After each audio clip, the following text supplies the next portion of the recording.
Discussing keynote speakers, respected authors, dear colleagues, and guests. It is my great honor to welcome you to 16th International E-Learning Conference, hosted by the Metropolitan University. My name is Alexandra Stevanovic. I'm assistant professor at the Faculty of Information Technology, and I have the privilege to addressing you at the start of this important event. This conference has always been a place where researchers, practice, and innovation meet. This year, our focus are on generative AI and prompt engineering, new competencies for learners and educators. Reflects the rapid changes shaping the future of education. I'm confident that the contributions of our distinguished keynote speakers, our authors, and all of you present here will make this both inspiring here and impactful. On behalf of the organizing committee, I thank you for joining us, and I wish you discussion and many new connections over the coming days. It is now my pleasure to invite the president, Dean of our faculty, Professor Nemanja Zdravkovic. Please, Professor. Thank you.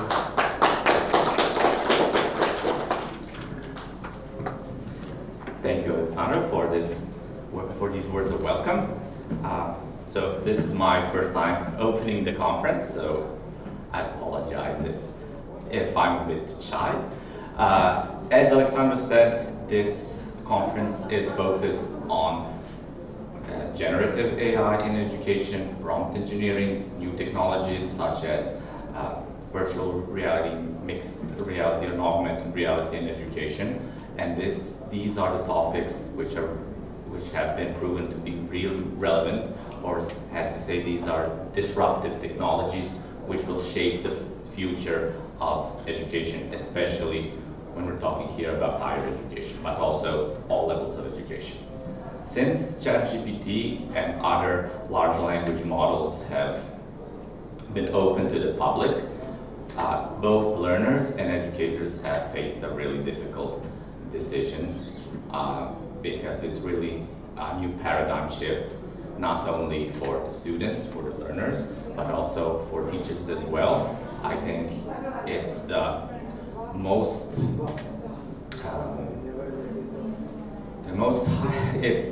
highest challenge we've had to face so far, because not only our students and learners, they have a lot of availability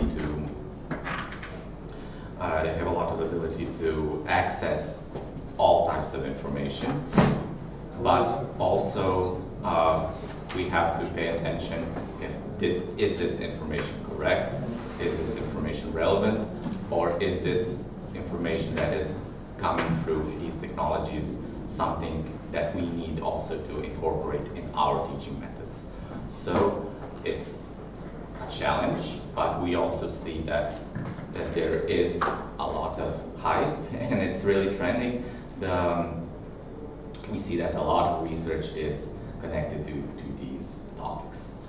And it's our great pleasure. I think now it's the first time that we have these special topics on our conference. This is our 16th conference, but since ChatGPT entered the stage, we've always had focus on these technologies as well. So I think by the titles of the papers that we have, that we will have a very fruitful discussion, and I invite all of you to be here at the papers that will be presented both here on site and also some of the papers which will be presented online, because we have a lot of interesting topics, not just applying ChatGPT to different types of or similar tools to learning, but we also have a lot of new technologies, as I said, such as virtual reality and mixed reality and gamification. This is something that is also very important and very prominent here. So I hope, and I'm sure that we will have a very fruitful discussion in the next 2 days. So without further ado, I hereby officially open the 16th International Conference on E-Learning here at Belgrade Metropolitan University, and I wish everybody a nice day here at BMU. Thank you.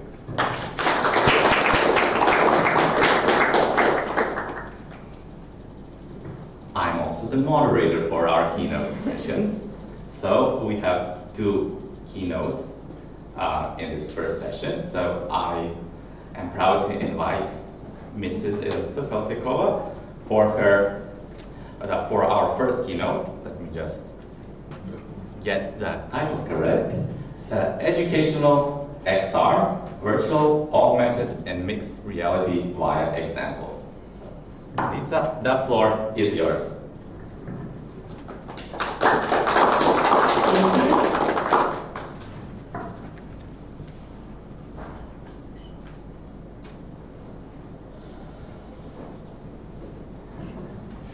Zdravo svima. Hello, esteemed colleagues. It is a great pleasure to be here in Belgrade today. It is, first of all, I would like to express my sincere gratitude to the Dean of the Faculty of Information Technology, Professor Nemanja Zdrakovic, also for the support to Project Administrator, Mrs. Olga Mihailovic-Pavlovic, for her support.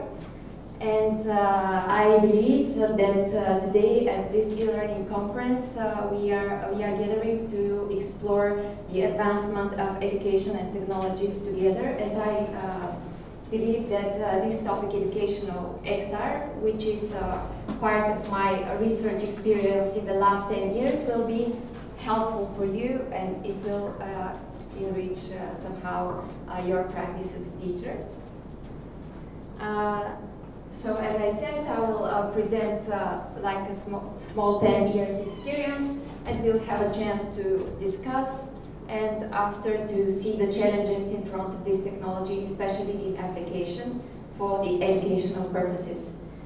And in the very beginning, I would like to state my position that we should use technologies, but not because they sound trendy and fancy. We should use them whenever they can enhance our teaching and learning, and not to interchange the traditional methods.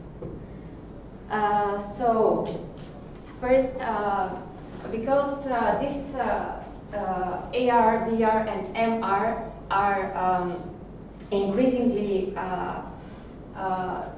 common to see them and hear them, but very often we don't see and we don't know their distinction, what their functionalities and what they do. So I will start with these definitions.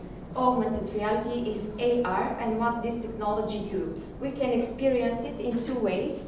First way is with our cell phone, our smartphone, or our tablet. And we have a digital overlay in the physical environment, but we are limited to the screen of our device to interact with this digital content. We have another way to experience AR. This is with special AR glasses. They resemble a lot to conventional eyewear, but with AR glasses, you have semi-transparent holograms which are projected in front of the user, and we can interact with the content when we use buttons on the eyewear itself. So this is how the AR works. How virtual reality works, or just VR, more popular as a VR, we have a headset which is opaque headset. This means our eyes are blocked, so we don't see our physical environment, and this means that when we use this technology, especially with kids and in class, we should be very careful because we are fully immersed in the digital content, so we don't see the world around us. And how we interact with the content in VR, we usually use handheld controllers, and they go together with the headsets. So we interact with the controllers that we hold in our hands. And the last term, MR, which stands for mixed reality, this is, we can say, a combination. This technology has a combination of functionality from AR and VR. Here we have again a headset, but here the visor of the headset is transparent. So we see the world around us, we see the physical world around us, and how we interact with the content. We have holograms which are projected in front of the user, and the user is able to interact with the hands with the special gestures because the device itself has integrated cameras which tracks the hands, tracks the movements, and tracks our eyes as a user of this technology. So this is also very device that gives us a chance to integrated learning as an immersive learning. So what is XR then?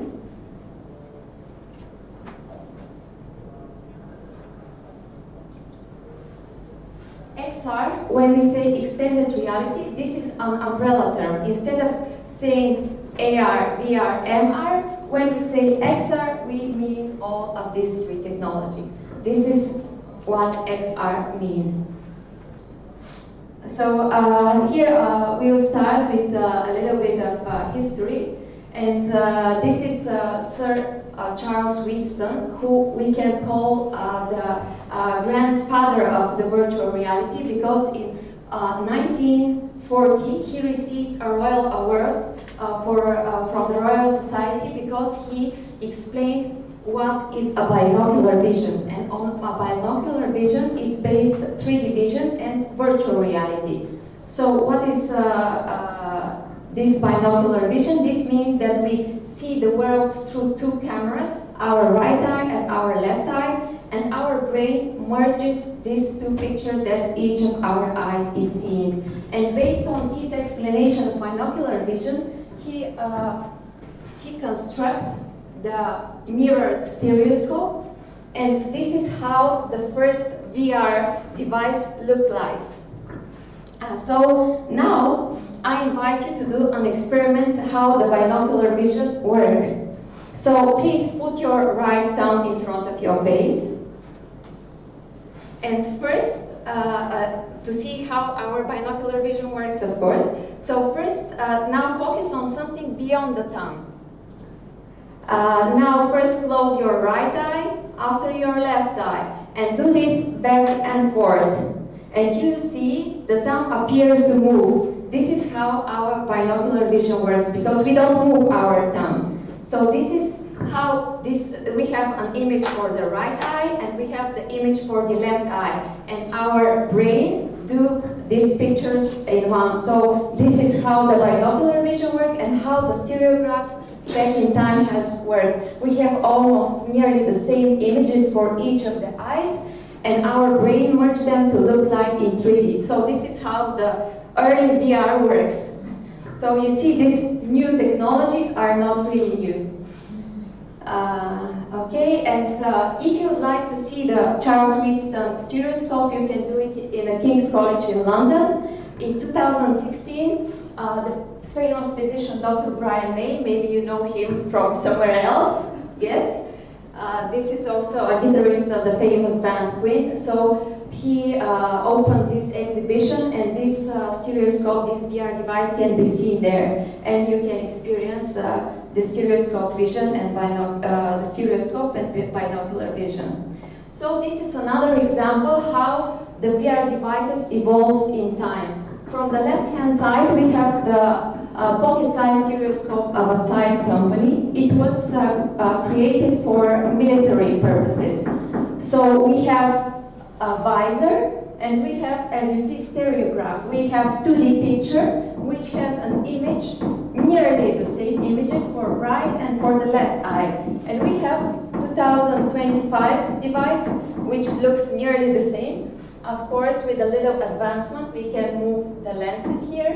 And instead of cardboard stereograph, we have the phone. So we have, let's say, digital stereograph. We have our phone split into two.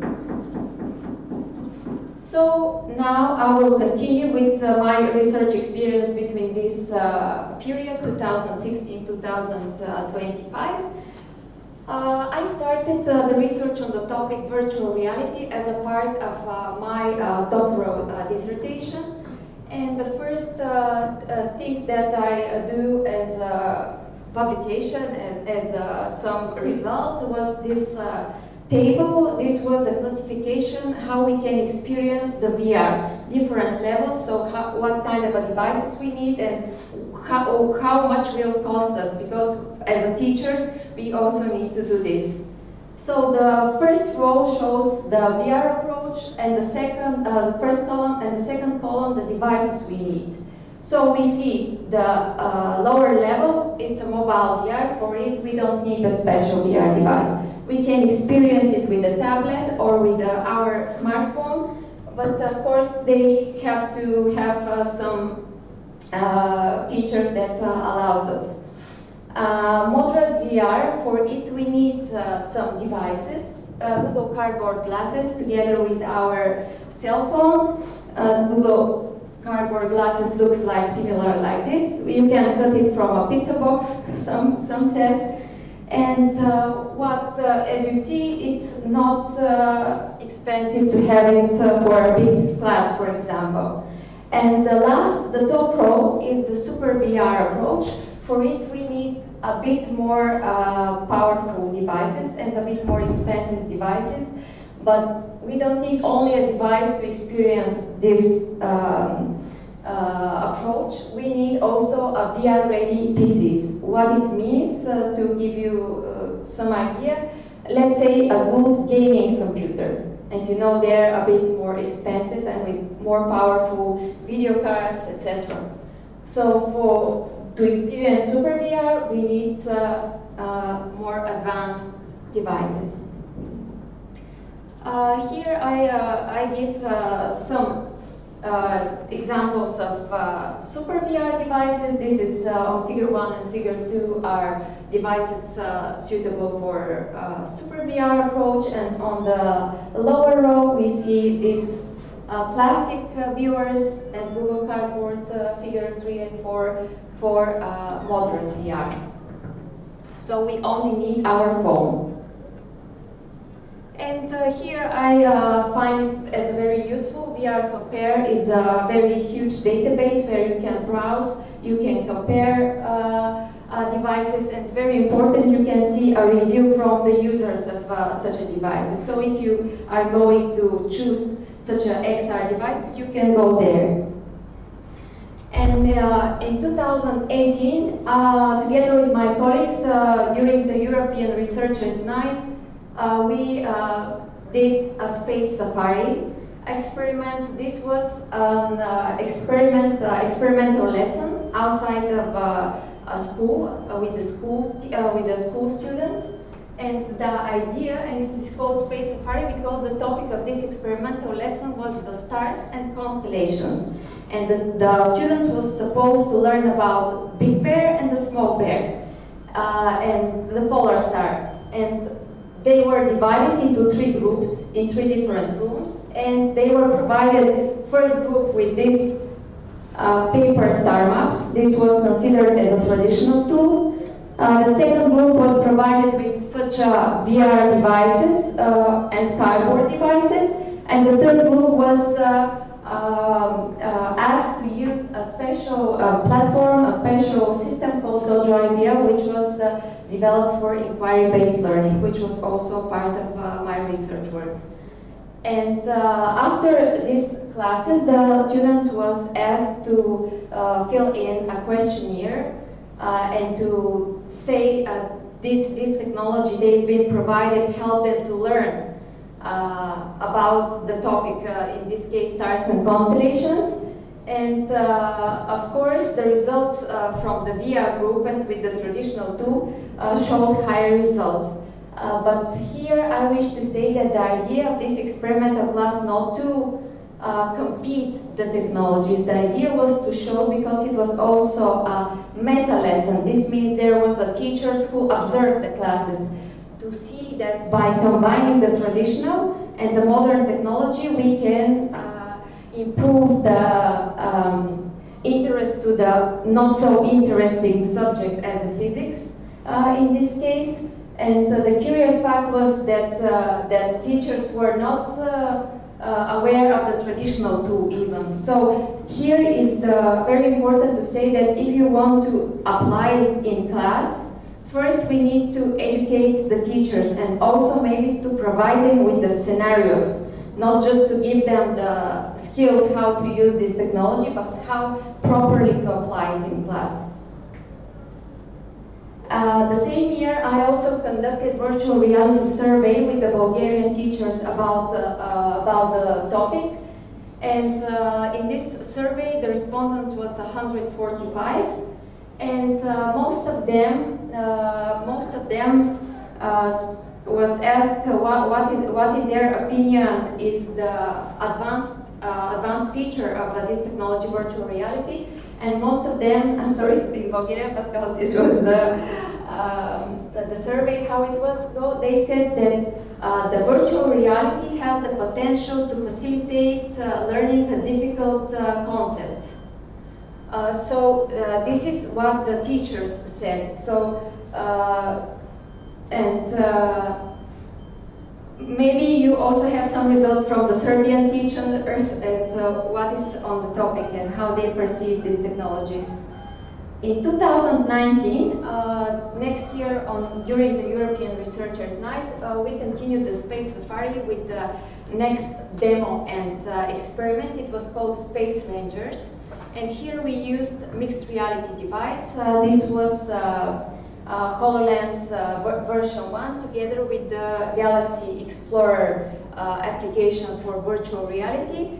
And here my colleague, student who graduated as a master last year, is showing how mixed reality device work. Here I should tell that first we planned it as an experiment to provide these glasses to the students. But in the very last, before the event, we decided it's very dangerous because they are very expensive and the kids can't broke them. So it was, instead of experiment with mixed reality device, it was a demo. Here I can show you a glimpse of how the viewers, how the wearer of mixed reality is see the app.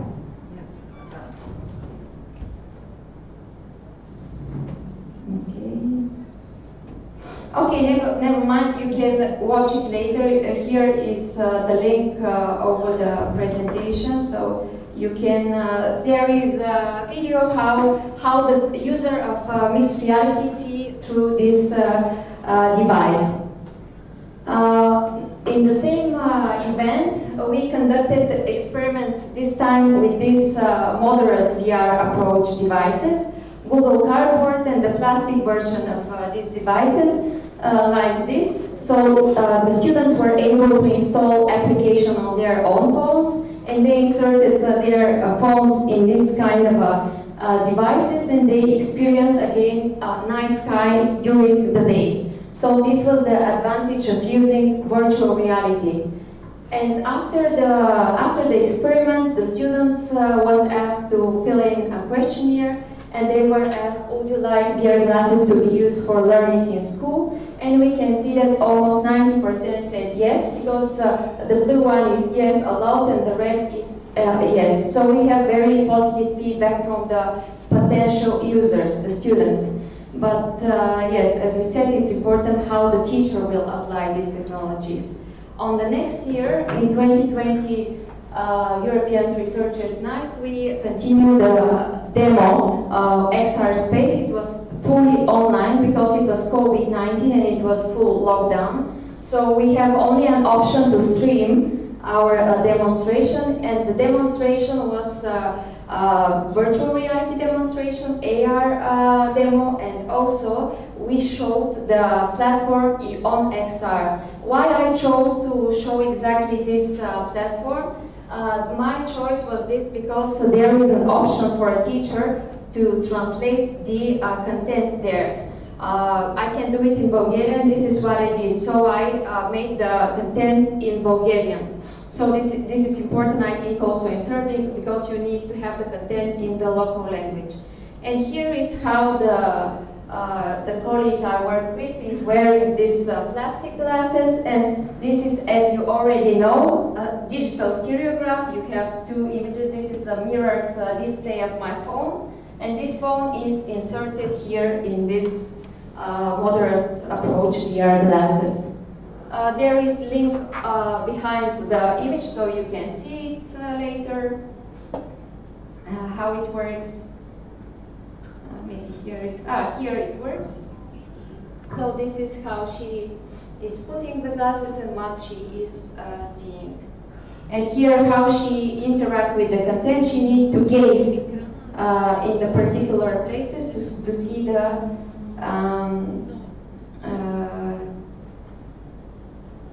annotation over the networking switch in this case.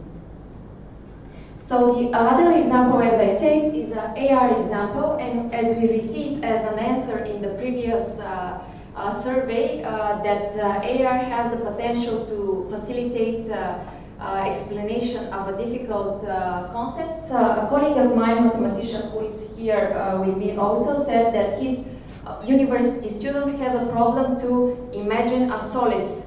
So here we give an example with the frustum of a cone. And here, again, is a mirror display of the cell phone. Here is the phone. We recording it with a different camera here, and he is experiencing here the AR. I think you also, if yeah, here it's not loading again, but it's okay. You can see later on how this experience works.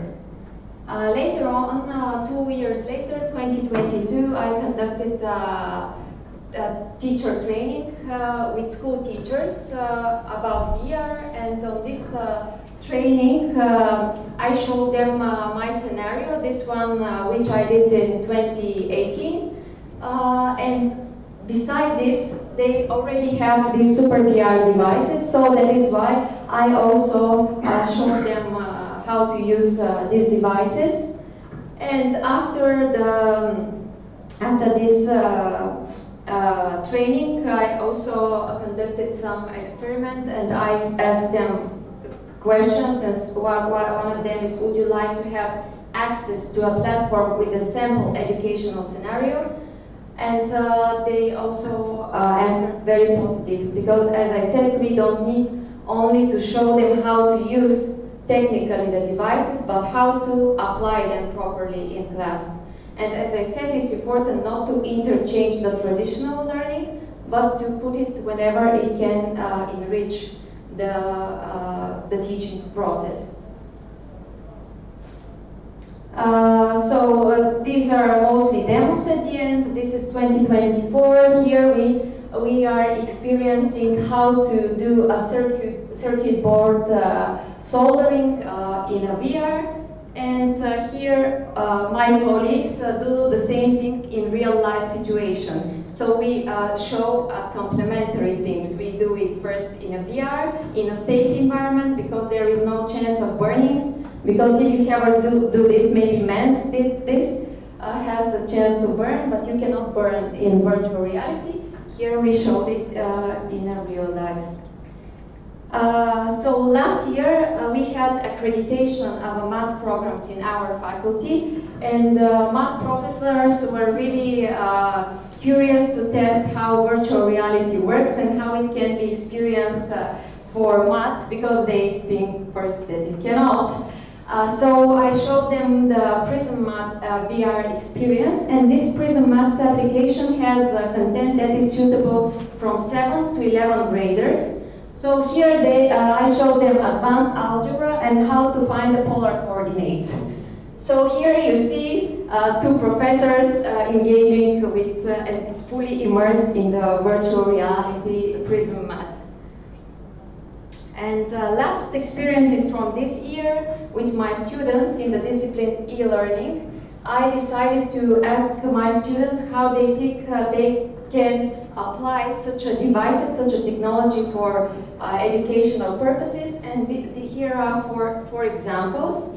that I chose. First bureau is showing for arts. This is a Van Gogh's room. The second example of the colleague is using for sports activities. The third example is anatomy class for medicine purposes. And the last example is about nature, to see some animals, for example, that we cannot easily see in the class, or even in the place we live, because not in every city or village has a zoo. And this is, at glance, all these experiences we went through the years. So we'll see what's next. And I think this part, XR challenges, is quite important to talk about. And I grouped them in a few topics. The technical requirements is the first one. As we said on the slide with the table with the VR approaches classification, we started with these powerful and expensive devices. With powerful and expensive devices. And here expensive subscriptions, because both for the Ion XR platform, you need a special, or even though it's educational subscription, it's still not very cheap to have it. And not only stable connection, but also high-speed connection to experience, especially mixed reality devices. Here on the next slide, the challenge is connected with the user experience and health. If you wear for a long this kind of opaque headsets which block your eyes, not rare, the users share that they have a cyber sickness. This is kind of dizziness, not feeling well after wearing for a longer period of time. Also, they are heavy, especially for young kids. If they are supposed to use them for a training, they could be very heavy, because most of the headsets are bulky, especially this for mixed reality or super VR approach headsets. There are risk of injuries, we already said, especially when we experiencing the VR. The next group of challenges that we have with XR, these are hardware limitations.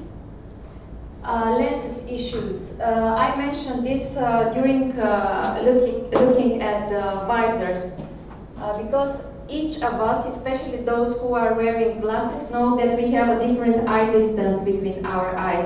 And if the device has the fixed lenses like this cardboard version, we cannot move them closer or further, so we have a chance to have not very good image. I would like to add one more limit here in the lens issue, especially again for the people who wear glasses. If you want to experience MR or VR, and if you have a bigger eye frames like some of you I see in the room, you cannot insert your glasses inside the helmet. So your option is to put contact lenses, for example. Environment constraints, space, of course, you saw the 3 ladies during the teacher's training. My recommendation is 3 by 3 meters at least for each device user, or even more.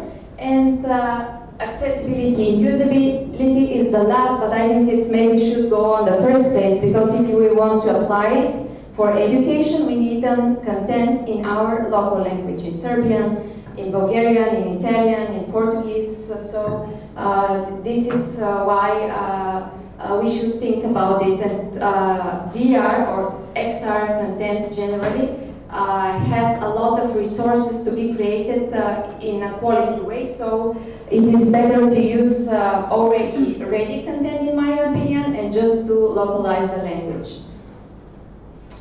And here I invite you to experience AR with your own phones. So please take out your phones and open Google. You can open Google, or if you have Google app on your phone. And we can invite the cat Ari and the goat Messi here with us. So what you should do, you should go on google.com or Google app. And you can search for Alba goat or Bengal cat. And when you do this, when you write this already in Google, just search for view in 3D. You should see a result, maybe not the first result, maybe the third result, I think. And see in view in 3D. And you will be able to experience and to see which population will be bigger, to the cats or to the goats in this room.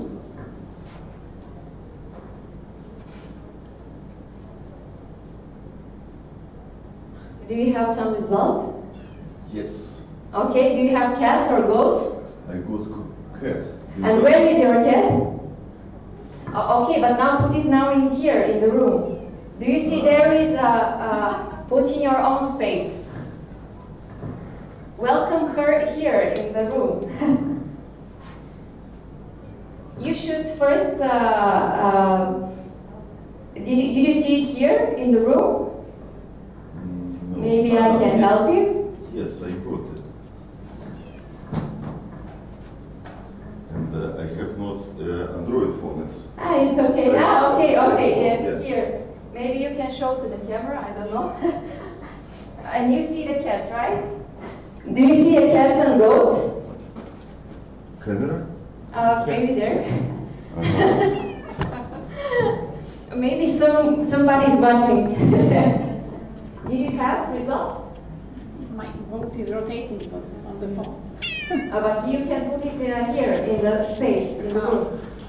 Okay, You need to give access for camera. But okay, but here it's fade.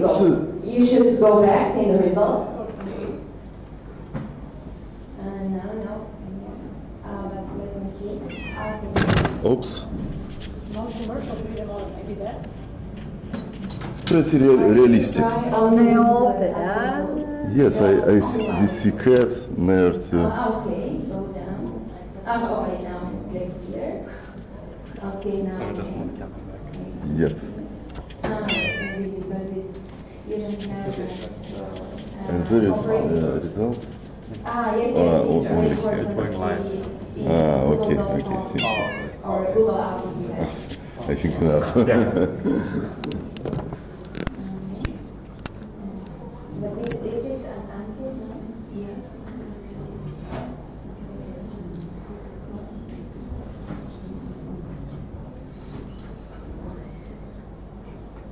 Okay, you got the idea. The idea was to experience yourself AR, because I suppose some of you think that they have never used AR, but I think most of you use AR, especially if you use your phone for beautifying effects. So this is also on AR, when you use your phones for this, to put some improvement of your face. This is also, we can say it's an AR.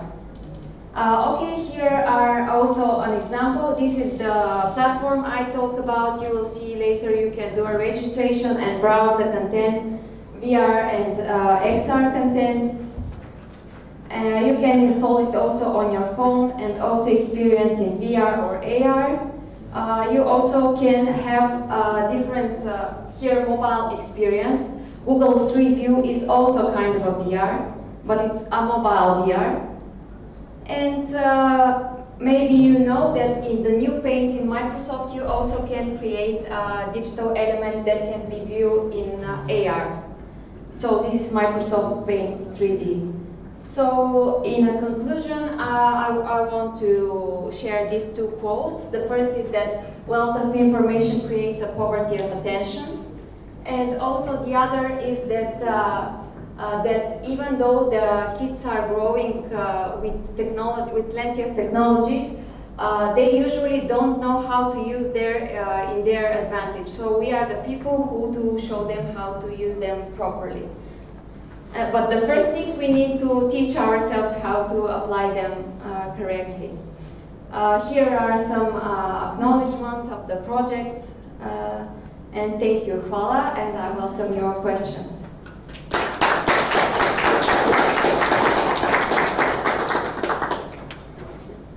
Thank you so much, Alica. I open the floor for some questions. if there are. Yes. Here we go. Elisa, thank you for a great lecture. It was very interesting. I have one question. I like numbers. So, did you maybe did some research how everything that you showed to us affected on results that students gain after using all these virtual reality, XR, etc.? Did that improve their success and learning track, etc.?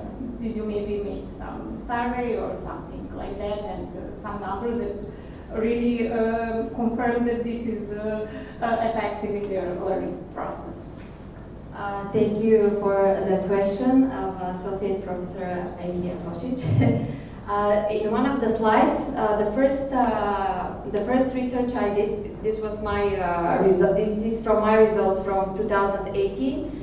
Was exactly this. One of the questions I asked them was, did they learn better with these devices, these modern devices, in this case virtual reality devices, compared with the other tools like traditional or with the platform with inquiry-based learning. So during my research, this was confirmed, but there are also another surveys that shows that it could be helpful, but here maybe in concern with your question is the place to tell that initially I was a little sad that I have no chance to use these fancy, more expensive devices, but during my experience in these 10 years, I conclude that for kids and in school it's much better to use this kind of devices because it's safety. They can use their own phones. They should be careful with their own phones, and they can install applications on their devices.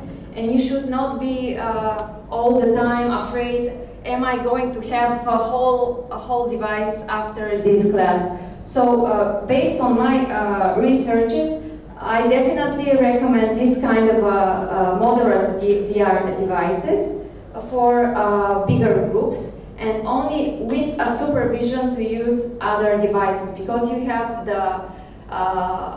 you are obliged, I think, to control how many minutes they use these devices, because still there is no enough research how harmful could be for people who are still growing, for younger kids. So my personal opinion is that these devices should be used just for a while, and used maybe for a longer period in high school for the first time. This is what I think. Okay, thank you very much. Thank you for the question. Thank you. Are there any more questions from the audience? Okay, then I have some questions. It's a very interesting topic, definitely, and XR is the umbrella term, as you said, for virtual, augmented, and mixed reality, and it's definitely one of those technologies that are starting to be implemented in every type of learning activity. My question is, how are the both learners, but mostly teachers, prepared to learn these new things? You told us about the experiments that you had with your math teachers, but for other fields, for instance, we have here at BMU, we have interactive media design and video game design, and those students have no problem using these kinds of tools and developing their own games, for instance. But my question is, are the other people and other teachers and professors ready to adapt these kinds of tools for their everyday learning?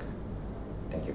Okay, thank you for the question. I think just a little I answered during the presentation. I think that if we want to put this tool in the hands of the teachers from the different fields, we need to give them some samples, some educational scenarios to show them how to start, not to ask them to start from the 0 point by themselves, but also during my experience with the teachers using this technology, some of them are really excited, some of them are keen on using it, but sometimes the obstacle is the language, because most of the content is in English, and not all of them are very good with it or know it at all.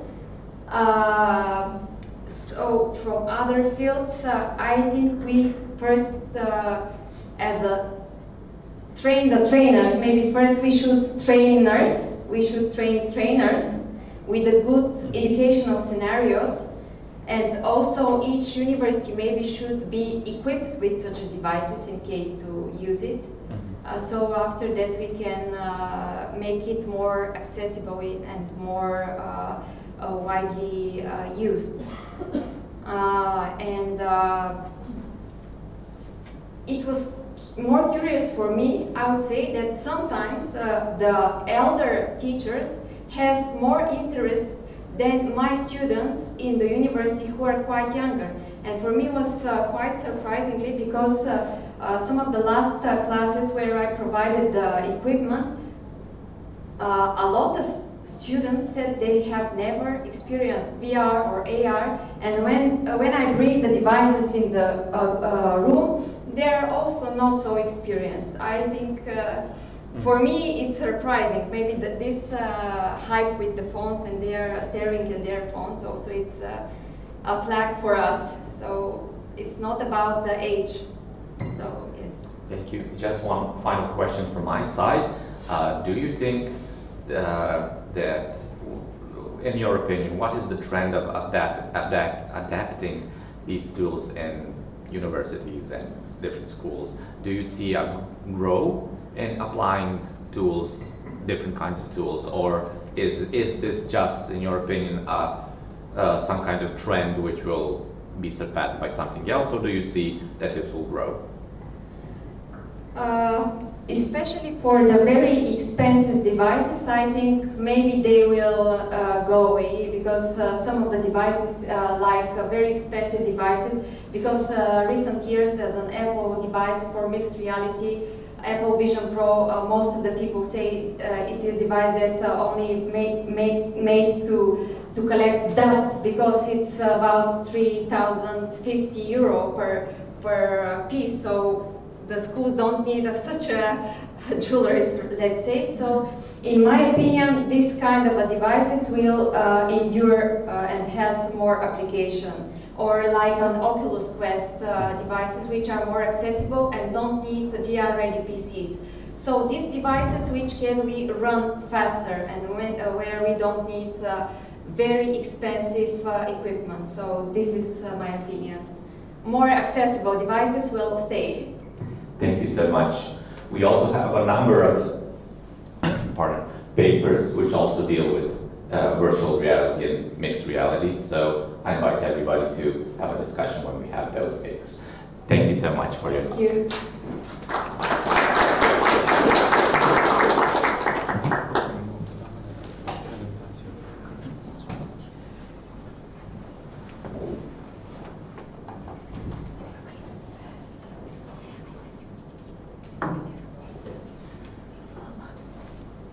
We are on time, so we'll continue with our next keynote speaker. And the next keynote speaker is, of course, Professor Dragan Gomez, the president of Belgrade Metropolitan University. And his talk is competencies-driven and Gen AI-supported hybrid personalized learning. Professor Gomez, the floor is yours. Thank you. Toliko, ne vidim ništa.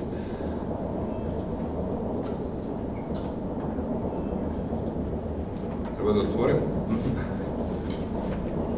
Let me help you, Professor.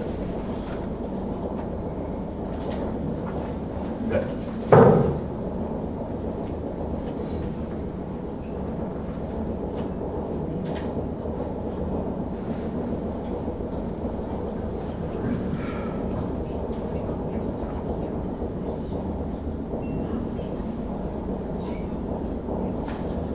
Okay. Well, I'm going to present something that probably is a little bit of current work that we do, but more than the work we are going to do in the next few years.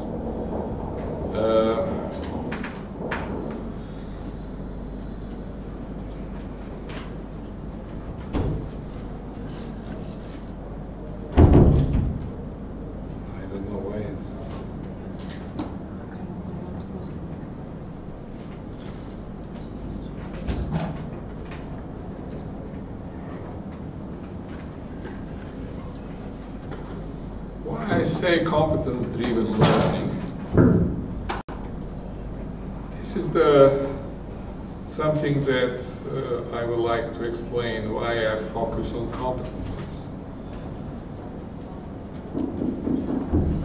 As you know, new technologies are coming on the market very soon, very fast. And very fast, unfortunately, they become obsolete. Companies are looking for newer and newer technologies in order to get the advantage on the market. But it makes problem for us as an educator to run this run, I would say, because we have to learn students how to use it and so on. But the problem is that there are so many new technologies, so many new application areas, that having in mind that we are very limited with time, with classes and so on, how to cover such demands? So I think that personalization of learning is one of possible solutions, because there are areas of knowledge and skill that we have to provide everybody in one area of occupation. But there are much more that we cannot cover. So let students to choose what they want to learn, having in mind that future employers, technologies that they are interested for, their interest, their capacity, and so on.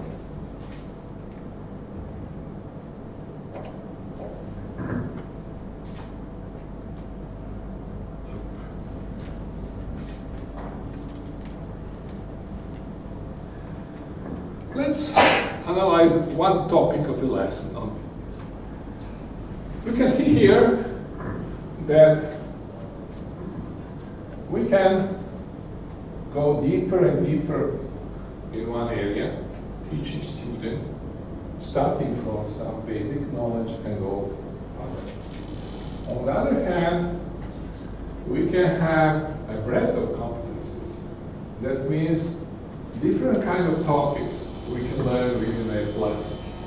So combining these two dimensions, we have an area of competencies. The competencies, as we know, is knowledge plus skill plus personal attitudes of an engineer, designer, and so on. Knowledge and skill is not enough. Probably more important, and I think most important, is abilities and the moral, ethical, and other characteristic of a person. Because you can be an excellent expert, but nobody wants to work with you, and so on. Unfortunately, we cannot teach students how to behave, but we can give them example, personal example, how we behave with them, how we behave among us, and have a indirect impact on their education. But I'm not going to talk of that because it's not my profession.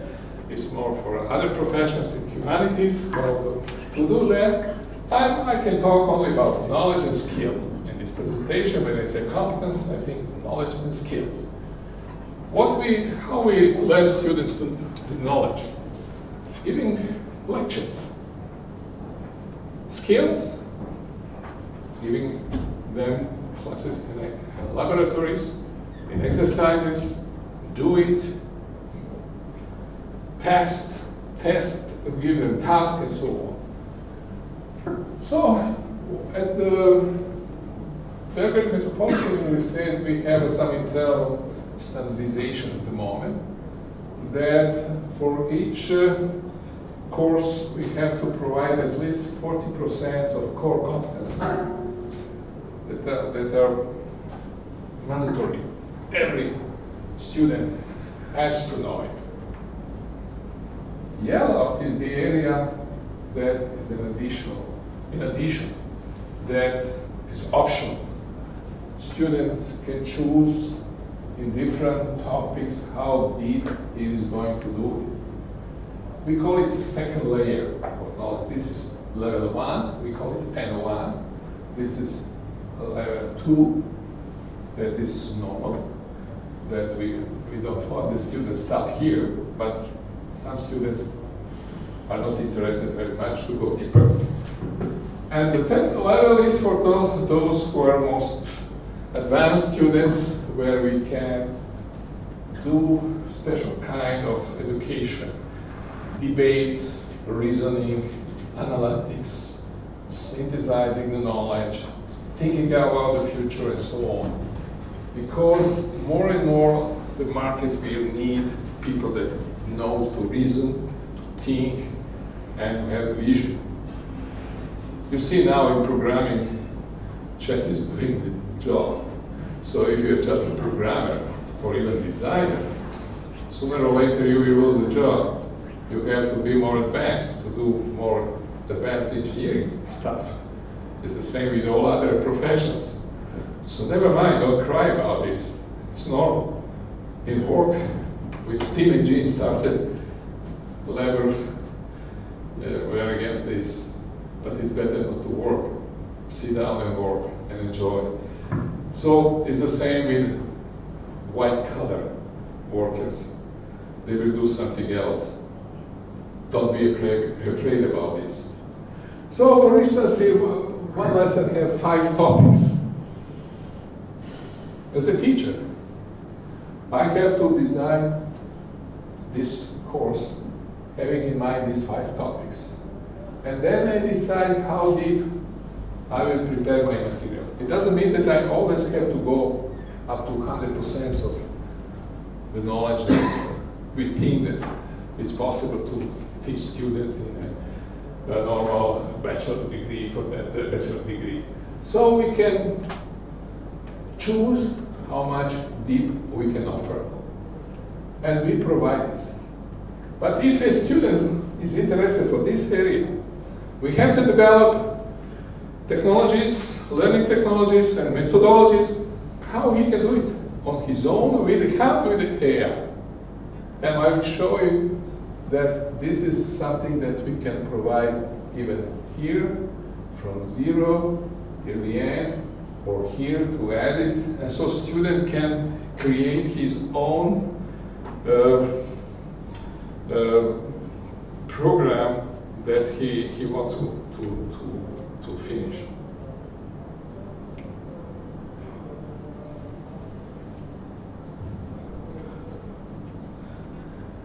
Again.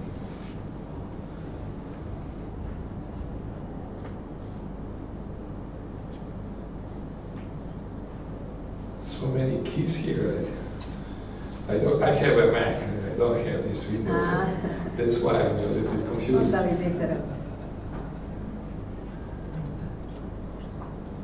Okay.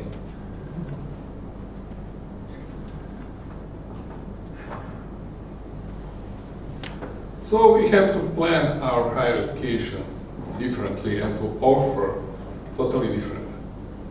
Less obligatory, mandatory, more freedom to students to choose what they want to study and what employers are looking for. So it's a big challenge for us how to do it. So that we have to work on personalization of learning. We started probably 12, 13 years ago with such research programs, and on each our conference we provided several papers on it and so on. So we have to provide the flexibility of study programs that we offer, but how to prepare so many materials then? The answer is using AI in a clever way.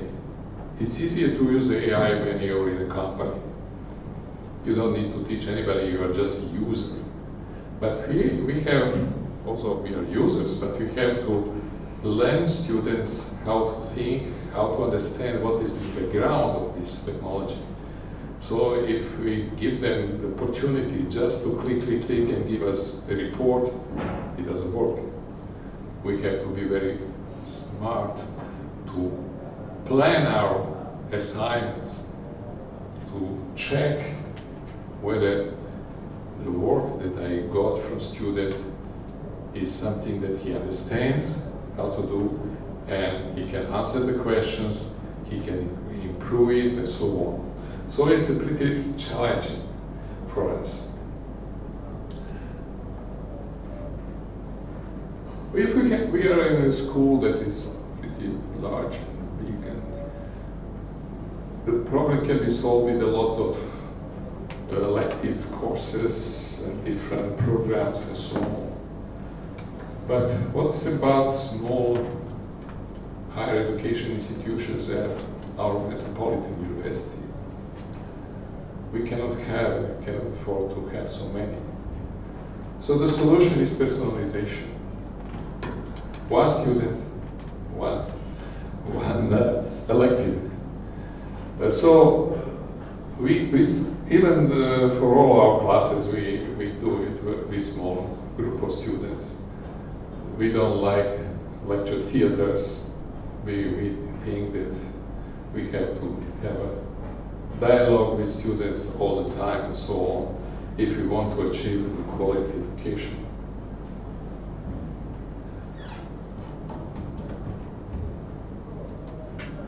So, what is our strategy at BNU, Metropolitan University? First, to choose study programs that have the perspective to meet demands of companies around us in our markets or even foreign markets, because students are traveling everywhere. So we have to be very careful to predict what is going on. When we made planning of our courses, we spent 2 years thinking 10 years in advance what is going on, analyzing different kind of reports and so on. We have to know what are trends and needs, what education should provide to students and so on, and then to how to adopt these changes to our programs. One of ways to do digitalization of our education system and integration with other systems that we have in organizations, such as business processes and others, so to have a digital university.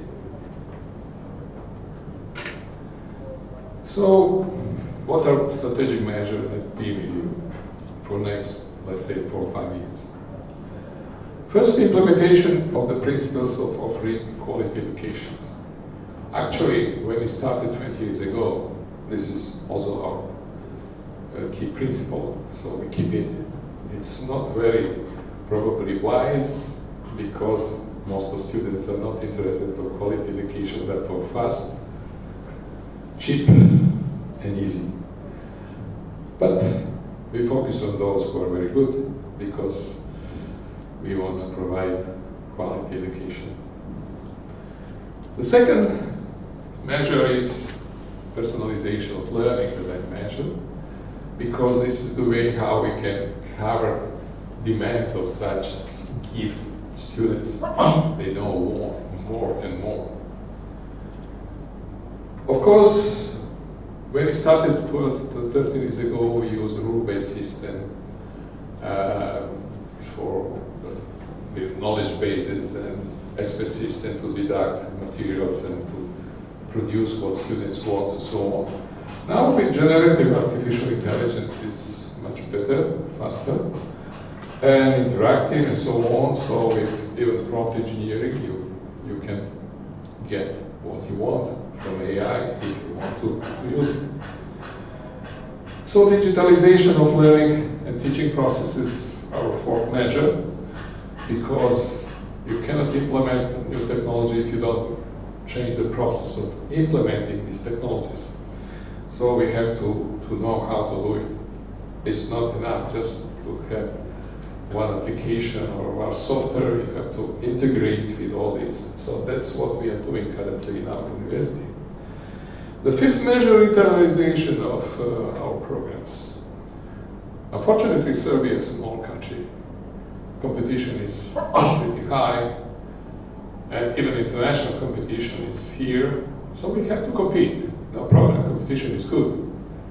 We compete with everybody. We offer, not only in English, now with all these devices for translation, we can generate materials in any language. Even materials can be personalized. If you want Koreans, okay, you will get the material in Koreans immediately, no problem. So we have to compete. I was teaching at Singapore 7 years and a master's degree. Why not? I was pretty successful. So we don't have to be ashamed. Why not? We compete. We have brains, we have education. If you are interested to that, you love your job, you can be a very good competitor. And that's what we want to do. And sixth measure is strong orientation on its scientific, applied, and development research that we are doing, because we are university. Research is a part of university work. But as a small, we have very clear priorities.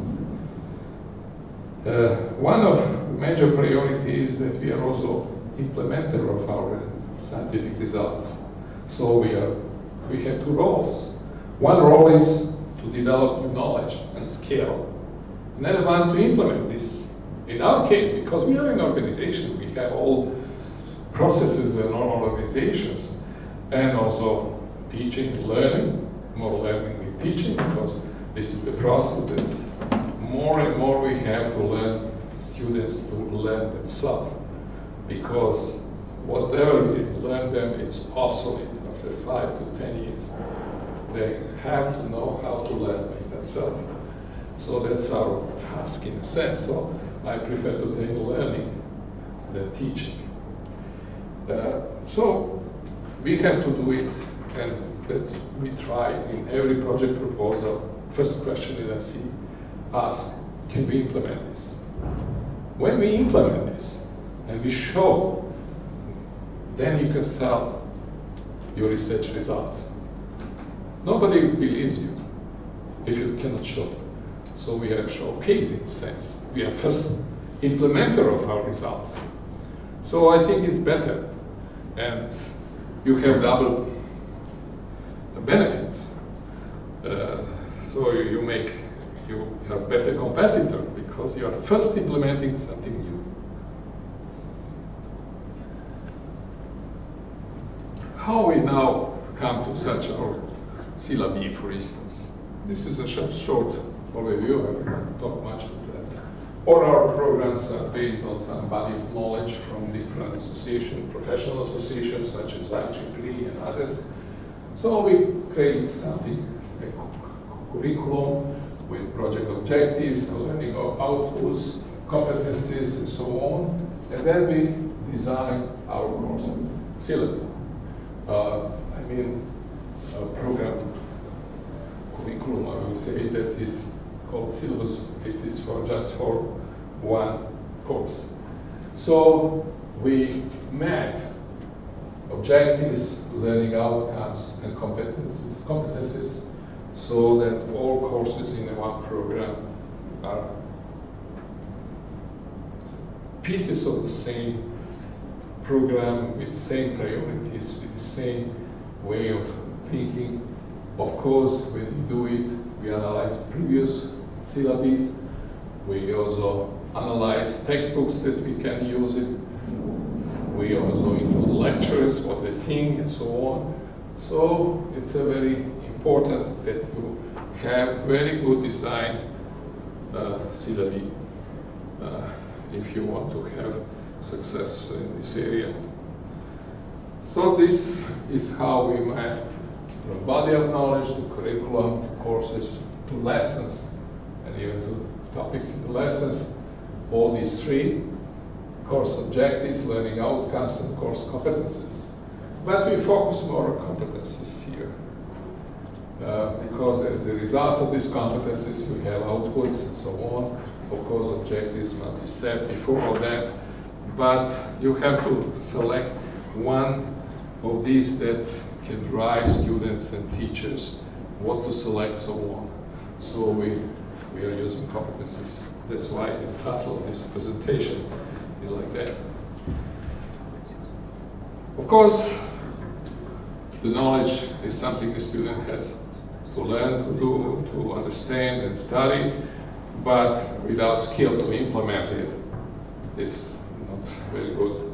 That's why in this school we are very careful that our students must know to implement what we learned.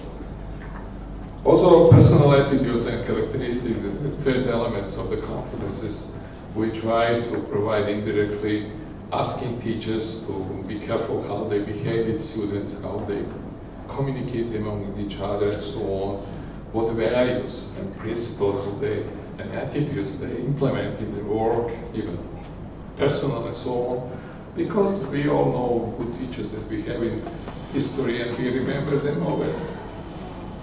They have very high impact on us. So we should do this. It's not only the learning machine here. We are also have to focus on broader areas and develop people, good people.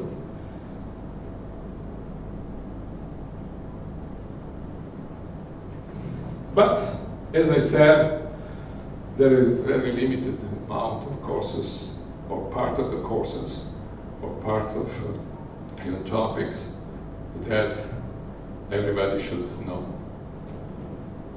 I remember that I learned, for instance, from one teacher, very old technologies, how they call it, this machine, that steam machines and so on, calculations, because he was very old and he was teaching us these from beginning of 19th or 20th centuries. I saw such machines, but never is not used anymore, so it's obsolete to learn. But I was interested to know how they work and so on, so it's not good to learn it, but we have also to focus on future. So we have to define competencies for each course, for each lesson, and even for each topic that the lesson has. What is compulsory, what is optional, and easily offered to students. First, what we have to do as teachers is to make a structure of learning materials, because we use our own learning materials, because we have online courses for all our programs. So we use a set of textbooks for each course, but we combine what to put in our learning materials that are digitalized and offered to our e-learning system. So how to present this, how to use these materials, this is something that we want to implement in personalization process. Everything what we teach is encapsulated in some learning object that we call it, not only we, it's a literature known learning object, contain all information, specify the concept of the knowledge that we have to transfer to students, give them example when they can use it, because the student that is interested to know, give them a task, just do it now. This is during the exercises and what they do, and test whether they really understood this and learned it. So this integration of different learning activities that is normal, and we have many learning objects. I think now we have probably 100,000 learning objects in our repository of learning objects. So each lesson has learning objects, but a learning object that have their children, some learning object. So I will explain how this combination creates a structure of lesson, and we use it. For instance, we have three major learning objects in lesson. For level 1 and 1, level N2 and 3. So level N1 is something that each student must learn, implement, and demonstrate, and pass on the exam. So these are learning objects, sub-objects. We use learning activity management systems that is focusing on learning activities, but each learning sub-object has sections. Practically here, we put the knowledge. Whether it's a textual knowledge, multimedia knowledge, whatever, we combine all these things. But this green is something that is obliged. But this yellow, we provide students to choose. Whether we provide also the material for that, or leave students to search resources and suggest what we would like to learn, and then we approve or what we approve. We have to verify this, and he can create his own. With GenAI, he can produce all of this, and we can say, okay, this is okay. So it doesn't mean that we have to do all these things. At level N2, we go to the same topics, but deeper and deeper and deeper. It doesn't mean that we go in the same level of deepness. This depends on the design of the program. And this one is new. As I said, it's for debates. For instance, students get a few journal papers or some technical reports. Even teachers, he can suggest, and we analyze, do analysis of these, to reason about this. I remember when I was in the United States, of course I was already a professor, but Fulbright scholar, and my colleague invited me to be on his classes for concurrent engineering in PhD level. Every Tuesday we discuss one article. Each of us analyzed this article, and around the table we had to present our view, our opinion, and then discuss it. Something like that, I like it because then you learn how to analyze different studies, different research papers, technical papers, and debates. Even in our case, we also have opponents, so that we have a lot of interactions among students and presentation of this and so on. So this is something very new that I think it will be more and more developed as we ask more and more students. What's going on? I always go faster. Okay, no problem. So the process at the basic N1 level is more or less sequential, because we know exactly what each student has to learn. At the second level, it's a more process-based. For instance, our learning system that we use provides the graphical way to organize these learning activities, testing activities, all within one lesson.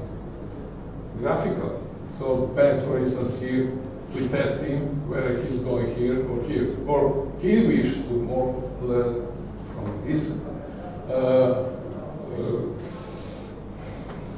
sections or from here. So it's a learning process that with branches, and this is something normal for this level 2. And here we just have a goal, task, what we ask from students. He analyzed different resource material that, such as journal papers, different technically used, and they also can interact and prepare the presentation and defend in front of colleagues and debates, and then if everything is okay, and we pass, it's finished, we go back. never mind. Every second go, it's very sensitive touch. For instance, in the case of 3 students here, everybody must have, for these first 5, 6 topics, the same material and same knowledge. But it's not enough. In Serbia, you have to have 70%, 70 points, in our case in the university, from pre-exam activities, from exams, and only 30% will leave for exam. Why? Because exam is short, but this is the kind of exam that you have every week. So we can check, we test and different tasks and so on, in the projects, so on, that we are sure at the end of semester that we check what the levels to be achieved. So here we see the material that we provided is this. Here we don't have material, but here we have. And these are points, those who learn and show that they understood well and so on, they get such points. Here the students chose different material. I forgot to tell, in this case, we produce material for all levels so that each of them can choose different topics. So you see, the pattern is different. They are different. So they will have different things. Even at the N1, we provide additional. So the basic knowledge is probably something is a totally new area that are not very advanced but are very new from the beginning. So we have to collect all this data and know for each student what he learned. That's why we have to, I here like to use tables in order to show, but of course we use databases and so on. So for each topic we have this core, we have this additional knowledge, and we have these optional competences based on debates and so on. Here is just one example of points that we get. This is just, if we summarize for 15 lessons, for all, we can get more points, of course, but very similar things. So how we have to organize this? This is, we are already implemented in our material this year. From this year, we also, every teacher, every professor has to implement all 3 levels. Level 1, 2, and 3. Level 1 should have video, because those who are students with limited capabilities said us that they prefer to have video. Okay, we provided video. Previously, we provided video for learning units N1 and 2. But now we provide only for learning unit N1 because we don't want to overload them with different video materials.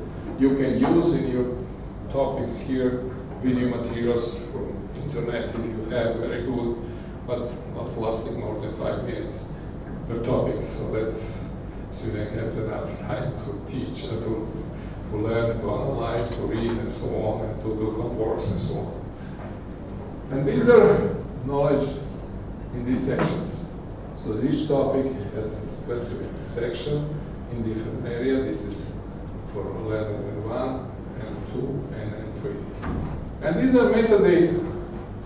Because you produce a lot of learning objects, you have to search and to group them, classify, and so on. So I don't have time much to explain this, but this is how we like attribute on any object. We use it to search the huge repository. This is an example, for instance, for one course, Introduction to Software Engineering. And these are the titles of our materials, and so it is implemented, and we already I have doing this last year just to test all what I think I first want to think of myself. So when I see this is useful, it's okay. So this is how we plan to organize all data. This is a conceptual view. For instance, for topic T3, you want to get 60% of knowledge. You have to define learning outputs, competencies, knowledge, and skills that you want to put it in your working plan as a teacher. And when you prepare material, you have to provide. And all these data are in learning objects that are personalized per student. So we know each student has different knowledge got it. Why is it important? Because of the exam. There is no one exam. There are exams different for each student because they have different knowledge. And we want to check it. So these are metadata, as usual, as you have in document management system. Repository is data file that contain different kind of multimedia materials, learning objects, and so on. So you can, when you design, as I mentioned before, having such graphical tools, you can choose what topics for each lesson you want to use, how you want to make competencies, and this is everything is recorded, entered, and stored in the repository. Practically, major two steps that we have to do it is to create this structure. That's how we start doing this. And then preparing teaching contents or learning materials for put it in repository. Of course, I didn't mention, but sharing of learning objects are very useful because sharing of knowledge resources can help other courses that share similar knowledge units, so they can use it from the repository and don't need to develop their own. How we create this? Of course, the teacher start analyzing textbooks according to school requirements, analyze web resources, create our syllabus, and then plan the structure of his learning object. And develop learning resources, and we help with one of JN2 using prompt engineering. As you know, I already used almost last 2 years, and it's not very difficult to create prompts, but you need several iterations to check whether you specify the appropriate. For instance, I made one mistake. I said, okay, create me a material, test questions for this in this lesson. Suddenly I saw some questions that is not in the textbooks that I suggested to students. I forgot to put it to limit the GenAI tool to not to look around everything, but only certain textbooks that students have. So this is a limitation that in your company you don't need to do it, but in education you cannot ask students something that's outside the textbook that you suggested. So it's just an example. So teacher can analyze this, modify. Also we have internal reviewers that control whether the teacher did his appropriate job. In our case, our teams who do that. And everything is stored in the learning object. So learning outputs, competencies with the knowledge and skill elements, verify, these are tests, assignments, seminars, essays, projects, that everything is you have to do it, it's a lot of work, and AI can help you a lot.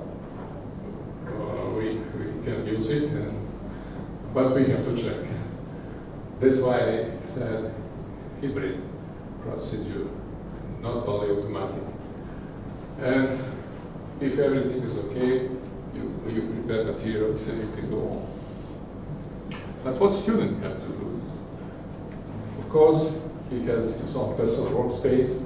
He can access his personal learning objects, get what he wants, and choose what he wants to study at the moment, and even he can choose to go copy in one topic he wants, and so on. And everything is recorded here in learning object. The similar thing is how we prepare the tests and assignments. Just this is the teacher with his personal workspace. He's putting everything here, such as this stuff. Similar for exams. We prepare a lot of exam questions, for instance, for one topic. For each question, we have to have at least 5 different answers. If you use essays, because we also use essay tests, then we learn how to develop nego prompts so that the GI tool can assess whether it's correct or not, and what is the percentage of the right answer, and so on. So we tested and implemented this last academic year.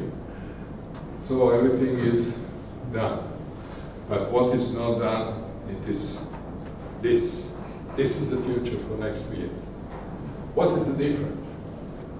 Well, this is the same, but this is automatic prompt generation.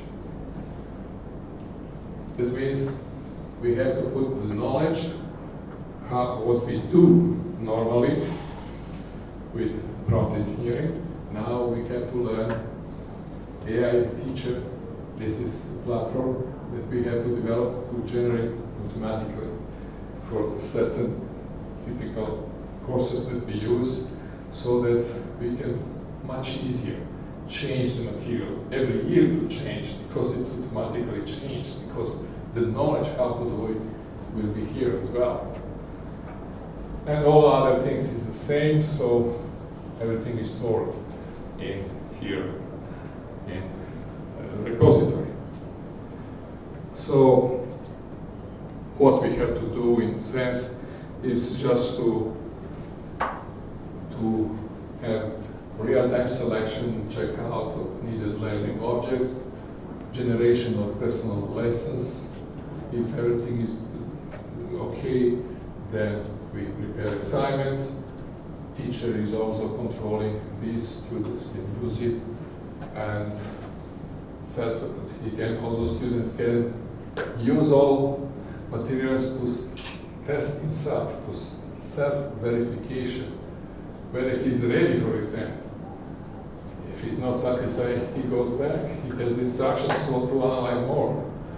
And he has to submit his assignments and official verification of this, also with support with GenAI tool that we of course tested, so that we can do a lot of personalization with this. But we also plan to, with these all platforms, to allow students to develop their own learning materials. So, very similar as professors are doing, the similar thing will do also students who are qualified. Not everybody should be qualified. There are preconditions, so that they must know very well level N1 and N2 in order to go and to do this, or to be very good students, so that we can give them the opportunity to develop all this stuff. And of course, teacher is already there to verify whether it's okay. For instance, this is again my course. For 15 lessons, 2 weeks are just for project descriptions and discussion and defense, and then also for essays that we have for debates and so on. But acquiring knowledge is first in 13 weeks. Green is something that we provide as obligatory. Yellow is something that is optional. So there is always optional at N1 and N2, for instance, for this test. So if you chose to go into a certain level of topic, appropriate test should be generated for that.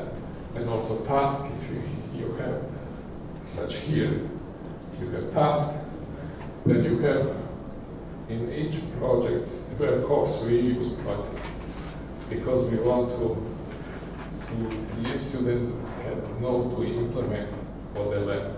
And in study programs that we have, projects are pretty appropriate way to do that, so we have to do that. And we have usually projects that we have for level 1 and level 2. They are part of the same project, but easier. And their parts are in level 1 and more demanding parts are at level 2. So everything is calculated and you get from system how many marks you get. Students can get it and see, okay, I'm not satisfied with this, I want more. Okay, let's choose what can you learn more. And then see, okay, where I am. So feedback is always available in real time, so the student is participating in his education. What are benefits for students? Because of this interaction with JI tool and teacher, student can create, as I mentioned, his own personalized part of each lesson, specifying the competences that he wants to acquire. Student can also choose already prepared optional learning objects, or can create, using JI, his own learning objects. Personalization of learning contents can be applied at all hierarchical levels. I said topic, lesson, courses, and even curriculum. And provide opportunities for development of creative thinking and analytical reasoning of students. This is an area that I think we need to more focus because demand will be from employers to employ those who have these capabilities, I would say as well, because machines are going to do routine things. So automatization even in the white collar work area is here, much more than until now. It's not new because we already have, but at this level it's pretty much, and now we can see everywhere that programmers have difficulties to find jobs, and even in marketing, old fashion marketers are losing jobs if there are 50 or even more, because market departments are looking for those who can use all this stuff. I use younger people to do the marketing through different network channels and so on. So that's what we do, for instance. Whatever you see in the marketing, everything is artificial. And even the faces and everything is produced by JI. What are benefits for school? Because it's personalized learning material, it can be developed very short with minimum human intervention. And this is saving money. Because to produce all these different kind of materials for different optional topics and lessons and so on, even courses, you have to produce much more than before. So I will have strike here if I would ask my professor to do that.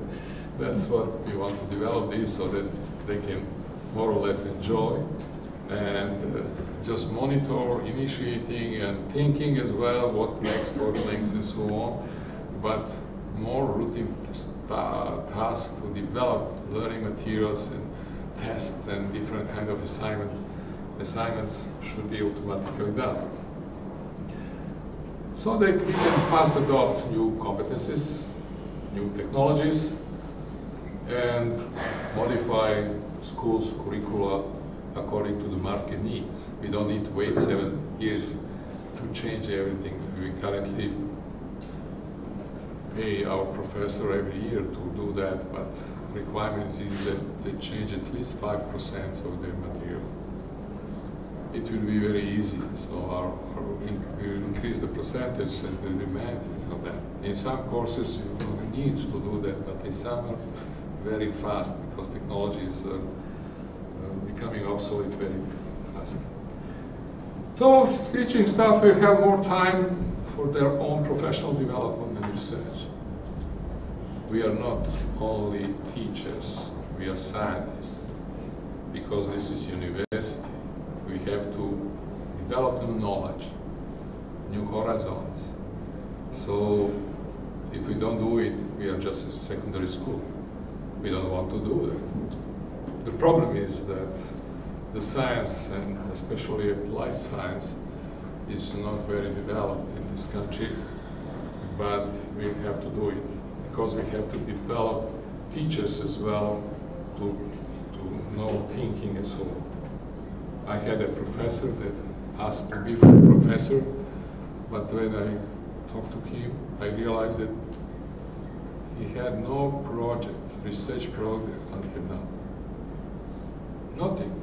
He came from another university. He came from university. So I said, no, you cannot be promoted because you're not doing proper research. Just doing for libraries is not enough. You have to do in a project-oriented way, you have to do in a teamwork, and you have to discover. You have to say what is new in your PhD, what is new in your paper, and so on. Most of them are just compiling existing knowledge. That's wrong. Quality of learning may be improved and centrally controlled and harmonized with QA standards in school. That's what we develop. For instance, for preparing materials now we have 76 requirements. And of course, not are all for all courses, but most of them for them. So we have to have a system to control it every year. And we linked these results with the level of payment, autorski honorari. They are depending on the assessments of the equipment of this. So to conclude, I can say that Belgrade Metropolitan University has been doing its R&D in the area of AI in education since 2012, aiming to implement AI in personalized learning. And on all our conferences here, you can find some papers on that.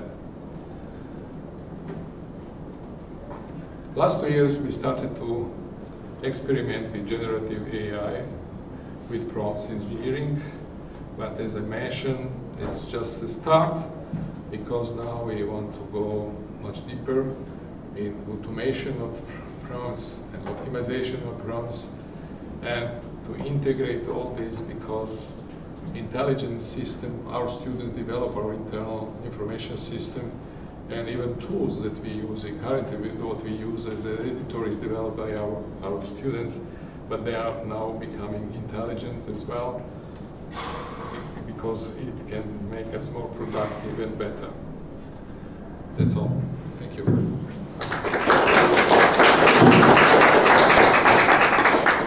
Sorry, I talked more than 50 minutes more. It's okay. Thank you so much, Professor Dolazet. I think we all have now a better insight of what Belgrade Metropolitan University is doing and how it's very important for the future of teaching. Do we have any questions from the audience? Yes. I would have a question. So if you make individual exams, how do you make sure that those students who go further don't have much harder exams and therefore think before and should I really go much deeper into the topic to get a harder exam? And the second question I have is, when you generate the whole content with GenAI, how do you make sure that GenAI doesn't hallucinate and you teach them wrong stuff, which isn't true? First, you can on many GenAI tools make a constraint. Don't do it. You have to prove whatever you do. We did experiments and we We said, tell me, I don't know, but don't add anything else. So even this is one restriction. Secondly, it's a hybrid system. We are involved in all this. You saw in the yellow, teacher, teacher, teacher, reviewer, reviewer, reviewer, always monitoring. And also we learn, we see whether or not. What discovered so far, I can greatly improve and save time generating different kind of tests, for instance. It's not a difficult thing. How much we go further, we'll see. The most challenging, for instance, next Monday, Tuesday, I have on the master courses discussion about projects of students. The challenge is because what they provide me, mostly I see this is a result of AI. So now, when I gave them the task, I told them they can use it, but they have to defend. I will ask questions to see whether they really understand what they produce. Even you can give them that AI tool. That's what I experimented the last few days. To analyze the project results and to make a critics and first tell me whether it's produced by AI or not, and then ask questions that I will ask questions to students to clarify something for this. So AI should also analyze the work of students and help in a sense. So we'll see. We don't have answers to everything because we are at the beginning, but that's what we plan to do it, because it's up to us how we define and how we develop this, not only prompts, but program to automate prompts generations and so on. Obviously, there are many, many other I analyzed a lot of references. I didn't use any references here because there are very good references on the back. I can give them in a paper all this, and there are many issues that are interested, although I didn't talk about legality, I didn't talk about ethics and many other things. They are open, but we have to push AI because we are not so intelligent. Machines are sometimes and more intelligent than we are, and faster, obviously, than we are. So a lot of things change. For instance, when I came to my army, I saw my students are using this. Before I went there, we used this sheet that encompasses our magazine for thermodynamics equations. It's much easier to do it. You click just and get it. But okay, but they must know how to use it. And this is what we have to learn students, how to use knowledge, how to explore it, how to provide results, practical and accurate, how to design new things. So every technology is a risk for us. So we have to analyze what's good and what's bad, how to avoid bad things, how to use the best of it, and so on. So always there are a lot of questions, but the worst thing is to say, no, we don't want. It's forbidden AI in school. I think it's stupid. We have time for one more question, and then we'll continue the discussion on the break. So, Professor Boskovic, you had a question. Thank you very much. Hello, everyone. I am Professor Dr. Jelena Boskovic, good professor and advisor to the President of Metropolitan University, Emeritus Professor Dr. Dragan Domazet. Thank you very much for extremely impressive lecture, and there are new personal research you presented today. Please respect Mr. President University on the writing or question You are expert. Please, my question.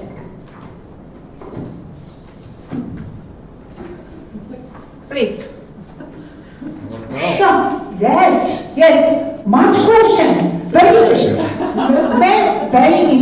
question. You are expert. Good professor. Academician. Please. I'm learner and students. No. Choose question. Two What you questions. see as the main differences between competence-driven learning and more traditional knowledge-driven approaches. So we can talk at least 5 minutes to that. So Short answer. Short. now, on discussion. Discussion. We'll talk more on the round table, but maybe just one question and then we have, a coffee break. So Coffee break. So one question, one answer, then we can continue. One question. Yes, please. One question. We're already behind schedule, so A please. question? Round table? Yes. Yes. Okay.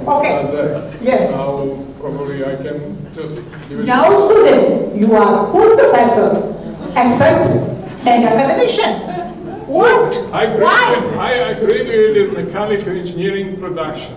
Oh. And as a student in '68, I started to use computers, and everything what I did is I merged mechanical engineering and computing. But last 30 years, now mechanical engineering is pure software engineering and so on. So that's why I say I'm learning every day. I'm very interested to learn more. So I see me as a student. I'm only more advanced and faster, but did we know anything about generative AI before 22? Very little. Very few people knew what is going on, but all others know. We learn all the time. When I started to do AI, when I was in the United States, I was in a research lab for AI. It was in 1970, 71. When I came to Civil War in Yugoslavia. Pardon? 70, you say? It was the University of Illinois, in AI lab of Professor Stephen Lu, and I learned a lot. From then I learned every day. You are much work, USA and Singapore? Yes. Yes. Then I was using more engineering tool to engineering collaboration, intelligent object-oriented databases, and integration with intelligent workflows so that our global business is done through internet, how product development can be shared among different teams. So it was a kind of AI based on computers and databases for 7 years. Mr. Professor, thank you very much. Okay. I am Professor Genetics, Plant Breeding, Biotechnology. I like artificial intelligence application, genetics, biotechnology, plant breeding, food security. Thank you very much. Thank you very much. Thank you. Thank you, Mr. Professor. Thank you, Mr. Professor. Thank you all for these two keynotes. We will continue the discussion on the round table. I think it will be a very interesting discussion, but please now you can go outside for some refreshments. We'll have a 10-minute break so we can be on time for the session after lunch. So thank you again. So please continue to the parlor for some refreshments. My name is Alexandra Stevanovic, and it's my pleasure to moderate this roundtable session here at the e-learning conference. Today we will be discussing about generative AI and prompt engineering. We'll speak about new competencies for learners and educators. And I'm joined by Professor Emilia Kisic. She's from our Metropolitan University. Dr. Professor Dragan Domazet, our president, also from University of Metropolitan. Our guest, Professor Dr. Dijana Oreški from University from Zagreb, Croatia, and our Dean, Professor Dr. Nemanja Zdravković, also from Metropolitan University. We will go over key points, challenges and solutions, and also share ideas and experiences to improve our approach to e-learning. And I will not speak too much because we don't have enough time, I will start with the question, as you agree, if you agree, sorry. Okay, first question is about competencies in AI era. And generative AI is reshaping what it means to be competent in higher education. So, Diana, first question is for you. And from your perspective, what are the most important competencies learners and educators need to develop today? Thank you. Thank you. Hello? Can you hear me? Hi. Hello. Thank you for the question. I think there are many competences we need to have in mind, but I would emphasize first digital literacy or maybe AI literacy today. Then it is not enough just to know how to use AI, how to use AI tool. It is very important critical thinking and ethical judgment. We need to know how does this tools works, what are their limitations, what is behind, and critically evaluate it. I like to cite one sentence from Paul Auster, which says, always believe it, but always check it. So I do use AI tools and I believe what I got for answer, but I always critically evaluate the results. I think that's important. Later in my paper I will talk about prompt engineering, as Professor Domazet also mentioned in his keynote, as a part of AI literacy. That's also important today. And to conclude, I would like to also emphasize meta competence as something we all are aware that technology is rapidly changing, especially with an AI, and it is important to adapt to that change. So now we are talking about prompt engineering. In 5 years, we will talk maybe about something else. So our ability to adapt and to change to technology is also important. Thank you. Thank you so much for your answer. Our second topic is about prompt engineering as literacy. So, Professor Emilia, should prompt engineering be seen as a separate competencies like digital literacy or as part of broader academic skills? And how can we know if learners are really competent in using prompt engineering? Thank you. Thank you, Alexander. Hello, everybody. Well, we can discuss about this because I think that, in my opinion, we can see this prompt engineering as discipline as itself, because I think it deserves it, but also as part of broader skills. And if someone is using prompt engineering, he must be very how to say, well, he must know what he's doing. He must fine-tune the answers, he must give good context. Diana also mentioned critical thinking. Everything that we get as output, it must be double-checked. So it is very important that someone who uses AI tool really has domain knowledge. And if he doesn't, he must use other resources and really check well what is output. Many years ago, as Professor Domazet said, mathematicians were afraid of calculators. They were afraid that will change the game, but no, today we use calculators on everyday level, and that is normal. So today, Same thing, we use AI tools and we should use them. But if someone is prompt engineering, it doesn't mean that he will just type the question and get the answer. He must be aware of output. Also,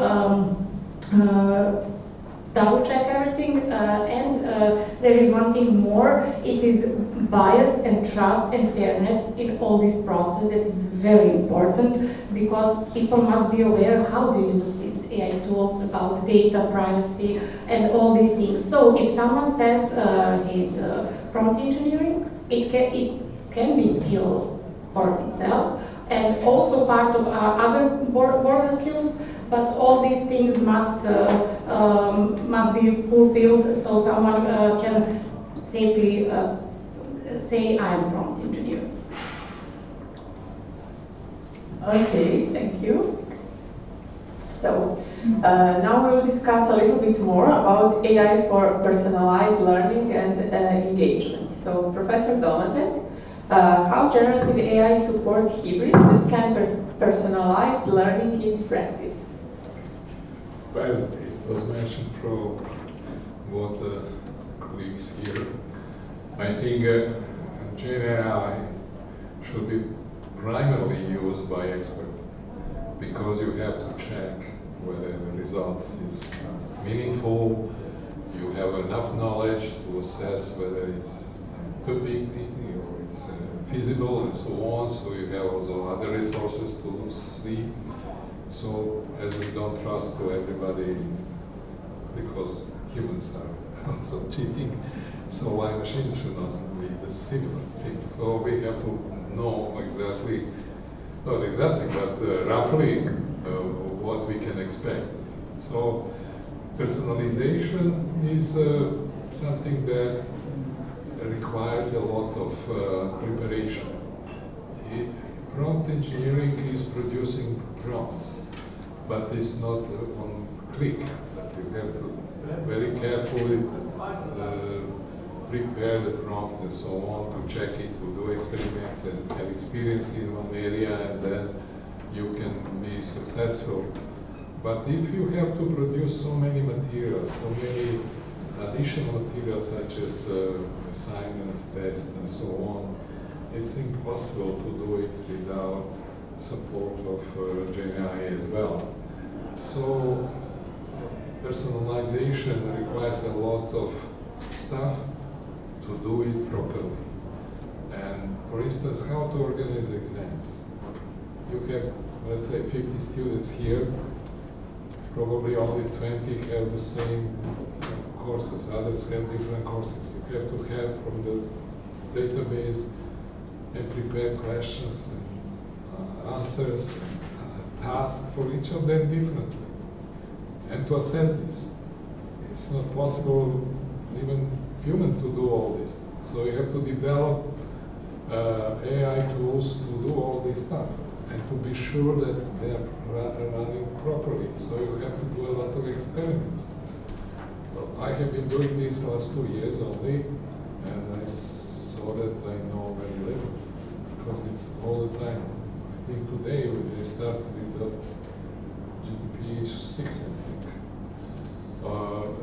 There are so many now different tools for different areas, so you have to know which one of them is the most appropriate. If programming is, then there is another tool for that. If it's design, another tool, if the languages are there.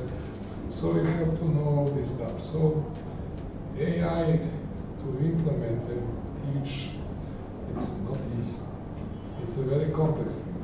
I have problems with the students in management. They hate mathematics and statistics and probabilistic. But when I ask them, are you interested to learn how AI can help you in management? Of course, that's very interesting. Yes, but you have to know a little bit of statistics and also probabilities and so on. Oh no, yes, like that. They don't like to the basics, they just want to click, click, click and have results. It's misleading. So you have to properly develop all this stuff, and you need to be very careful how to do that. So to spend a lot of nights and days working on that.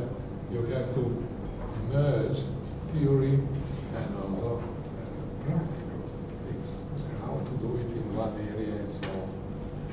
But we can achieve amazing results very fast and so on.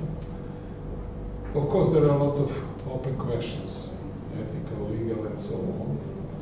But it's always like that with new things. If you are for open science, we have to be even for open technologies. If we want to charge everything and then we stop development of the society, we have to be forward thinking and open and sharing whatever we know. Because when we share, I give one piece, but I get many pieces. So we are all gainers. We gain more sharing. If we want to forbid everything, that's mine, what's that? It stops yourself, because you're sharing, you don't get if you don't give.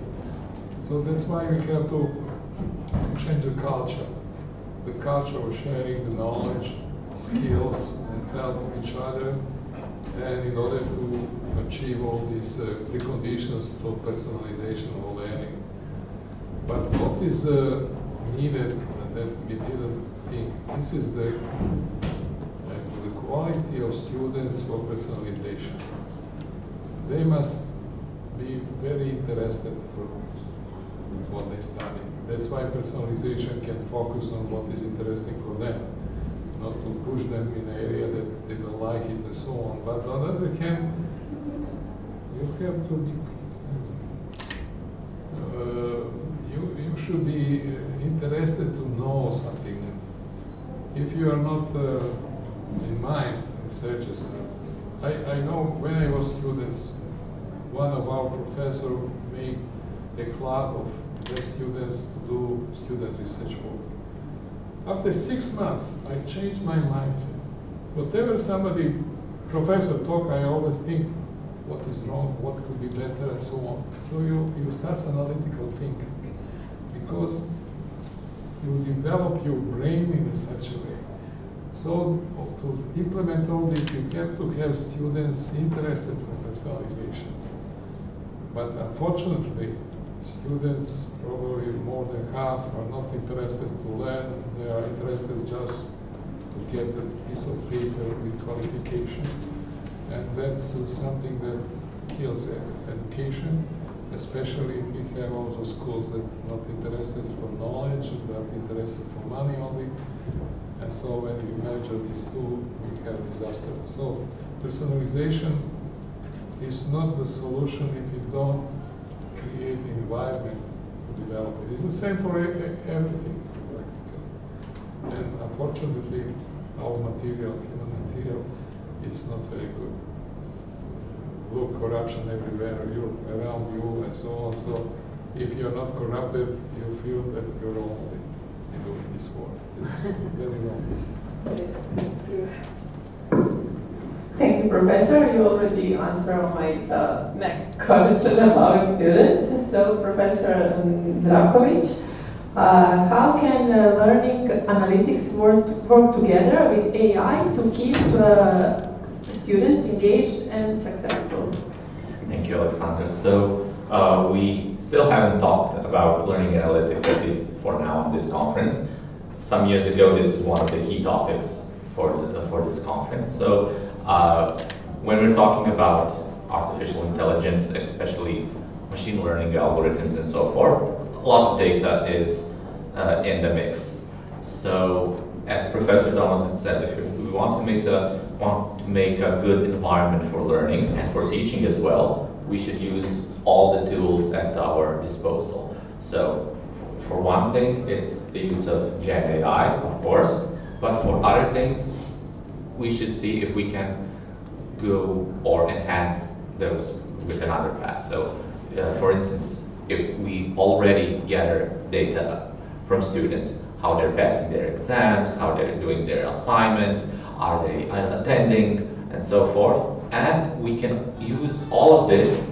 Tools already exist, very excellent tools exist to gather and to analyze these kinds of data and to have either a predictive model or maybe to further analyze so we can see what are the student preference based on their achievements throughout the semester or something like that. And this type of data can really be helpful, especially combined with something that we can then generate especially tailored to their needs and their preferences. So my belief is that we should use all the tools that we have, whether analog tools, digital tools, AI enhanced tools, and also to make the students aware, because we have a lot of problems, for instance, with student consent, because we have to tell them, okay, we are gathering your every assignment grades throughout the semester, and we give them surveys each week and something like that, and we have to explain to them, and it's really a tedious process to explain to them why are we using this. But to include these things early on, as early as possible, I think it will, and to see the benefits from that, I think there will be a lot of more positive feedback, and then students will say, okay, for instance, if a student preference has, I'm more of a visual learner, okay, then the generative AI tools can help them visualize with more graphs and make more examples, and especially be tailored to the student needs. So, as I said, just to conclude again, and to emphasize, use everything that we have at our disposal, and I think only with that, and with student support, and the institutional support and everything, we can achieve so much better results than the ones that we have. So we have the tools, but now we talked about AI literacy and new disruptive technology literacy that needs to be implemented both from the student and from the teacher side. And in cohesion, it can work good. Thank you. Thank you so much. Professor Oleszki, we should speak also about risk and benefit balance. So generative AI offers personalization and efficiency, but what risk do you see? I don't know. For example, over reliance, quality, or ethics, or what else, in your opinion? All of the mentioned. I agree, over reliance, and we need to educate our students and emphasize that. That's really important. And they, as I mentioned earlier, they need to be aware, we need to be aware of the limitations of large language models. Training data, they are not thinking outside of the box. Hallucinations, although the newest models hallucinate less, however they do hallucinate yet, so we need to emphasize that there are various risks of that usage. However, there are also many benefits. We discussed now personalization. I think that I assume that we all use it and see that it really boosts our productivity. I have read some researches that said that in average we are 30% more faster in doing the tasks that we did earlier. So those are the benefits. Thank you so much, Professor Zdravkovic. Can you tell us something more about how can institutions prepare students and staff to critically evaluate AI outputs? Yes, this is something that's already been addressed, especially by Professor Donald's keynote speech, but I can maybe add that as we all know, everybody is using generative AI, but we need to be aware. We know there's a fine print at the web page. It says outputs may not be correct, and usually we take it all by granted. If Gen AI told something, we believe it's true. So we have to be aware of the risks and to this over-reliance that you mentioned. So we have to educate everybody, because everybody is using it, to say, okay, this is just a tool. It's just interpreting of a limited knowledge that it has.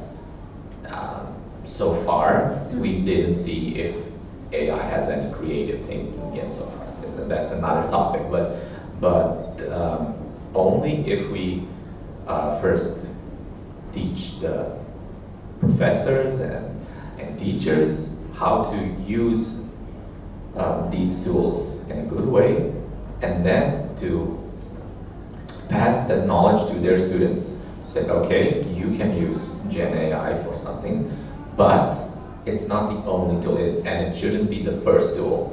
So if you give them an assignment, I think the most important thing is to see, okay, if you give a student an assignment, their first thought shouldn't be, I'll ask ChatGPT. But I can verify, or I can see what the outputs are from ChatGPT. Maybe verify is a too strong word, but to see, and that's something that we did on our classes. For instance, we had some mini projects and mini debates. We said to them, okay, find out something about, I don't know, IP addresses, because I teach computer networks, so subnetting or something, some topic. And then look at our literature that we already gave to you, and then look at the output at that ChatGPT or similar tool will give you. And then try to analyze it. And then we got a really positive result. All the students said, okay, but ChatGPT gave me some answers, but it's not detailed enough. It was too general. And then they said, oh, okay, I'll look at the literature, at the course textbook or something, and then I can compare, and then I can ask additional questions, but they already acquired the knowledge from the textbook, so they can just complement in using ChatGPT. So my general answer is we should prepare, because it's inevitable. Everybody is already using it, so we should teach the students to use it smartly, in a smart manner. Thank you so much, Professor Zdravkovic. And one short question for Emilia, actually, because it is only because of the time. So we can hear from Keynote, first one, about immersive and emerging technologies. And so, do you see, how do immersive technologies like VR integrated with AI change the competencies learners and educators need compared to traditional digital tools? And do you see generative AI as a bridge between immersive environments and personalized learning? Thank you. Okay. Well, as Elita said in her keynote speak, these tools are great, but they should be additional tools. They should not exclude traditional digital tools. It is very important. I think they can really help in improving competencies to the learners which use them. But I think that there are many challenges with these new technologies, because sometimes it's very difficult to train the trainers to use them. We must teach the teachers to use them. Sometimes these tools are expensive, so there are some limitations in their practical use. But results and the researchers show that they are very effective and that they can help learners to learn new things and to get some experiences that they cannot easily have, such as virtual reality for manufacturing processes, etc. And that is great. But as I said at the beginning, only as additional tools. And about other question, I cannot give a straight answer, because I think that more research in this area should be conducted, and all these things with generative AI is new. So I think new opportunities are in front of us, but also potential limitations, and that should be explored further. Okay, thank you so much, Emilia. And we arrive to institutional and future outlook. So, Professor Domaset, should university and accreditation bodies start to include AI competencies as a prompt engineering in curricula and graduate profiles? And what are the risks if they don't do that? Well, in general, AI education is needed to be included in many curricula or to be merged with existing courses and curricula, because this is something that is all around us. I don't think that should be a course only prompt engineering, because you have to know area where you use it. If a medical doctor is preparing a prompt, he must have he has a background in medical science. I'm an engineer, how can I do it? So it should be included in different courses that we already have, and this is something that is needed. I don't think that higher education institutions and schools should be required to have some specific courses. They should be free. Why accreditation should decide what we have to teach, what we don't have to teach? We know better than they know, because we are expert in our area. We share the risk with this, and so if you give a lot of authority to anybody, especially to those who are not experts, they can write many stupidities as they do currently. So I guess that accreditation has anything to do with such a detailed curriculum. We are experts. They can check whether we are expert, whether we are eligible. But they give accreditation, for instance, to those who have nothing to do with education. Founder of some university and schools have nothing to do with education. I call them these people with thick tips and fingers and short fingers, because they are just do this for money. So accreditation should focus on such things, how to control whether they really satisfy our requirements and so on, but not to go into technical details and knowledge details, because they are not expert. We had a lot, for instance, last accreditation, we had a process lasting altogether 6 years. Can you imagine? In foreign countries, it's 6 months to 12 months. Why? Because I don't want to go into detail, but it's awful. And then when you meet these people, very often you see they are not expert in the field. They are there because of the different interests. So I will not suggest that accreditation, even the ministry, interfere on curriculum things. Well, after, I'm also a believer of market. We have to compete, and those who pay or who learn, they will know the best what to choose. We have to prove that we achieve a certain quality in one area, but it's up to us to make a risk and control it. If I offer something bad, very soon it will be recognized on the educational market, and I hope that I will bankrupt. So that's why I don't push too much accreditation or ministry or any administrative things to create our career.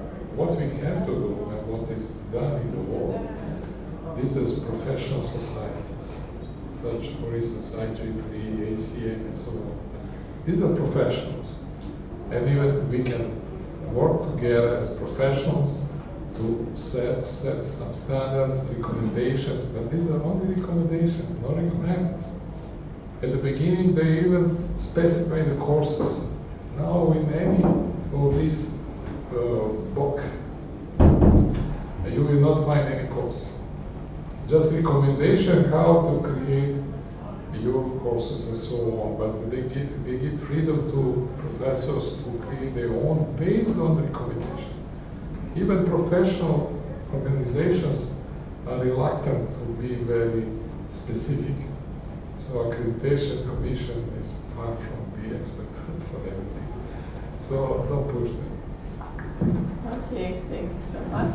And Professor Oreszki, actually it could be the question for all of you, but specifically for you, and after that you can add something. If you want, looking ahead 5 years, will prompt engineering still be seen as a special competence, or will it become a natural skill, like using search engines?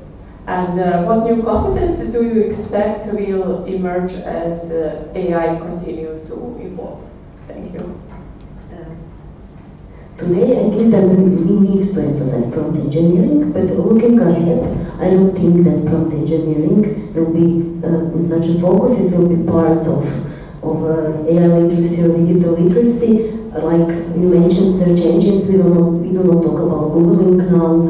It's just part of information literacy. So I think that the similar will be with prompt engineering. So I don't see prompt engineering as focused as today. Yeah. So Professor Zdravkovic, what are the new competencies do you expect will emerge as AI continues to evolve? Well, as we said before, this AI literacy is going to be a really important thing. We didn't talk about ethics, AI and ethics so much, because the regulations and so forth, it all depends on the country that you're in, the national regulation, international regulations and so forth. But I think it will be as common as you said, as search engines, as Googling will maybe just say will GPT or something. But other than that, I think maybe the new competencies will be towards, training AI tools to do different things. For instance, I saw a really interesting post on LinkedIn, I think. It says, I don't want to do my laundry, to have more time to do my laundry because ChatGPT is doing my papers. I want AI to do my laundry so I can have more time to do creative work. So maybe the competences in the future, because AI is already here, maybe a shift will be towards something that we saw in some old movies to use AI for maybe more manual things, so we can focus as society and maybe more expanding our creative thoughts and activities. Maybe those will be the competencies looking ahead. It's maybe 10 or 20, 50 years. So that's my opinion. Okay, thank you, Professor Zdravkovic. We will see, I hope. So now it's time for questions. Do we have anyone? It's not possible that we answer all your questions. Okay, I think that our audience are hungry and thirsty, so we can continue and you can ask our professors at lunch break. Thank you so much. Okay. Hello everybody, I'm opening today first session and I would like to announce the paper Prompt Engineering as an AI Literacy Competence, a framework for learners and educators, and our dear Professor Diana Oreszki will present the paper. Authors are Diana Oreszki, Alan Kisic, and Maros. Diana, the floor is yours. Thank you very much. Hello everyone once again. With this paper, I'll actually continue the topic that we discussed at our round table. As Emilia mentioned, The topic of this paper is prompt engineering as an AI literacy competence framework for educators and learners.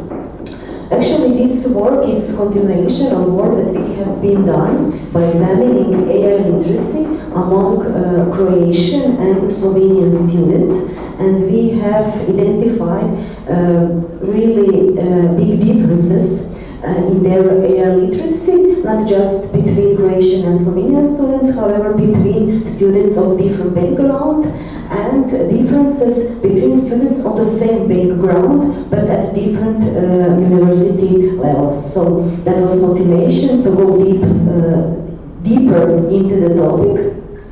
And now we are actually here. First I will explain what were aims of this work. Then I will show our conceptual framework, which has 3 dimensions, which we think are important: cognitive, technical, and ethical. And the most important is competence metrics that we have been developed. I have to mention, for now this is only conceptual framework, but we plan to test it with our students in the next winter semester. Introduction, just briefly. I believe that we will all agree that we are talking about AI before and after the advent of ChatGPT, which was in the November of 2022, when generative AI emerged as a result of many components, big data that we are all generating, storing every day, accompanied by computational resources, good, powerful, deep and machine learning algorithms which are able to handle that data, and lots of investment from the industry and science in these topics. How popular is ChatGPT? One proof is here on the picture, where we can see how many days it took to ChatGPT to achieve 1 million users. So only in 5 days, as you may see here, ChatGPT accounted for 1 million users in comparison with other popular applications such as Netflix or Facebook. That's so little days. For instance, for Netflix it took more than a year, and for Facebook it was 3 months. So generative ChatGPT is of course only one of many generative AI tools that we are using, and those tools are used in education also. How to use it, how to interact meaningfully with these systems is actually the point of this paper, and we see that as one of the obligatory competences for both educators and learners, and that's why we are emphasizing that also in the title of this paper. Not only the students and the learners need to be educated about that, but also we as educators. And in this paper, we are positioning prompt engineering as a central skill within AI literacy. So our objectives were to first to define prompt engineering as one component of AI literacy, then to propose a conceptual framework, how to integrate prompt engineering into educational practice, and at the end we want to give some recommendations through the competence metrics to learners and educators. We have of course did literature review and pointed out some of the definitions of prompt engineering. One really easy one is practice of formulating clear, purposeful inputs to guide AI outputs. Good prompts really do the difference between results that we will get by using AI tools, and prompt engineering really influences the quality, the relevance of the content that AI will generate. And here we are arguing that prompt engineering goes beyond just technical mastery, and that we need to include it, and that it requires also pedagogical and critical thinking skills, which are also bolded here at this slide. There are some frameworks, which the existing frameworks, and questionnaires related to AI literacy, related to the different users of AI tools. So there are many AI literacy questionnaires which are focused on students of different levels, and those frameworks, those questionnaires emphasize multidimensional skills which needed to be taken into account. Again, generative AI tools and prompt engineering that goes with that are used in education in many purposes. Here on this slide you can see listed some of the tasks that are generative AI tools can be used for. So for content generation, for design of the assessment, for some kind of provision of feedback, but we need to be aware of the EU Act, especially in Croatia, which prohibits using of AI tools, only AI tools, as something that will give feedback to the students. The final decision needs to be on teachers. So AI tools can be used as a help, but of course teacher is the one providing the feedback and grading. Besides the task that we have seen now, we can divide it into several categories. So regarding the content generation, assessment, and so on. Prompt engineering and good prompt engineering is also something that enhances personalization of learning, as we have discussed earlier, and content quality as also. So in this research we are providing framework which has 3 dimensions enlisted here. One is cognitive, the second one is technical, and the third one is ethical or critical evaluation. I will go a little deeper into each of the dimensions, but just to give a brief overview, by cognitive dimension we mean understanding how the input that we give, so how the prompts shape the behavior of AI tools. In the technical, we mean refining prompts, defining prompts, iterating prompts to get better output. And at the end, ethical dimension, we need to ensure responsible and transparent use of large language models.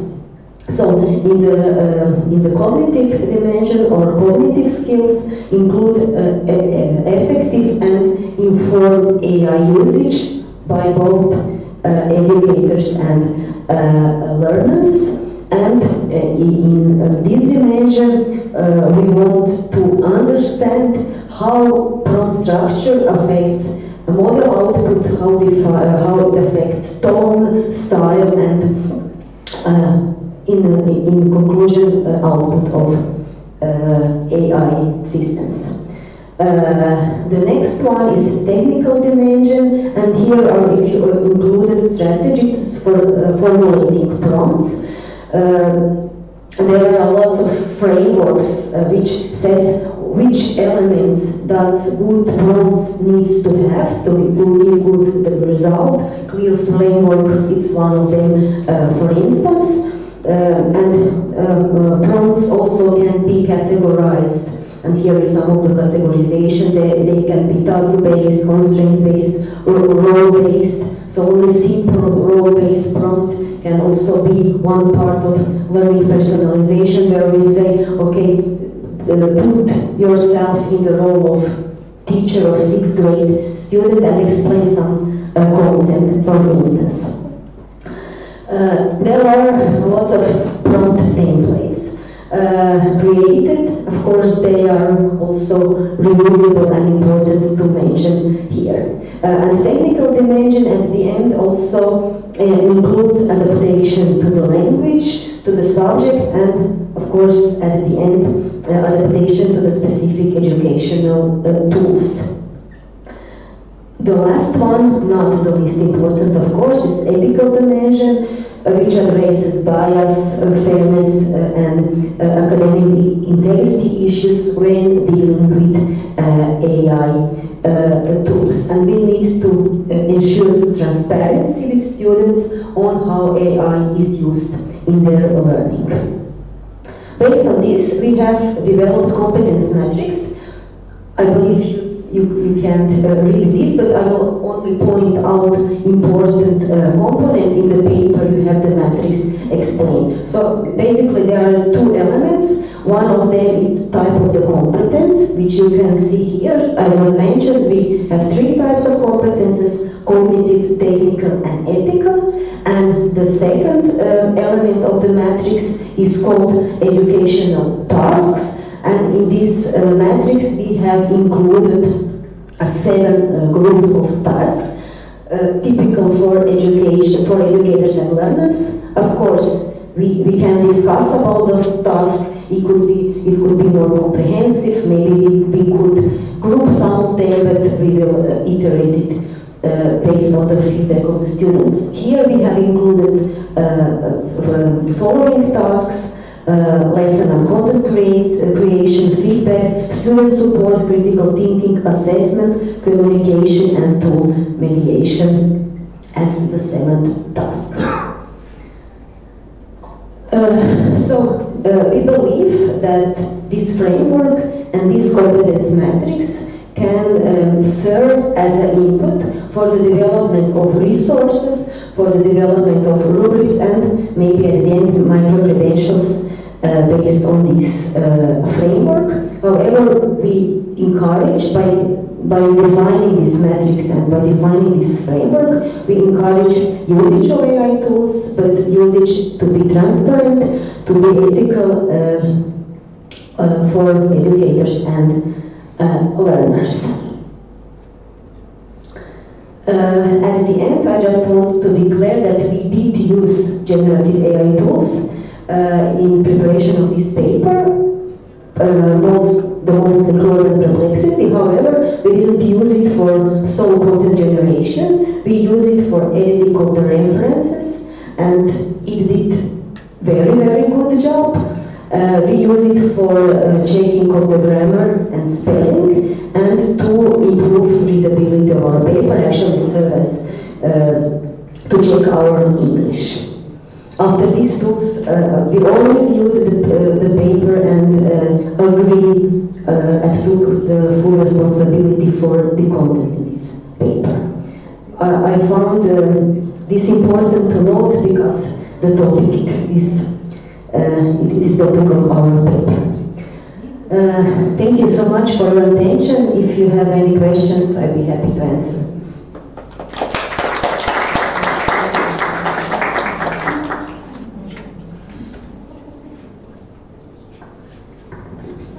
Okay, thank you, Diana, for a great presentation. Are there any questions? Okay.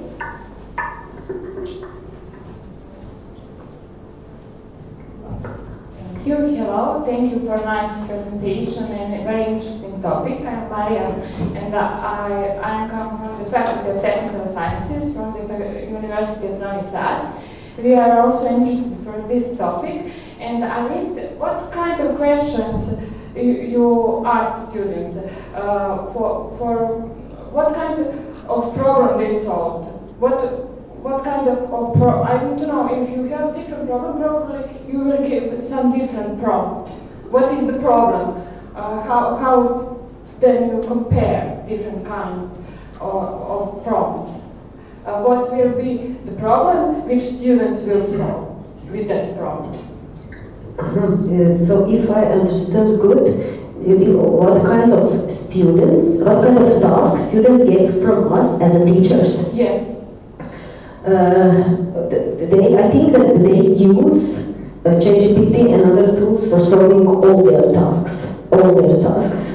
As we mentioned earlier, over-reliance on that tools is one of the biggest problems and challenges here. But I mean that we need to learn them how to use the tools. That we need to emphasize the limitations of the tools that they should be aware of. Now they do not check the results. So we got, I have to mention that we got project assignments, results, and there are sentences like, do you need more help from me? Or they just copy-paste that ChatGPT text. Yes, I understand. I thought maybe you will do some kind of experiments to check, are they able to have enough competencies to use ChatGPT, some kind of experiment to see their prompts and to see, do they have critical literacy enough to use ChatGPT? Yeah. We examined their literacy last year, but this year we plan to do actually that by employing this matrix. That's to do, and maybe next year at this conference we will present the results. That's great, because I think you have great framework for that. Thank you very much. Thank you. More questions from the audience? Okay, maybe one from my side. You mentioned the metrics as someone who is who knows very well AI and knows how important metrics is, and maybe sometimes it's the most difficult part. Do you have any maybe plans or visions in your faculty about different kinds of metrics for maybe successfully use these AI tools or something to incorporate in your curricula or part as a subject that you already teach? Did you try something like that? That's an excellent question. We didn't try, but after that we submitted this paper, it came onto my mind. Yeah. So that's something to do. Okay. Maybe we can work together. That would be great. Okay, great. Well, if there are no more questions, thank you, Diana. I will now invite our next speaker. He will present a paper, Immersive Learning in Higher Education, Integrating Artificial Intelligence and Virtual Reality. Authors are Miljan Stevanović, Dragana Nikolić-Ristić, Emilija Kisić, Milica Mladenović, Vladimir Vuković, and Petar Pejić. And our colleague Miljan will present our paper. And the floor is yours. Thank you. Is it working or not? I can hear. Hello, my name is Miljan Stevanović and I will present our paperwork as Professor Kisić already said. It's about immersive learning in higher education and integrating artificial intelligence and virtual reality.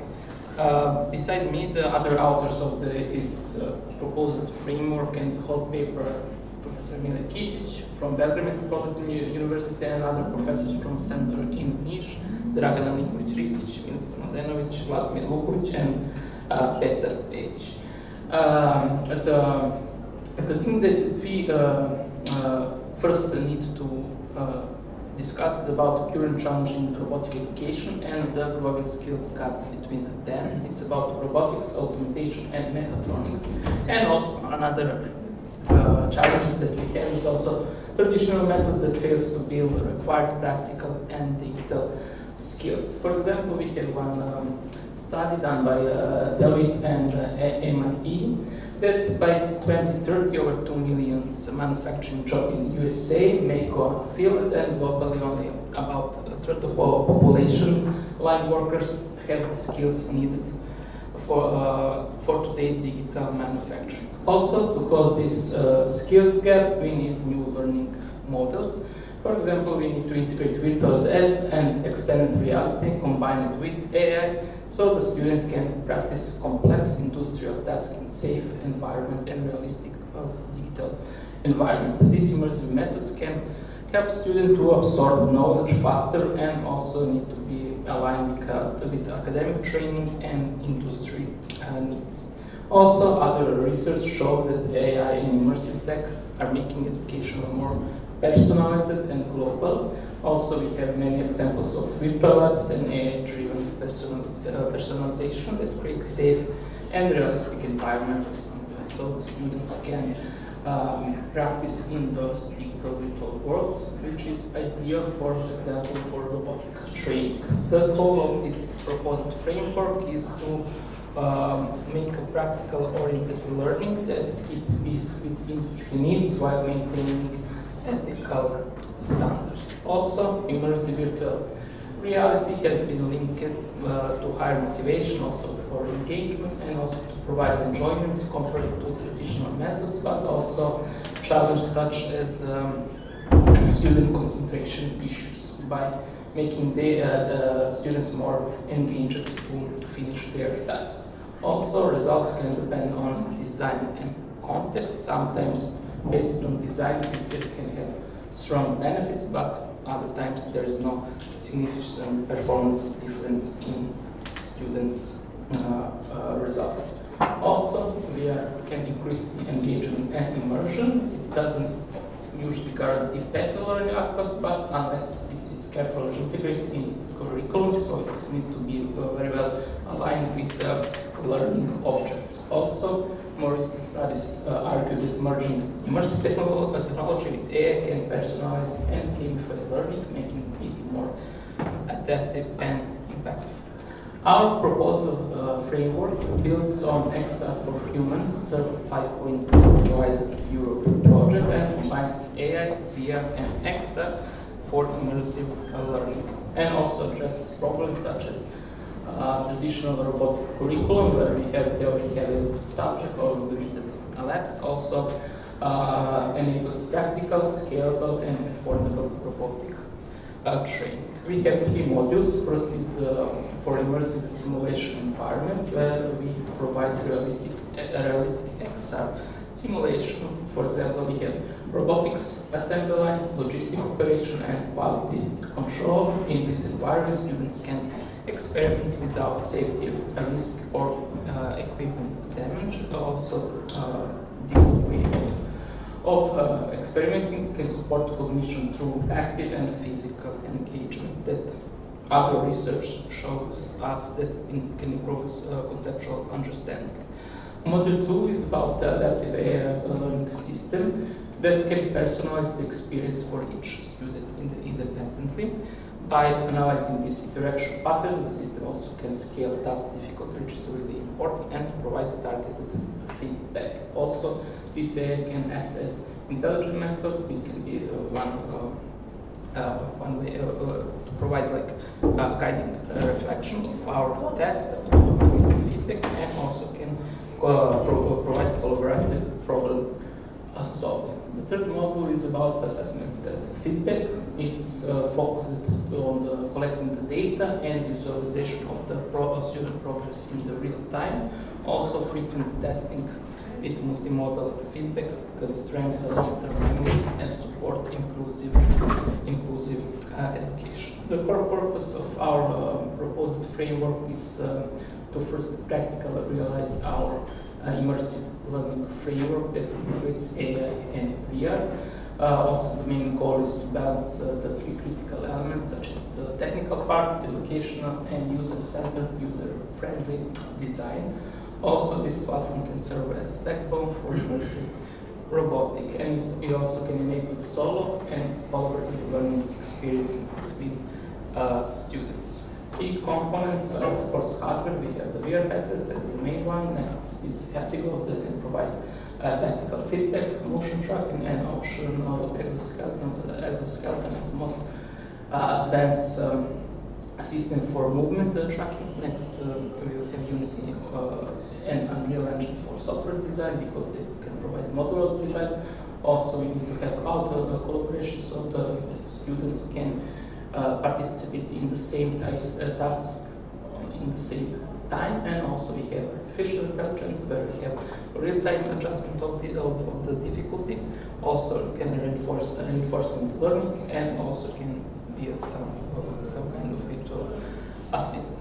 The design of the user interface needs to follow human-computer interaction principles and first and for all need to stay intuitive and accessible for everybody.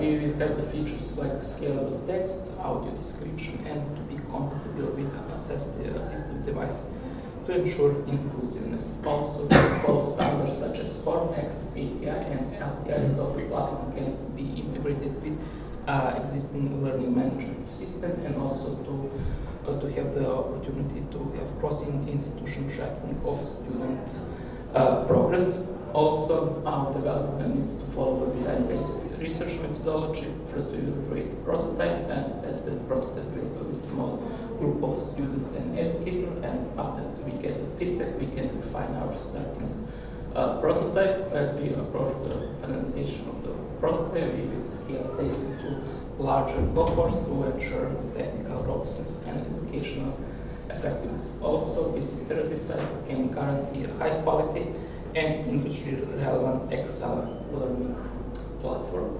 Also, about validation phase, we first need to move from this concept stage to real-world application.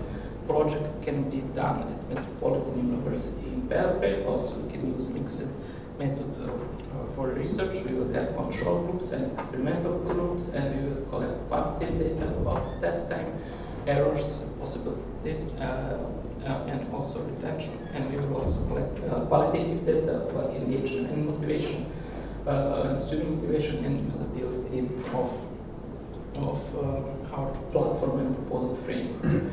Next, feedback also we can,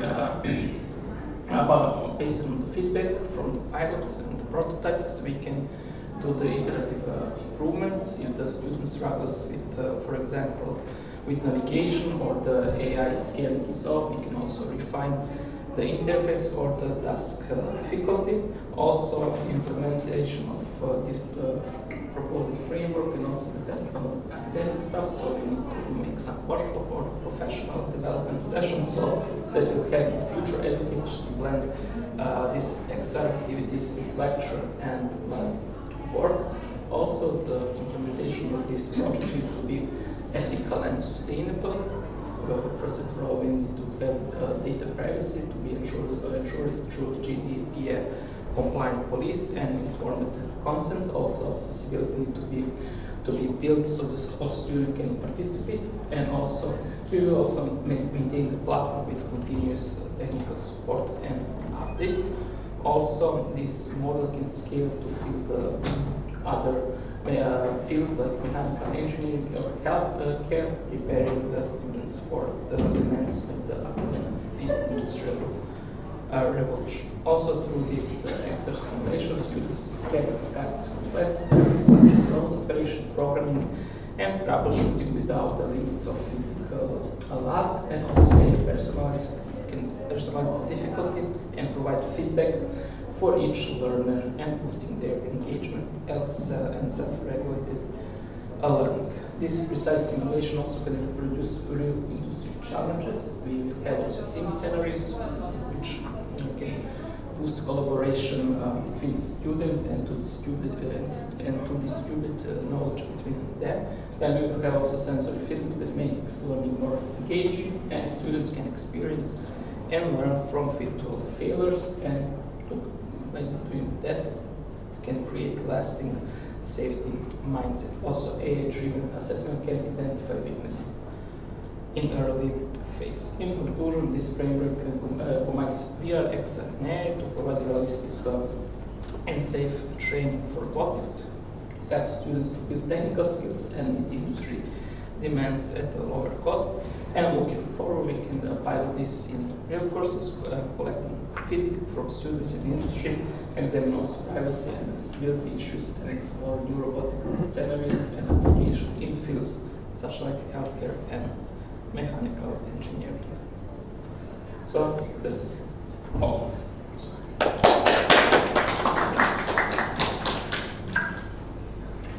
Thank you, Nina, for this nice and effective presentation. Any questions from the audience? Okay. Thank you, Miriam, for your very interesting presentation. I just have a question about your choice of field of study.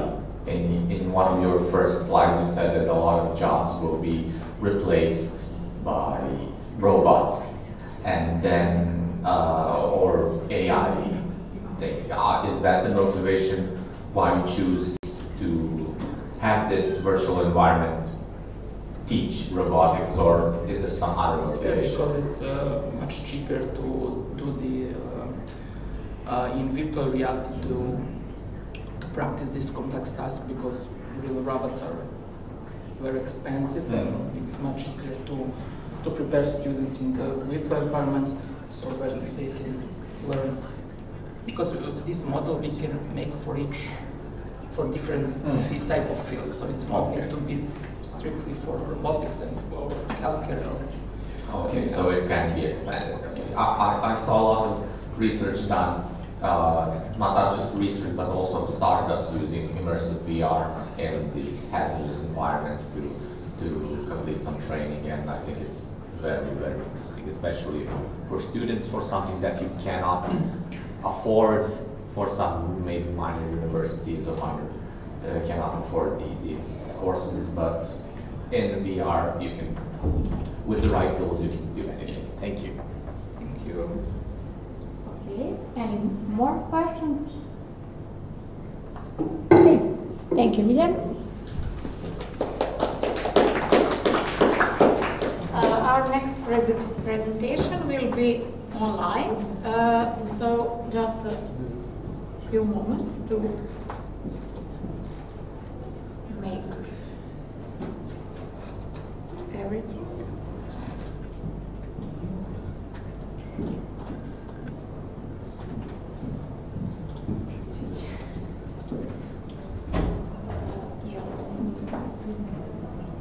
Sad idem na ovaj paper presentation, na to Da. Ja bi mislim da bi trebalo.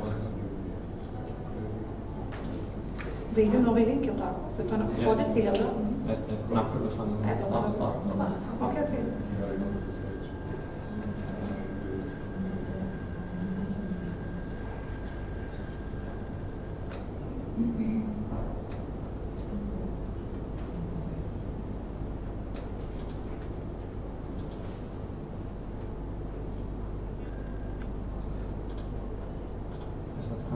Kamera okrenuta ka vama jedino, ne znam da li hoćete da okrenete ka vama, hoćete vi stajati tu ili... Ću da se vratim tamo, nema veze.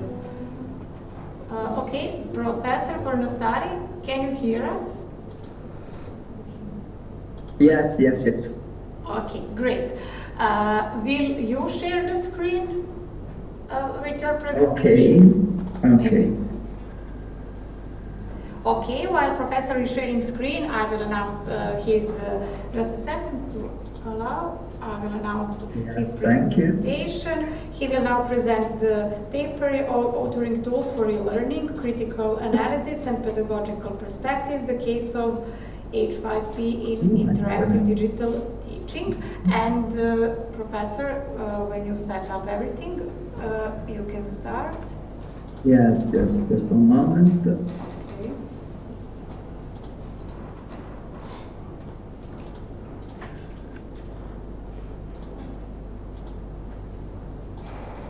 Okay, do you see the slide? Okay, we see your presentation. Not sure. Probably, yeah. And just a moment. I change format of my slide.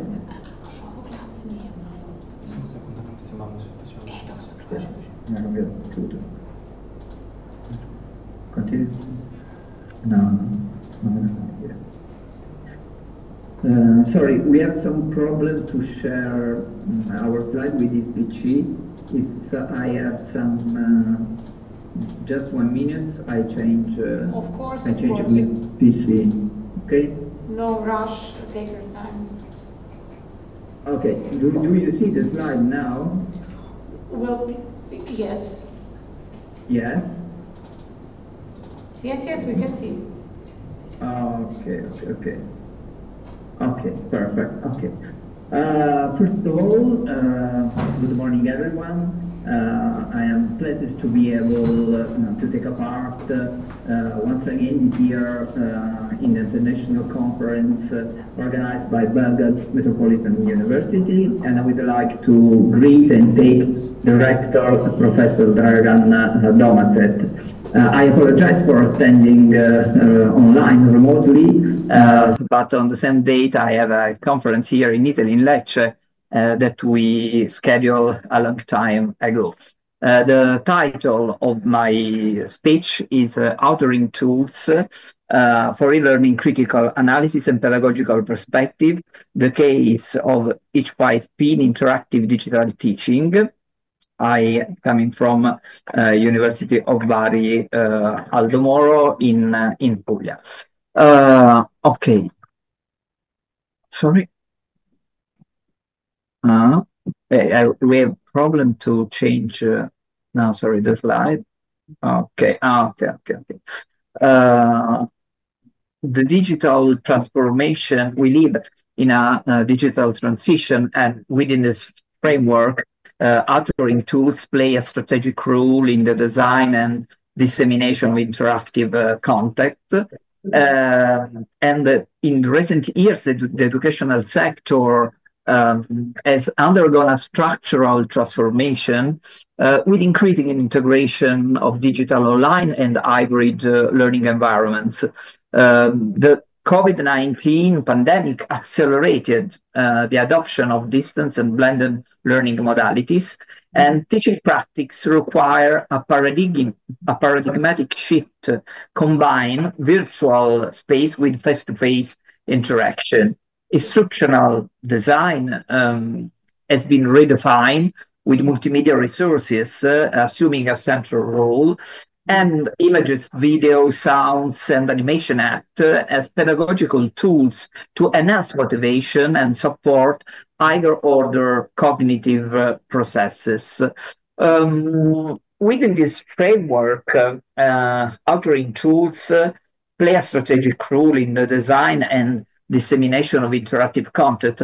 I want to share with you the idea that as professor or teacher, we are a designer. I think through a fantastic book of Diane Lorillard, The Teaching as Design, and Professor Art Designer. And each 5P package stands out for its versatility and seamless integration with major LMS platform. Enables the creation of interactive videos, quizzes, enriched presentation, timeline, simulation, and drag and drops activities. Foster constructivism and social cognitive approach, moving behind transmissive model. Does not require advanced programming skill, making content creation accessible even to less technologically experienced teachers.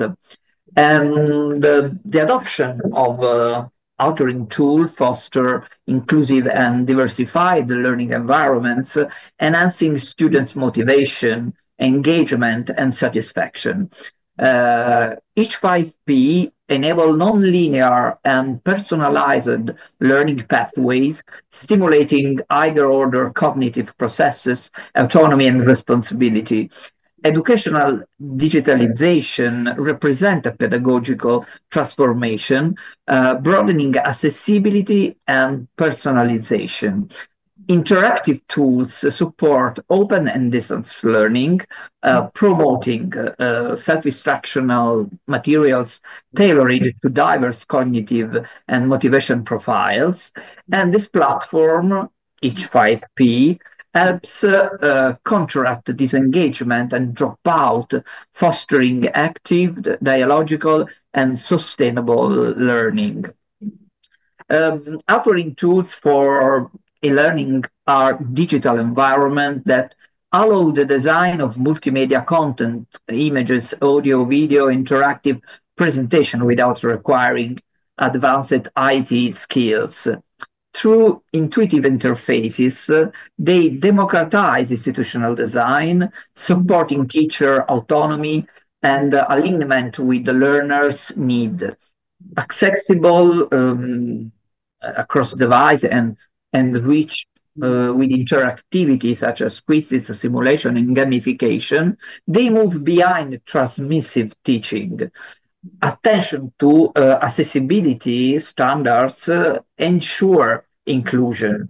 Tools can be desktop-based, cloud-based, or LMS integrated, while interoperability standards such as SCORM, XAPI, and LTI guarantee compatibility and scalability.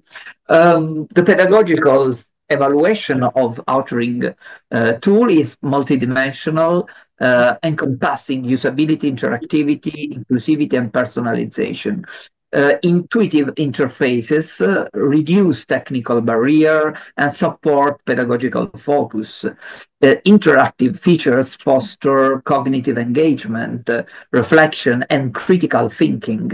Accessibility standards and adaptable content ensure inclusivity, while personalization and monitoring enable self-regulated learning. However, uh, critical issue persist, including insufficient teacher training that limits use to operational function, the tendency to merely digitize traditional materials without methodological innovation. It's important not also the technology, but the approach, but the structure of the lecture, and the risk of replicating a transmissive model in digital form during the COVID-19 period. We assist to this wrong approach. Future perspective highlight the need for systematic investment in teacher training to promote reflective, participatory, and student-centered learning. The platform H5P was launched in 2013 by the Norwegian Center for ICT Education. Is an open source platform for creating and sharing interactive learning content. Built on principles of openness and interoperability, it promotes sharing, usability, and co-creation by teachers, learners, and developers. And its modular architectural supports over 40 content types, including quizzes, videos, timelines, memory games, drag and drop activities, all designed to foster interactivity and personalization. Natively compatible with Moodle, WordPress, and Drupal, H5P ensure scalability, centralized management, and also dynamic learning pathways in digital environment. About the motivation and pedagogical rule of this platform, motivation is driving force, the sustained authentic engagement, supports cognitive and emotional restructuring, and redefines the student's role. It can be observed through active participation, perseverance, attitudes, emotion, and behaviors, even in informal learning moments. Key determinants includes personal aspiration, self-efficacy, psychophysical condition, social environment, and effective teaching strategies. Each 5P acts as a motivational lever. Its immediacy and interactive nature shift learning from passive model, the school of the past, to learner-centered approach, fostering responsibility, metacognition, decision-making, and autonomy.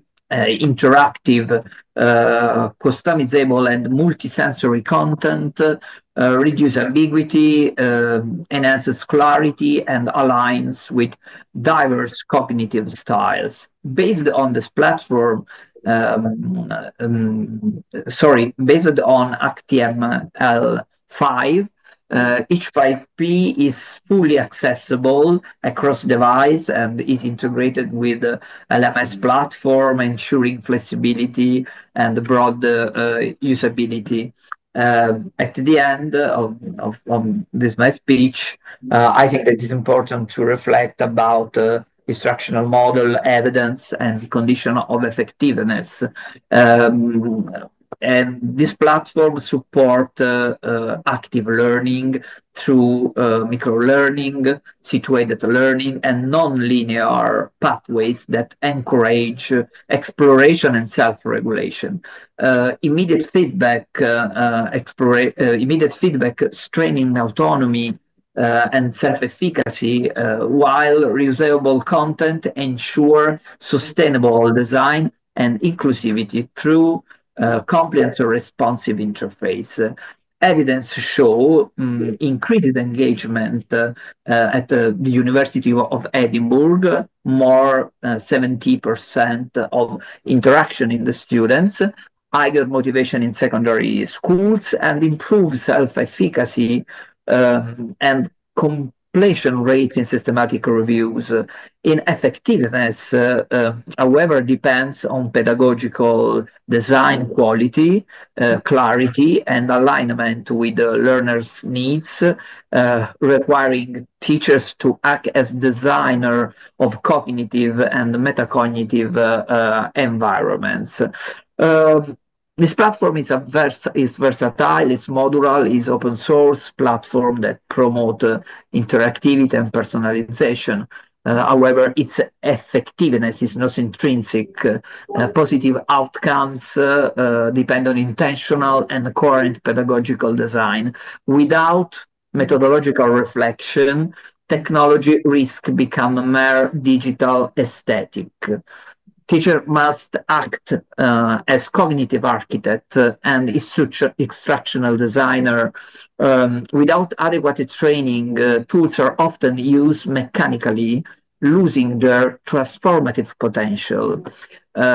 Systemic issues remain, including the second level digital divide and insufficient teacher preparation, which under the integration of innovative practice in education.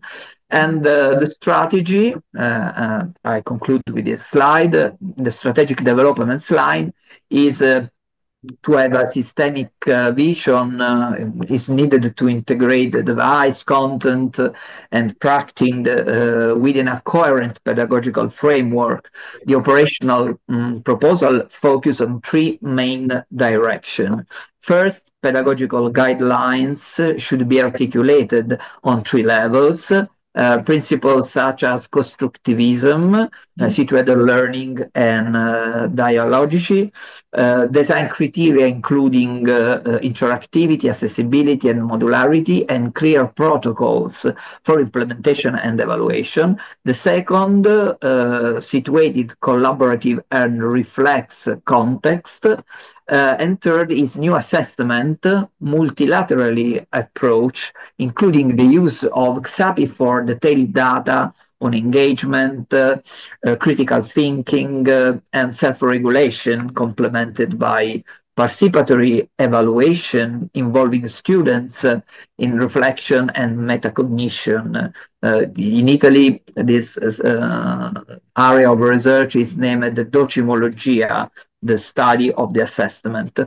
The current challenge is not to adopt technology without changing pedagogy, but to rethink educational technology. It's important to building a critical, inclusive digital pedagogy support by structural and multidimensional investment. Thank you for your attention. I hope to respect my time.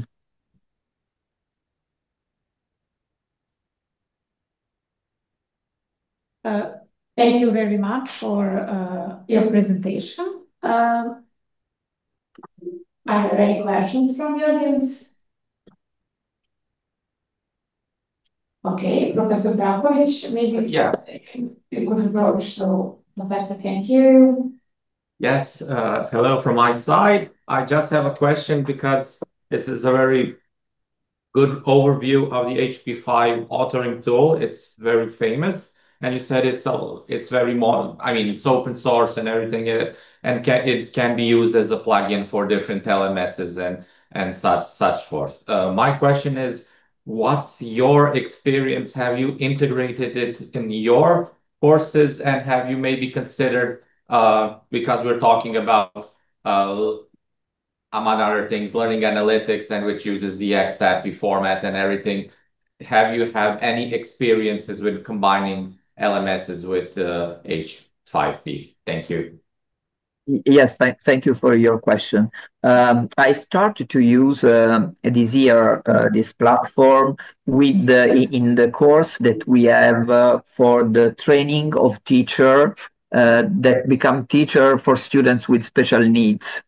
And we're starting this year. Now, using learning analytics, we start to analyze the data. For these reasons, I am referred to external research, and I wait to collect the data of this course to have also some data to rafforzare, to improve what I explain in my slide. Okay. Thank you. Okay. Good to know. Thank you very much for your answer and for presentation, and we hope that we will see you in line in Belgrade next year. So thank you. Okay, bye. Bye.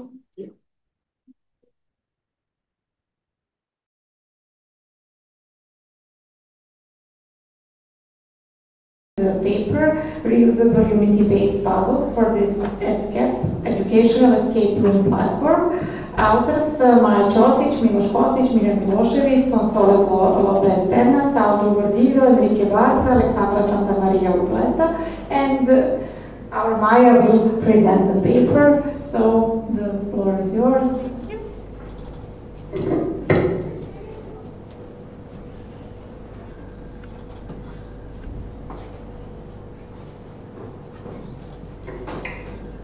Testing. Okay, you can hear me. Hi everyone, I'm Maja Ćosić. I'm a teaching assistant at University Metropolitan in Belgrade, and I work on subjects such as game design, game development, VR, and interactive media. Today, I would like to talk to you about reusable Unity-based puzzles for the ESCAP educational escape room platform. Quite a mouthful for a title. The authors are yours truly, Sonsoles Lopez Pernas, Aldo Gordillo, Enrique Barra, Alexandra Santamaria Urbeta, Miloš Kostić, and Miljan Milošević. Now, the first thing we want to talk about is the challenges itself of educational escape rooms. So where does the idea even come from? Well, we can all agree as both teachers and assistants, getting students to be more invested today is a little bit harder with their attention span.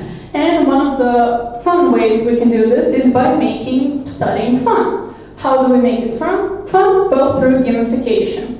One of the new forms of games that have arisen in recent years are escape rooms. We can see their popularity growing even in real life with events for teams of people, and the games itself growing quite highly on platforms such as Steam and so on. So what escape rooms, what is their goal? Well, it's actually to foster creativity, teamwork, and critical thinking. One of the challenging ways how we could use this is to present our subjects and our curriculums exactly through escape rooms.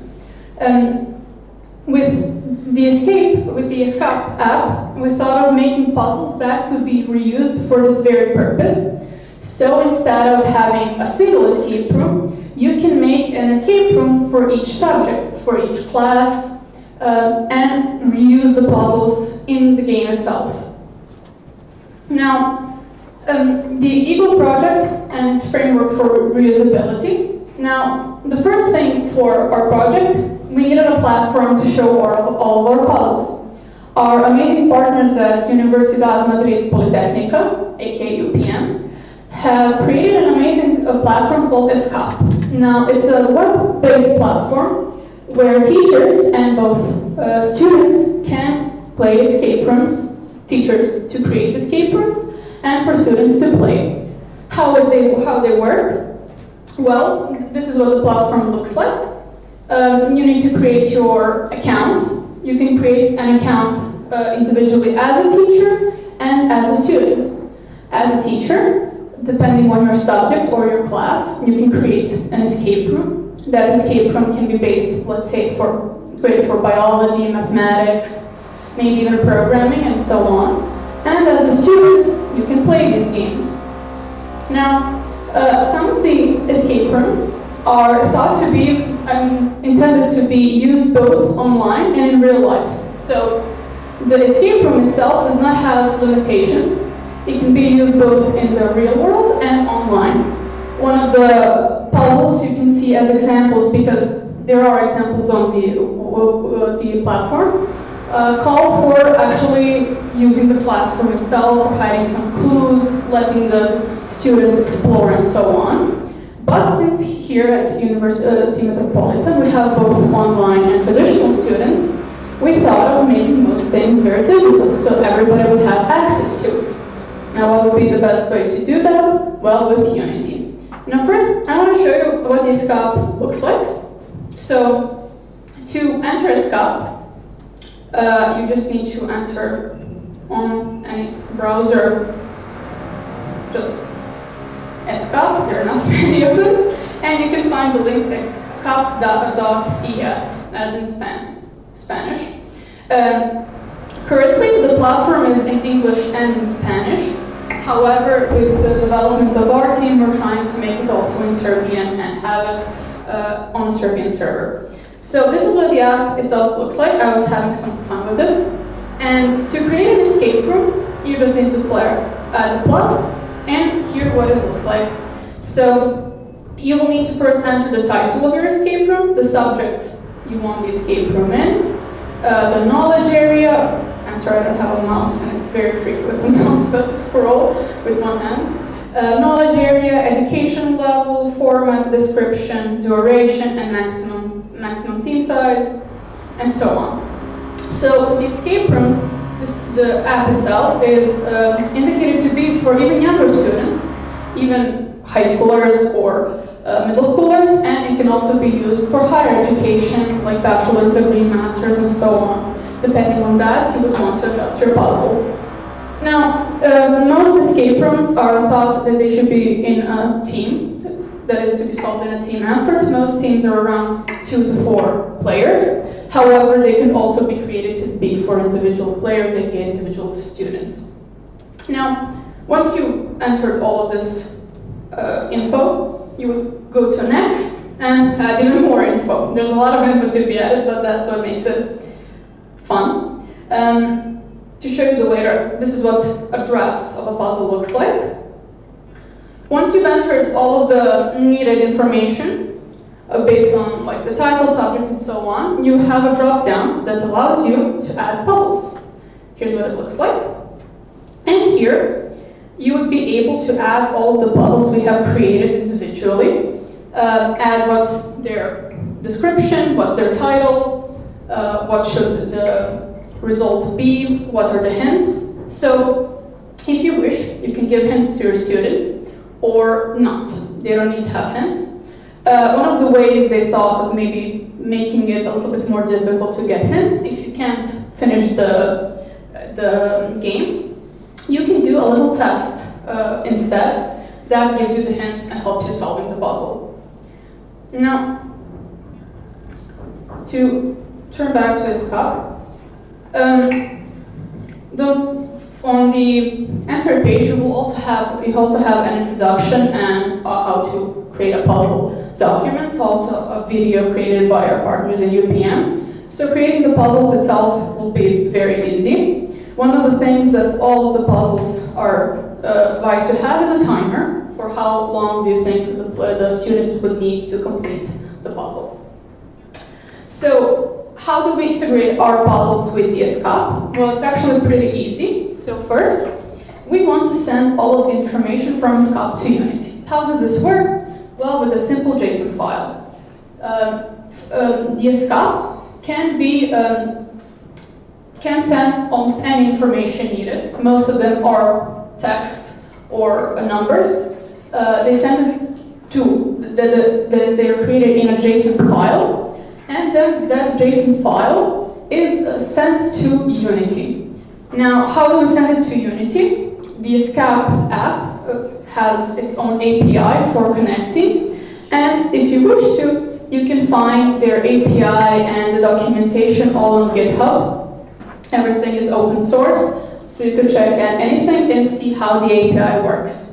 For our puzzles, we will mostly need the result of the puzzle, the student's name, and their final, that is a Boolean if they completed it or not. Now, to go to the fun parts that we made. One of the puzzles we have created first was the Caesar cipher. Now, how does this puzzle work? It's a 2D Unity puzzle that takes a JSON file that contains a code and a shift. In the newer version, it also contains a language because the English and the Spanish and Serbian alphabets are very different. The Caesar cipher works based on an alphabet or any form of an array, and it checks for how much they should shift the letters. Let's say the letter is A and the shift is 2, it would become C, and so on. Now here, they're not connected to the example of the JSON and the image. The shift is -2, so if it's minus, it's going from the behind, and the letter will be Y, let's say in the English alphabet. And for the numbers, that was a little bit tricky. My decision on that was to just go from digits from 0 to 9, and then depending on their shifts to be changed.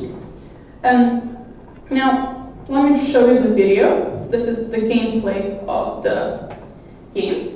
So here you can see the JSON file taking the code, the shift, and the language. Everything is hand-drawn and has sort of a retro steampunkish feel to it. I wanted something that would be universal for most puzzles and fit the storyline that maybe the teacher had decided. Now, this is also, it depends if the letters, it's key sensitive, are capital or lower letters. They change it by using the caps lock. You have space. You can select anywhere on the screen and change the text. If you see you've entered something wrong, you can reset the puzzle. And let me just show you.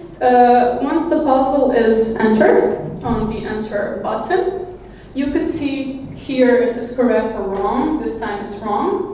But once you enter the correct, it will show correct. Now this was in the testing phase to see if something was wrong or correct for me in Unity. The students themselves cannot see this. The only person who can actually see if they got it right are the teachers that will get the information back from the JSON file if it's completed. For them, they will get from the ESCAP also the confirmation once the puzzle is done. Now, the next puzzle, probably the fan favorite puzzle, is the bomb puzzle. Let me just, okay. The 3D bomb puzzle.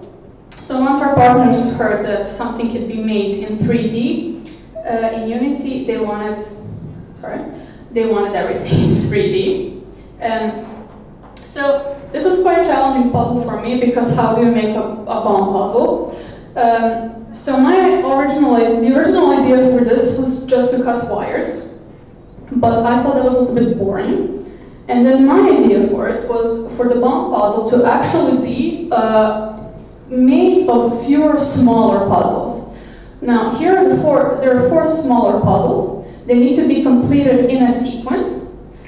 And once that sequence is completed, you can stop the time. So there's a timer on a bomb. You need to finish it before the timer pops off. If it does, the bomb explodes and it's game over. To do that, there is a stop button. You don't see very clearly on this picture, but there is a stop button that is locked by a lid. And once you complete the puzzles, the lid will lift and you can press the puzzle.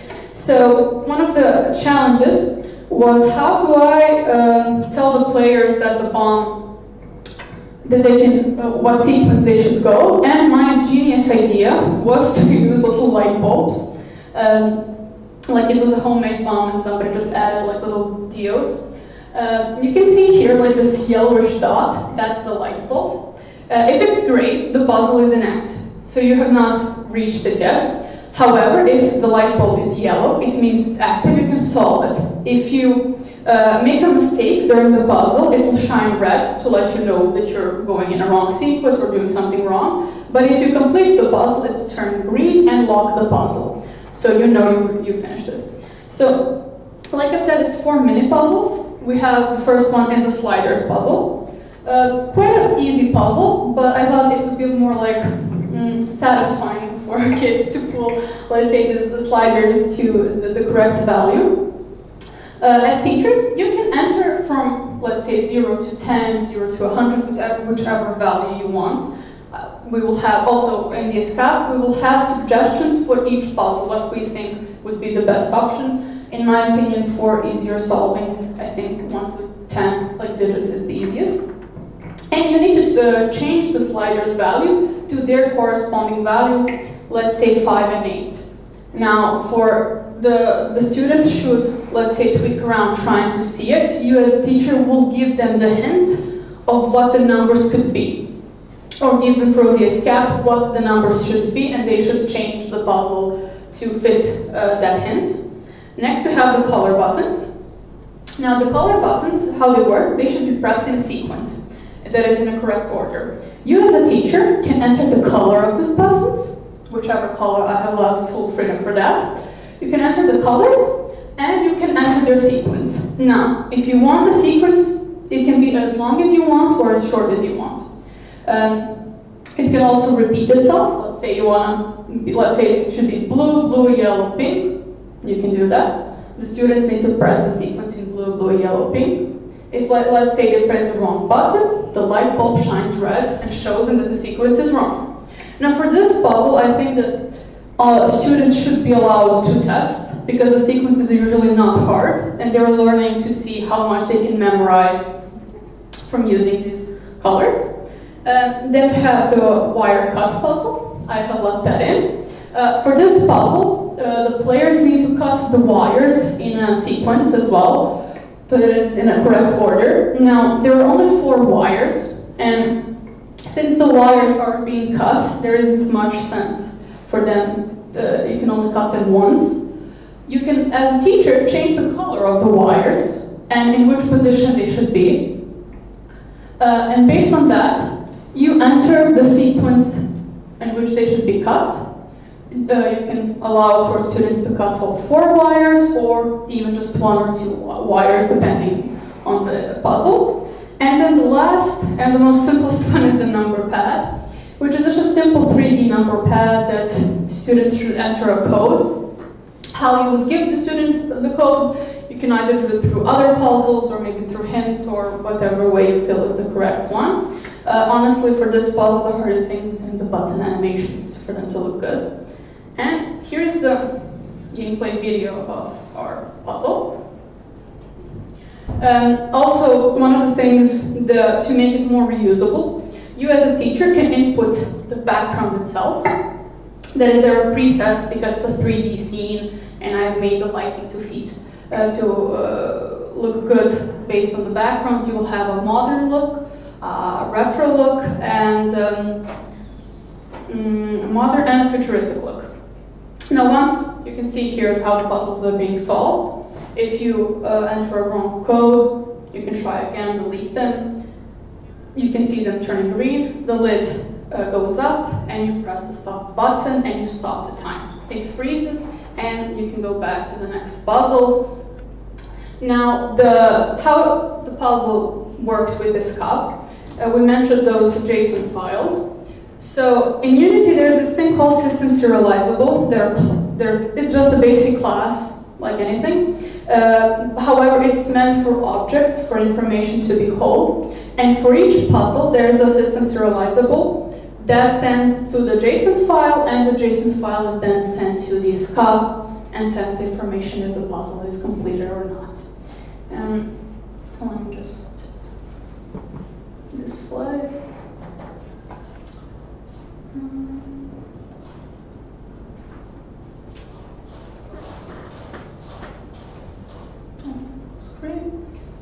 The third puzzle is the save box puzzle. How it works? Well, it's also a 3D puzzle, and it's a lockbox or a save box with the rotation kind of a keypad. And how it works, the keypad, the lock can be turned both clockwise and counterclockwise. How it works, you enter a code. It can be as long as you want, and you enter the direction of each number. So let's say how it should look. It should be, let's say, L for left, R for right, and something. The code for this puzzle that I made was L2, L8, R2, R0, R2. And to make this puzzle more interesting, I wanted to adapt it to being more like of a hint puzzle. And because of that, once you solve the save box, and a little note will appear inside of it, or an image. You as a teacher can enter the content of the note or enter the URL of an image. Unity takes that information from the JSON file and adds it to the game. Here is what the puzzle looks like. Okay. And here you can see you can rotate the save to look around. Now, can you go back? This laptop is a little slow.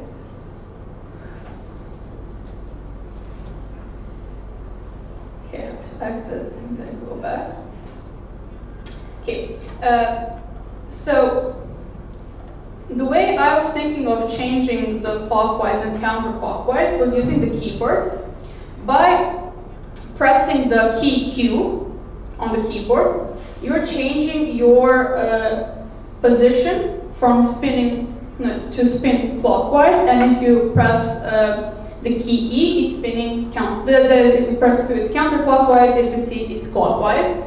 And once you've added the direction of the lock, you can use a slider that shows where the lock will spin. Once you've entered the correct code, you will hear a ding, which allows you to open the safe. And once you open it, you will find a note inside. That is, the students will find a note inside or an image inside, depending on whichever is given. The last reusable puzzle we created is the radio puzzle. Now, like every other puzzle, we have a JSON file. Now, what this JSON file actually contains is a URL of a sound, either a song or some sound. And its frequency and volume needs to be adjusted so it sounds correct. It will be disfigured frequency and volume. It would sound very weird, so warning for headphone users. And you as a teacher need to enter the correct frequency and the correct volume. Now, volume goes from 0 to 100, while the frequency goes from 87 to 108, which sounds weird, but that is the way the frequencies work. Now, one thing I wanted to adapt, it doesn't matter which number you enter. It is flexible so that even if you enter, let's say, 50, once the volume gets to 50, once the frequency gets to around frequency, it will sound correct. So you don't have to worry about entering like the right volume, the right frequency. Whichever one you enter is the correct one, and all of the other ones are wrong. And the students can hear it. Now, however, as somebody who uses Unity a lot, I hate having the sound on, and I hate having loud noises on. So to make things much more easier for the players, I have made a graph with line renderer that shows the wanted value of the song or the sound. You can barely see it. It's this like light grayish one. And the bright green one is the wavelength we're working with. and we need to change it by changing the volume and tune to match the one behind it. You will hear again, once you reach the correct volume and tune, the sound changing drastically to the correct one, but however, you will get a visual representation on the radio. Once the correct volume and tune are entered, the puzzle locks and it's sent back to the escape that it's finished. Sorry, these little slides are not working with me great. Okay, and so what are the key benefits of our approach? Well, first of all, reusability. We're allowing for teachers to make multiple variations of the escape room based on their either different subjects, different classes, different teams.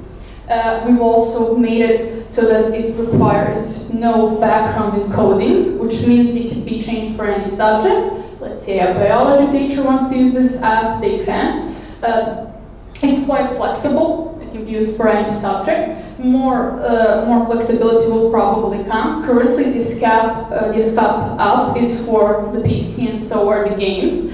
But however, in the future, we're hoping to adapt the platform for the phone, tablet, and the games itself. And for the system, the platform is pretty easy to use. It's pretty easy to access. It's very secure. Our friends at UPM are taking good care of that. And one of the great things about the escape are the analytics. So you as a teacher can get analytics on how the escape room performed and how your students were performing during the game, what are their results, where they're lacking, you can change it or adjust it for future use. Now to conclude, and what are our future directions? Like I said, to expand the platform itself even more, hopefully to create more Unity puzzles. But that depends on how much time I have. The puzzles itself will probably be updated even more and maybe added new features.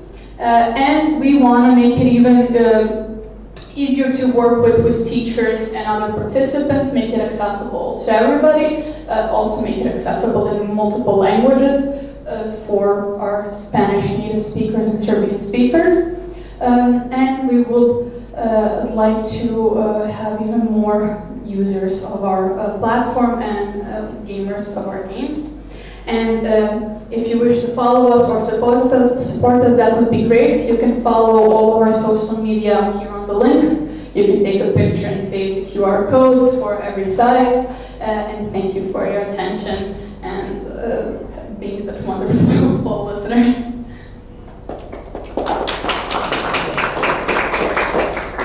Well, thank you, Maya, for this very interesting presentation. Are there any questions from the audience?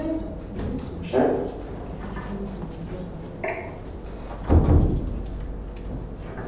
How difficult it is to add other languages?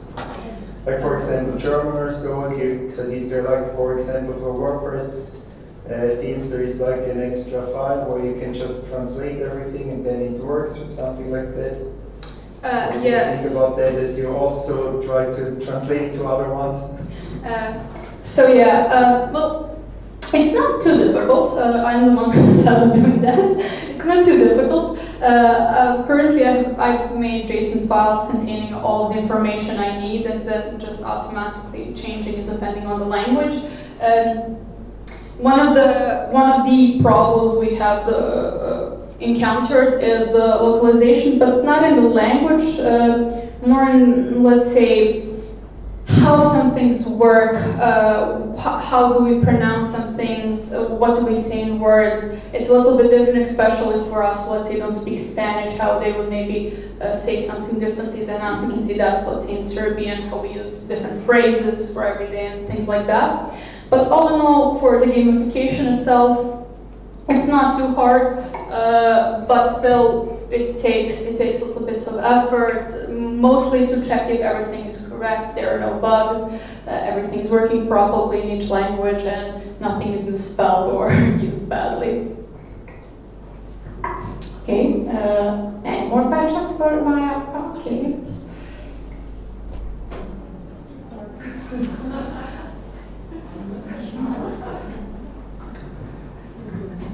Hello, Maya. Thank you for a beautiful presentation. You mentioned that you have analytics Can you explain more? You have maybe some system that's integrated in your escape puzzle or something custom made? What is? Sorry, could you repeat it in here? What is analytics in your escape puzzle? To be completely frank, I'm not really sure that UPM's field of work.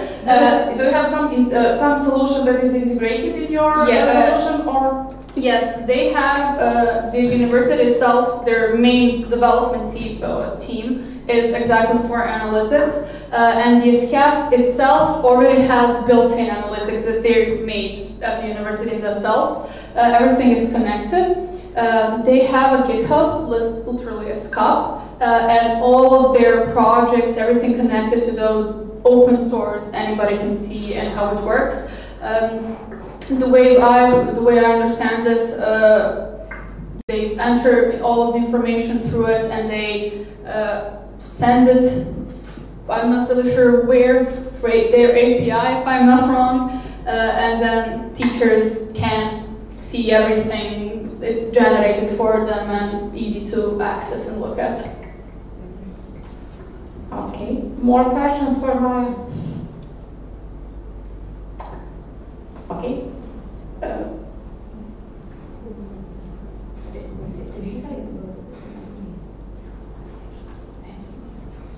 Okay, that would be all. Thank you again.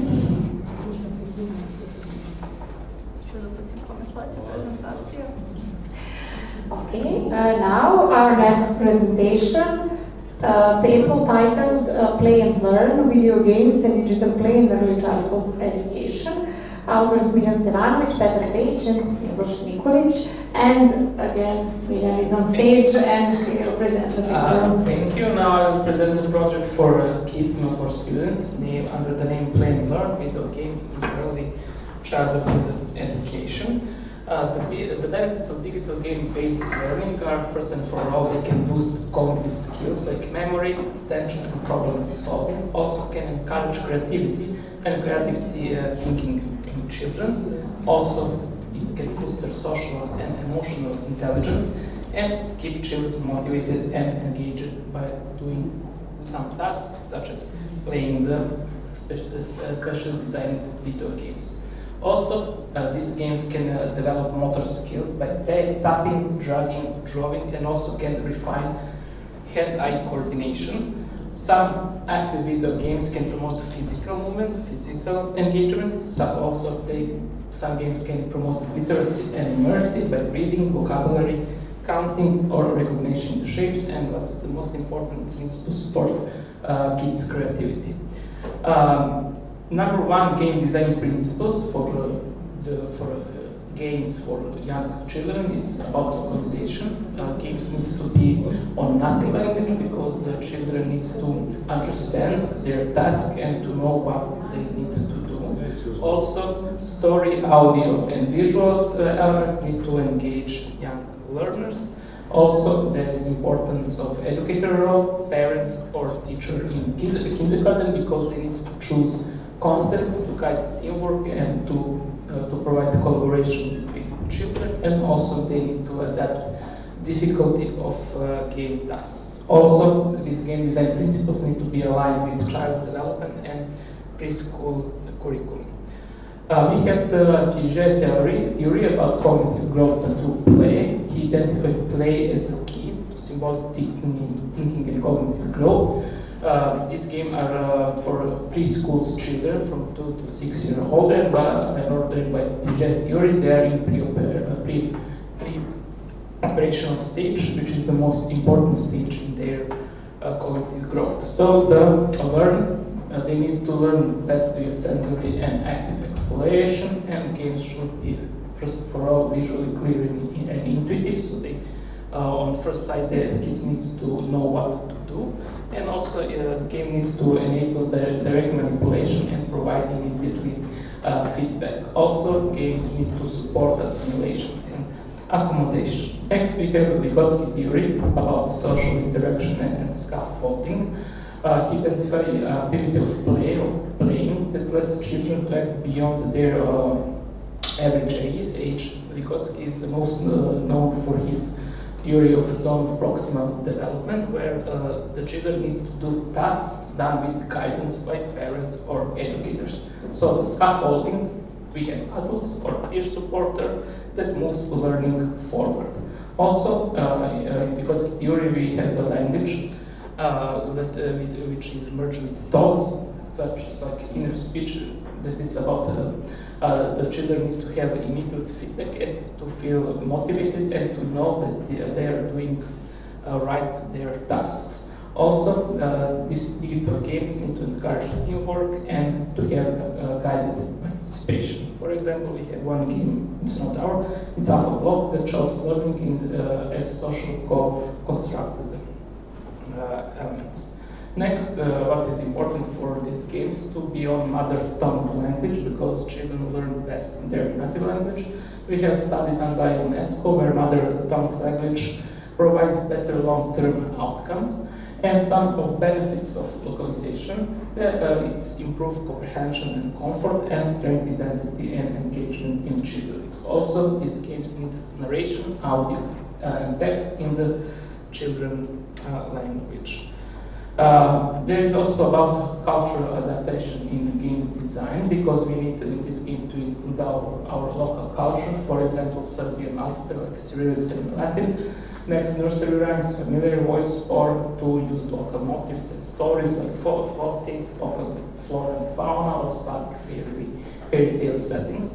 And also we need to balance universal elements such as basic shapes and basic animals with local favorites, like to show in this game like local foods, local songs. And also the goal of this game is to be engaged and to provide cultural relevant learning. Our project, Play and Learn, is an educational game for preschoolers and developed this year on 2025 Metropolitan University in Niš in the game lab. The team members are Professor Petar Pejic, Miloš Nikovic, and the fourth year student from IT and Digital Arts, precisely from Graphic Design department. Goal of these games, we want to have long-term living, also to be like a modular platform for creative learning. About design technology, these games are built in Unity engine and optimized for Android operating system. It's have 2D colorful style, rounded shapes, Serbian narration and music, and it's based in as modular Iceland system, where we have each Iceland have 6 to 12 and mini games, and this system provides easy future expansions. Also, the design and interaction need to be simple. For example, the interaction is done by dragging, arranging or selecting objects. Also, these mini games include shape assembly, color and shape matching, and size ordering. And this game needs to build fine motor skill and hand-eye coordination, and patterns recognition and cognitive flexibility. This is some. I will show you now some gameplays that we. I already tested before the.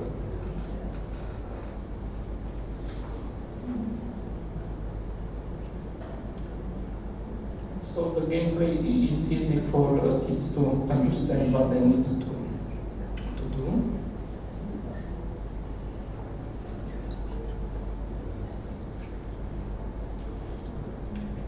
And this is also important because it's the collaboration between the students from our faculty. So the students from graphic design, they do this all the graphic illustration, and the students from game development, they are doing the programming and the mechanics of the games.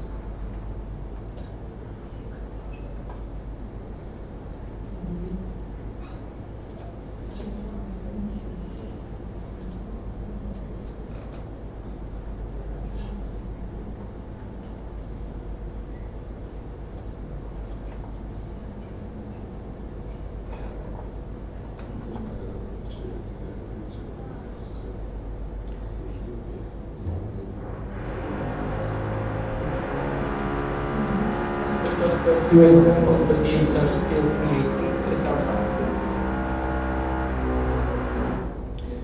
So about education. educational foundation of this project, we of course use Piaget theory, concept theory, concept theory in symbolic way, and the concept of proximal development.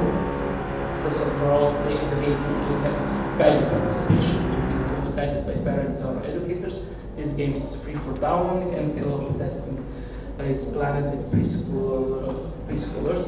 Also, for future, we can add new assembly mechanics and potential multi-language localization. In conclusion, these video games need to provide fun and to be as interactive learning tools, and also we need to have careful culture and language localization that whose impacts. Also, mobile access make this learning widely available. Also, well-designed games can build motivation, creativity, problem solving, and collaboration between the kids, and require parent and educator guidance to prevent overuse. And this play and learn blends pedagogy, child-friendly design, and Serbian culture context. That's all for this short presentation. Well, thank you, Milena. It was a very sweet presentation. Any questions from the audience? Okay. We will start. Okay, here. It's a really cool idea, but I have one question. Do you check research about screen time at that age? If it doesn't harm the children? No, it's safe for children, this game. I mean, not the thing, but watching a screen. They are already watching the screen all day, so it will be able for them to do something, to learn something, and not just to watching the empty screen with the empty stuff on it. Better for kids to play than to watch YouTubers and but maybe better to play outside. They need something to do. There is also, we can also implement active video games there because to improve that the children to move out and to finish some active game tasks. But that is for the most for augmented reality games. Now we are just creating 2D video games. Okay. Thank you. And more questions? That was okay. I don't think we can hear you. Okay. Am I right? Yes, I can. Okay. Actually, I don't have a specific question. I just want to give a comment. I like your presentation. It's so sweet, and I found it so funny and interesting, and I would like to give you compliments for involving students, and it is a very good example how you can motivate students and include them and create something, and parents will control later how many times children will spend in that with game, okay, let's say like this. So it was very nice and interesting, and thank you. Thank you. Okay, one more question. Thank you, Milena, for another great presentation. I just have one question. You mentioned that besides the teaching staff, we on the development of the games, students both from the faculty of information technology and digital arts were included. This is excellent. This is very important because we're all in the same building. It's relatively hard to get the students from different faculties to be involved in group projects, and I think this projects and similar things which include also from the faculty of management can be very good. But my question is, was it easy or difficult, or did you have any challenges in pairing the students, or did they just collaborate?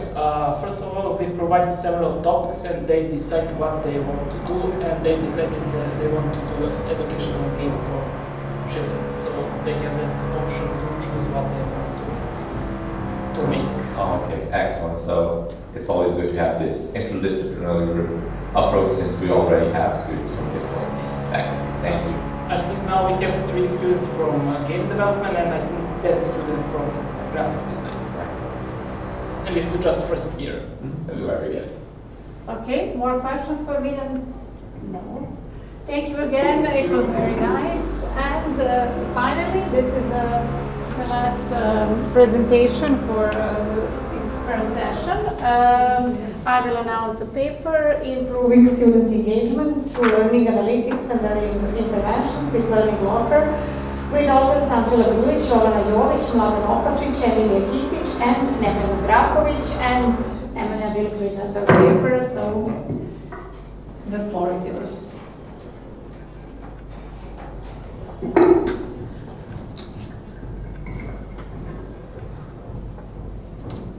Hello again from my side. This paper is mostly done by our master student Anđela, but she's in niche currently because we have exams. She's monitoring the students, so hopefully she will come next year to present herself. This is one of the papers that we've done within our ESILA project, an Erasmus Plus funded project, and it has to do with learning analytics. So I'll just give a quick context and motivation, something about learning analytics and within the ESILA project, our learning locker system, what we have done at BMU, but our partners have done similar stuff at their institutions, and we'll look at the results, which are mainly interventions.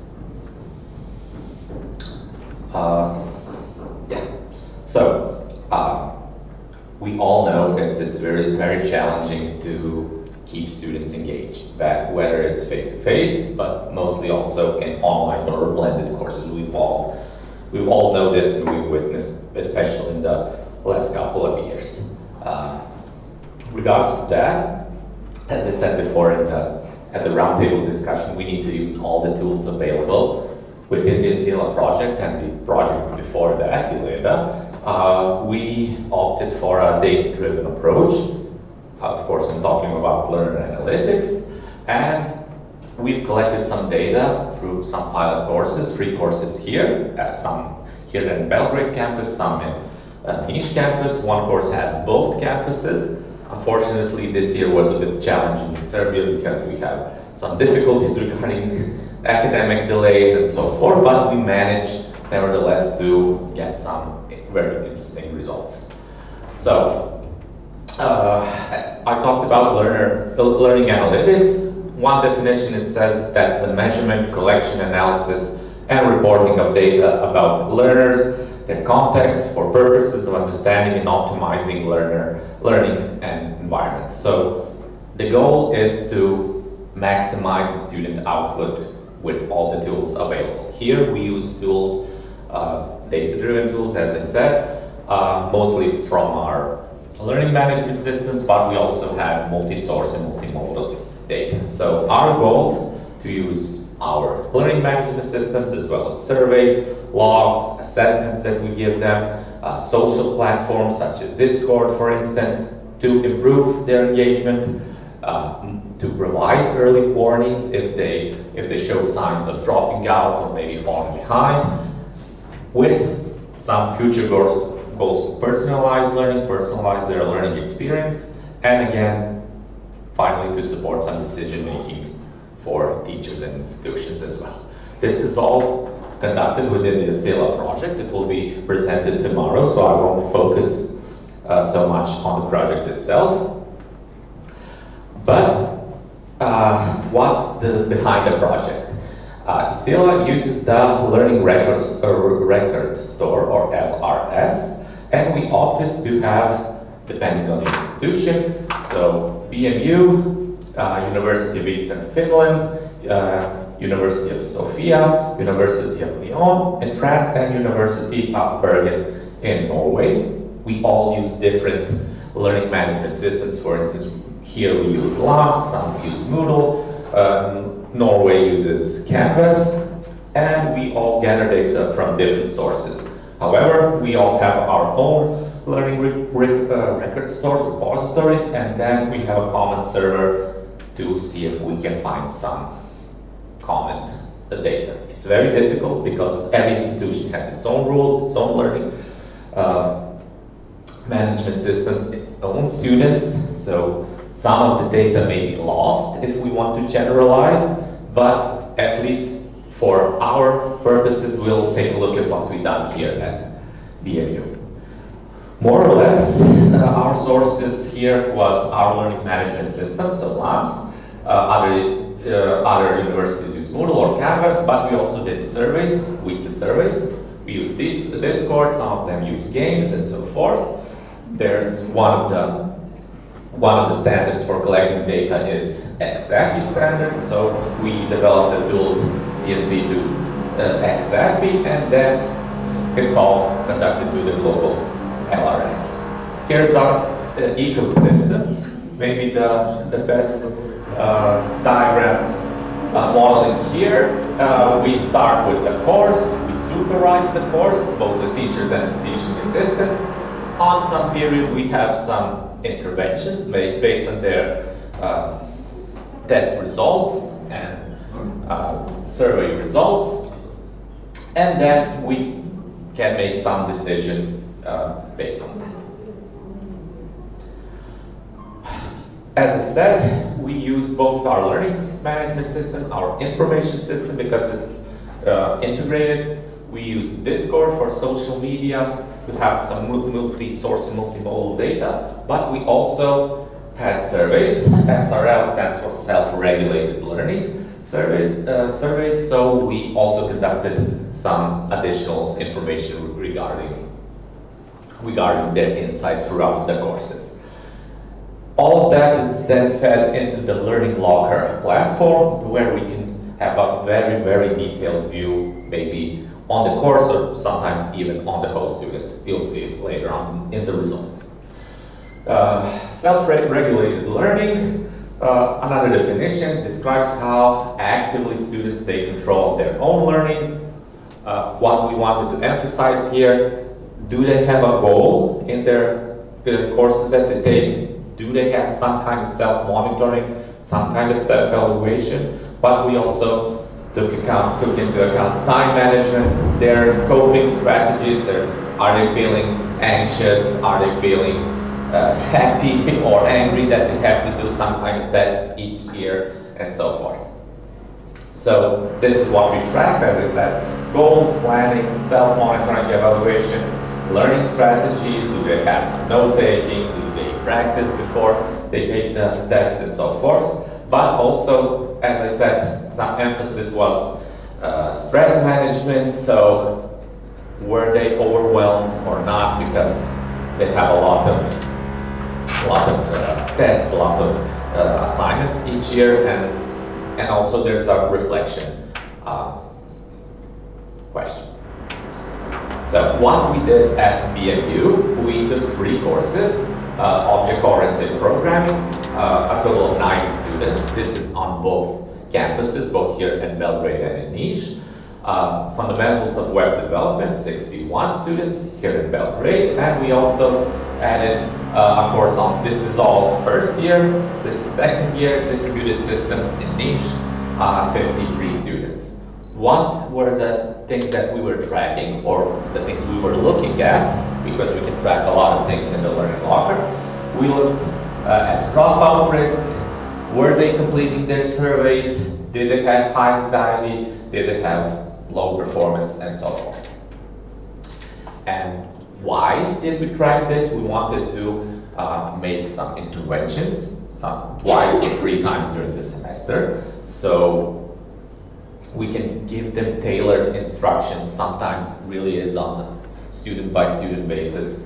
So we gave them extra sessions, consultations, we gave them extra work in coding platforms and so forth. But something that we emphasized on, as I said, we gave them tailored messages by our teaching staff. We said, okay, you, name, surname, you are at risk of dropping out because you haven't been doing your assignments for the last 3 weeks or 4 weeks and so forth. Please tell us if something is wrong, can we help you?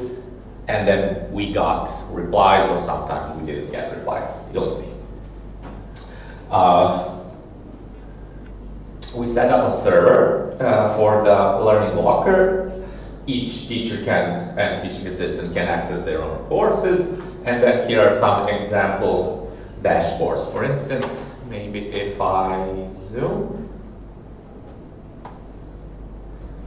Here we can see what's the average quiz grade, what's the average assignment grade, how many of students completed each quiz, and so forth. And we can track this on a weekly basis. We can see the activities on our learning platforms on a daily basis. We can really make a lot of these dashboards. It's really customizable. Here on this heat map, we can see, for instance, on what day did the students do their assignments, because usually now we have or at least we had a specific day, usually on the last timetable, last course in the timetable for that day. They do their assignments, so it's usually on that day, and we can also track if they did their assignments for that week, or if they're falling behind, they did last week's assignment on that day, and so forth. This is some of the things that we tracked. Some of the more interesting things that we tracked, for instance, how the activity goes across the hours. Again, this is the time spent in minutes for the activities. We can have average grades. We want them to be above the line usually, so we see there are some students which didn't take the test at all. Some students were good. Here we can see the number of attempts and so forth. It's really customizable, and you can filter out the individual student, and you can have all the information here. And the Learning Locker, I think it's open source. You can find it on GitHub. You can set it up by yourselves. This is just the dashboards for one of the subjects, but we did also for all 3 subjects. What we did with the data besides the dashboards, we grouped students, and to say, for instance, student 1 has an average self-regulated learning, it's all good, no intervention is needed. But we, for instance, no learning activity detected throughout the weeks before the intervention. We've marked like a potential dropout, so it's a contact personally. And then we got some responses and so forth. Usually students, the ones that respond, they give some kind of excuse, but they then try to be better. We did the same thing on the other interventions. As I said, I think it was 3 interventions for one course. For the other 2 courses, 2 interventions for the semester. Then we got a little bit higher activity. All in all, as I said, their responses were usually some kind of, I will be better, but we also got some thank you messages. So like, thank you for reaching out. I will try to do all my assignments by the end of the semester, and so forth. So what we did by the end of the semester, for instance, we followed up the interventions with additional personalized email. We had group consultations, online as well. Some of the students insisted on going online, but overall, the interventions really did help a lot of the students to improve their progress. This is something that we wanted to actually achieve. And finally, in time. So, using Learning Locker, this is just a highlight of all the results that we have. This type of personalized support proved, or at least for our courses, that it works, or at least it helps students be engaged. Timing is a very big factor here, because if we do our interventions at the end of the semester, most of the time it's already too late. But if we do them sporadically, but also not too frequently, because we overwhelm the students, then we can fine tailor, okay, we can have 2 or 3 interventions per semester. So as I said, especially in the roundtable, we used one of the tools here. Our tools are learning analytics, combined with these early interventions to improve engagement. It really did show some progress. Unfortunately, as I said, partially due to the situation here with the academic years being a little delayed and so forth, and other things, some students still remain unreachable. Hopefully, we have some exams now this week, so they will be they completed all their tasks. But with all this data, what would be some other steps? Probably we will use some predictive models, maybe some nudges. So that's would be even more fine-grained interventions. Again, on the future, we want some AI-based support to identify, not just looking by ourselves manually at the dashboard, but AI-based supports to say, okay, this student may be dropping out, contact him, or do you want us to contact him, or something like that. So this is something that will be done in the projects, hopefully in the future. So yeah, just in time. So thank you again. If there are questions, I'm here to answer. Thank you, Nemanja. Any questions from the audience? A little bit quick. Okay. How challenging was data integration? Well, it really was challenging. Jovana is the one who set up the server, but we really did have a lot of issues. One of them was because we were, well, some of them was performance issues with our servers and trying to access them for multiple users. But other than that, it was really difficult to integrate from our LMS.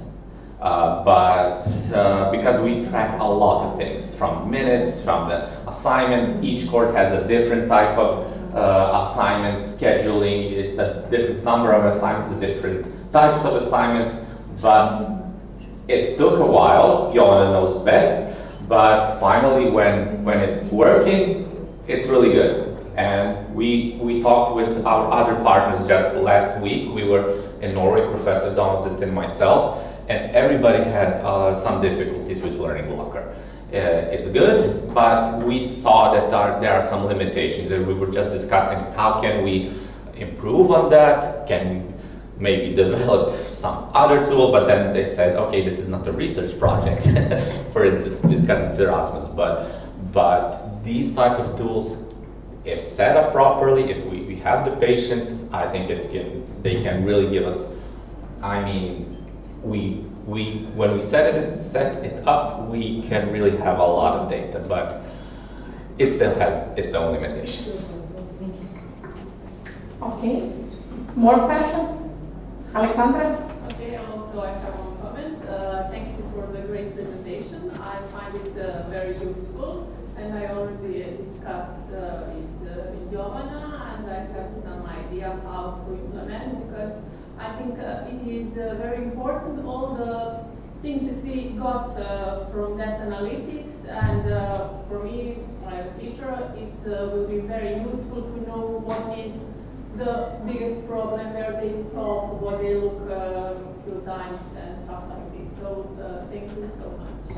Thank you. Let me just emphasize that this is just one approach. Learning analytics may not be the solution, but it can be one of the tools that can help us to engage students. So here it showed it was good, but surely a mix of different tools that can help engage students will be the best. Yes, of course, yeah. But it is good to know and to follow how they learn. Professor Bošković? One sentence.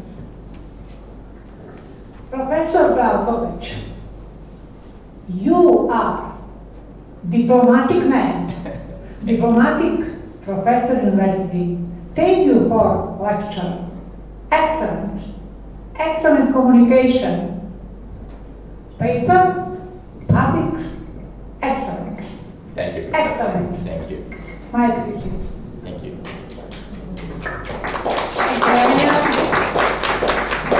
Last two. Here we have another 6 very interesting papers, and we'll start with the paper entitled Sensitivity Analysis and Temporal Stability of Student Success Predictors Based on Different Data Sources in Education. The authors of this paper are Marija Topos-Lukinec, Dijana Oreški, and Dino Vlahek from the Faculty of Organization and Informatics, University of Zagreb in Croatia. Dijana Oreški will address that paper. Thank you.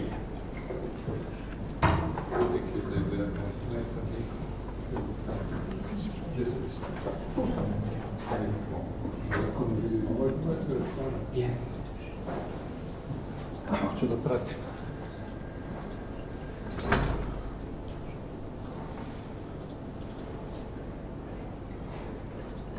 Hello once again. I promised the last time today. Only today. Only today, yeah. Now I will present the paper, which is actually the part of PhD research for PhD thesis of my research assistant, Marija Topos-Lukinec. She's the first author of this paper. But this work is joint work with Marija and Dino Vlahek, which is also our collaborator of the project Simon, in which this research is part of. I will explain how and why. So, in previous years here, I have talked about Simon project. This is the project that is funded by Croatian Sounds Foundation. The Simon actually is an acronym of some kind of acronym of the intelligent system for automatic selection of machine learning algorithms in social sciences. And what are we doing in the project is that we are establishing dataset repository. We have till now 250 datasets from business and education. And our idea is to extract characteristics of that data measured by meta features, perform various machine learning algorithms on that dataset, and based on that we want to set up, and we did set up, metadata which will serve as a basis for meta learning, and a result will be intelligent system which would recommend appropriate machine learning algorithm based on characteristics of the dataset that you have. By appropriate, I mean the one that would probably give the best results on the given data. We are now in the 5th year in the project, so next year I won't talk about that. The project will be over. Here I will talk about one part of that research. The analysis of educational data. 2 data sets we have used here, and we have applied to supervised machine learning algorithms.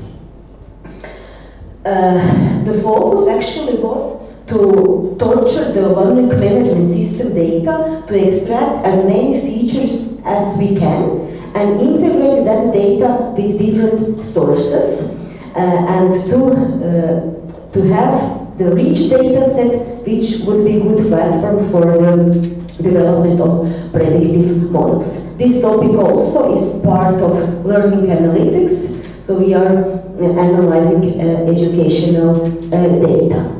Literature review has shown that only learning management system data isn't enough to capture all the relevant predictors of student success, and there is a need to integrate the data from the various sources to be good foundation for quality predictive models. So our aim here was to extract learning management system data. We use Moodle at our university and to integrate it with other sources. We have included a few sources more. I will explain which one. We had 4 aims of this research. First one, as I said, was integrate data from various sources. And here our contribution will be that we have integrated data from learning management system Moodle. We included data of student attendance of the classes, which were in class attendance. We also added teacher opinion and as subjective variable, where teacher who held the lectures and exercises to that students give their perception of the student activity based on the activity in the classroom, and we have included weather data, since our assumption was that students perform better when there is a sun.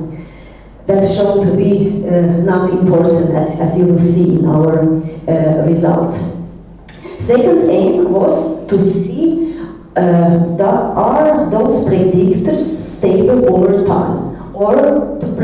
predictors of student success change over time. In this paper, we have used only 2 years in a row. However, we are doing currently we are integrating data from 5 years in a row. So we will see will be there any difference. So second aim was to identify which predictors of student success are stable.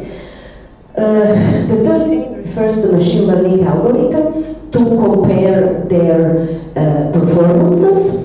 And the last research question and the last objective of the paper was to put focus on formative assessment and to identify do the features which related to formative assessment are important predictors and which of the features if so.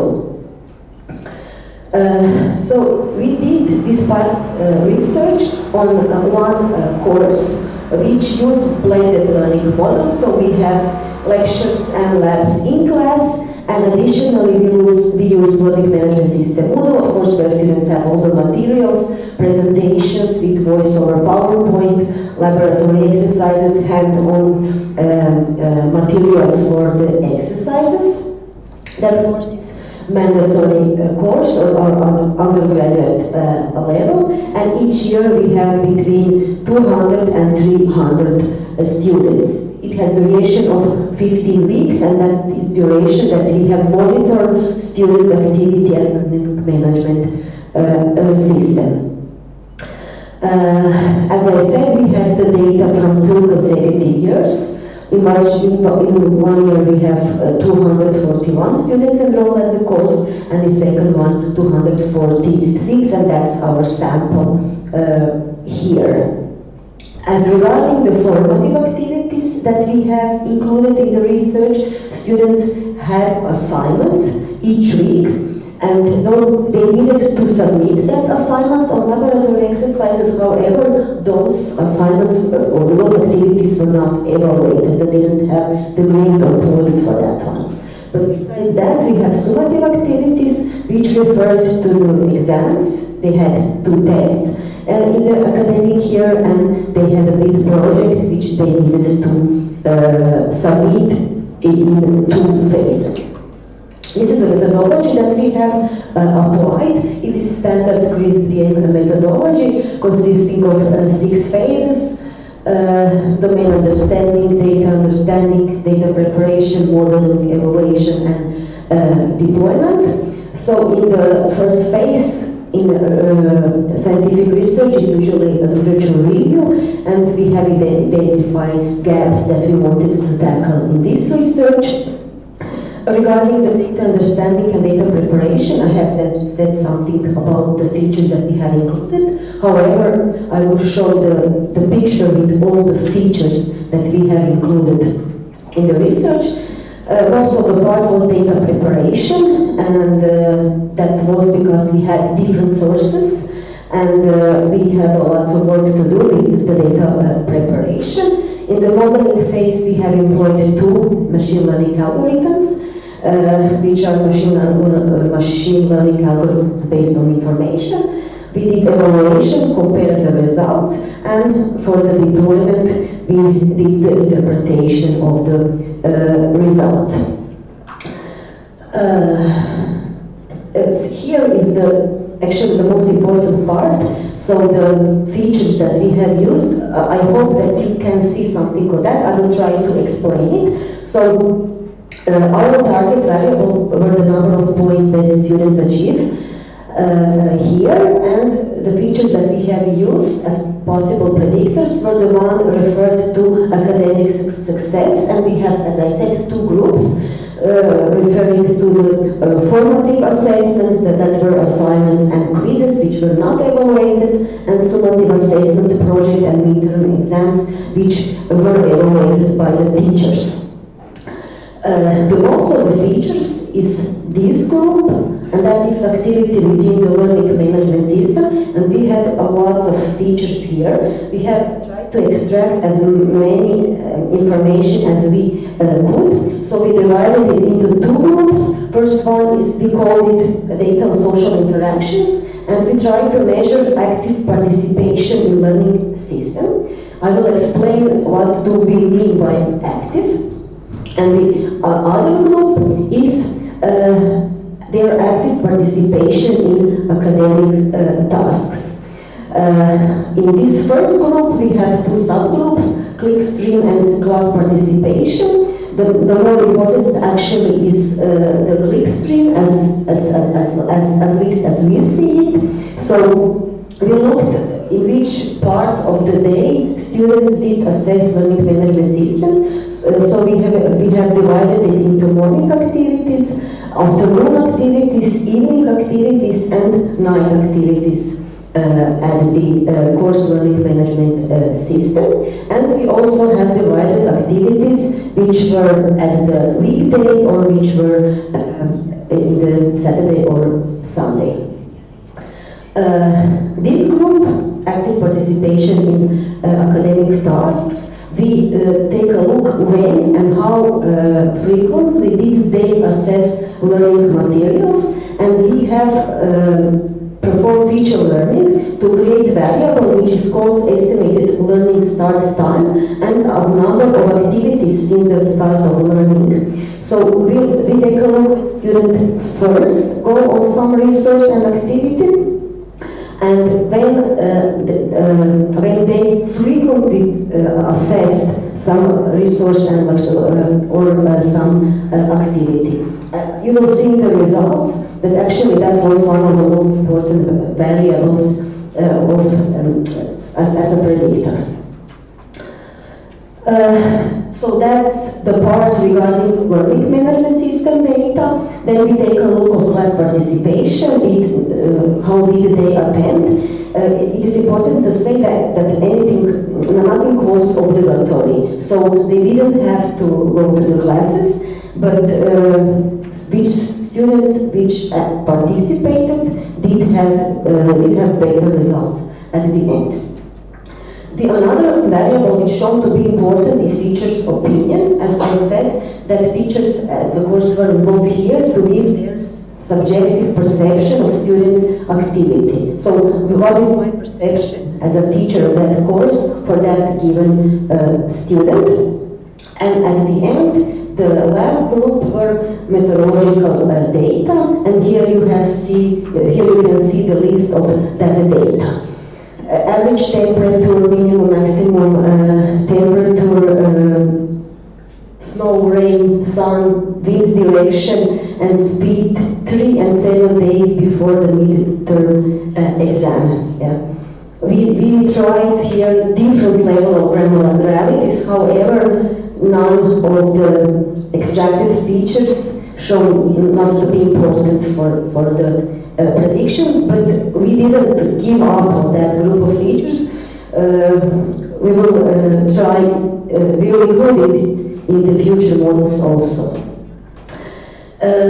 So two machine learning algorithms were used, random forest and gradient boosted trees, and here you can see some of the metrics that we have used to evaluate our models. But the most important part of methodology refers to the sensitivity analysis, which of course helps us understand which of the features contributed the most to the prediction. And for temporal stability, for the measurement of temporal stability, we have used coefficient of variation, which measures dispersion, and that actually helps us detect stability. Here are results of the 3 metrics for the 2 machine learning algorithms that we have used for the 2 consecutive years that we have used here in this research. In both of the years, gradient boosted tree shown to be a bit better approach for the given data. Next, we have measured feature stability. So here you can see results for random forest algorithm for the 2 years. The ranking of the feature was the same in both years that we have taken a look, and actually here are all the variables that show to be the most important predictors of the success. So out of all the features, teacher opinion shown to be the highest predictor of student success on these data. And the other one was the variable that refers to when students start to learn before the exam, but with a lot less of importance than the first one. The results were similar for the other algorithm, for the most important variable. However, there were some differences in the variables which were ranked second and third. Here, the submission of some tasks showed to be important, not actually submission, but the time when they submitted. In the basic, this means that students which submitted their assignments earlier showed to have better results. At the end, nothing revolutionary. The other part of our research results refers to the measuring of temporal stability.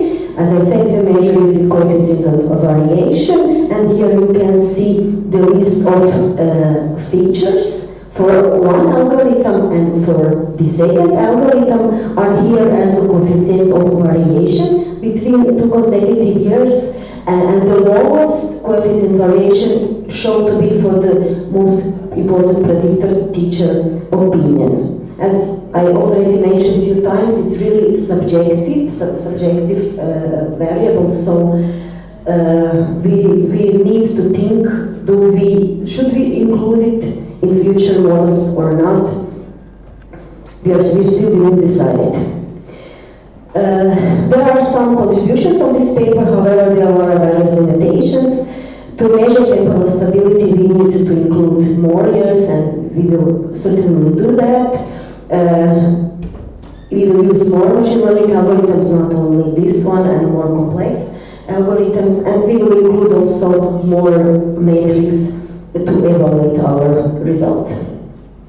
Thank you very much for your attention. If you have any questions, I will try to answer it. Questions from the audience? Yes, Professor Lawson. I like your presentation and approach. Thank you. But I wonder, do we need to do all this data processing and so on? Focus group can show similar results. Just talk to people, they are around you all the time. So we are too much focused on data, not a human being that are around us. So I think we can combine both. The second thing is how reliable it is, because it depends on the generation, year by year, around. Everything is happening. For instance, in Serbia, we had protests this year. Last year we didn't have, so how to compare all these results? So it's very difficult to rely only on data. We have also to talk, to see, to analyze, and after all, your results show something that is normal. If you are submitting assignments on time, obviously you're a better student than you're not, so on. So, especially if you include a lot of data that are not so relevant, I think your workload unnecessary. Yeah, I agree, and actually these results are argument for that you are saying. Since if you see, if teacher opinion is only relevant variable, why did we do so much work with data preparation and integration? And here we did do a lot of work with that. We struggled with better data so much, and at the end it wasn't important at all. So yeah. Ask your colleagues. Yeah, that's the message. Thank you. Yes. Thank you, Jim. This was very interesting, especially that part with weather data. I suppose that you will get very low correlations, but it was a good experiment. And one more thing, in recent research, we can find that something that is missing is very often important of teacher. just as you showed, it is very important. We always talk about student data, and what about teachers? We are present, we see what they do, we really are maybe the first invited to tell what do we think, and that is really great that you showed in your research. I really like that a lot. And just one question, you mentioned a few times temporal data. Did you try maybe, or plan to try some LSTM architecture, something that will catch the time? Yeah, LSTM is perfect for that, and we are aware of that. It will be part of Maria's PhD thesis. She's doing that right now, actually. Yeah. Great. Looking forward to see the results. Thank you. Okay. Thank you. We have time for one more question before we continue. Okay, then I'll ask a question. It's a quick question. One of the factors was student attendance, and you said it wasn't mandatory. How has it shown to be, if important or not? If you said student. Yeah, good question. It wasn't on my list, but it was ranked in the 5th or 6th place everywhere. And actually, the teacher opinion was based on that mostly. And I can say for these 2 years that we have examined that actually the students which attended were the best students. So, yeah. Okay, thank you. So, thank you again, Professor. We may now continue with the second paper. Let me just close this. So the second paper is entitled Probabilistic Reasoning, Statistical Attitude, and AI's Role in Analyzing Students' Explanations by Maria Kapler from the Faculty of Technical Sciences, University of Novi Sad, and Aleksandar Stevanovic from the Faculty of Information Technology, Belgrade Metropolitan University. Maria, the floor is yours. Thank you.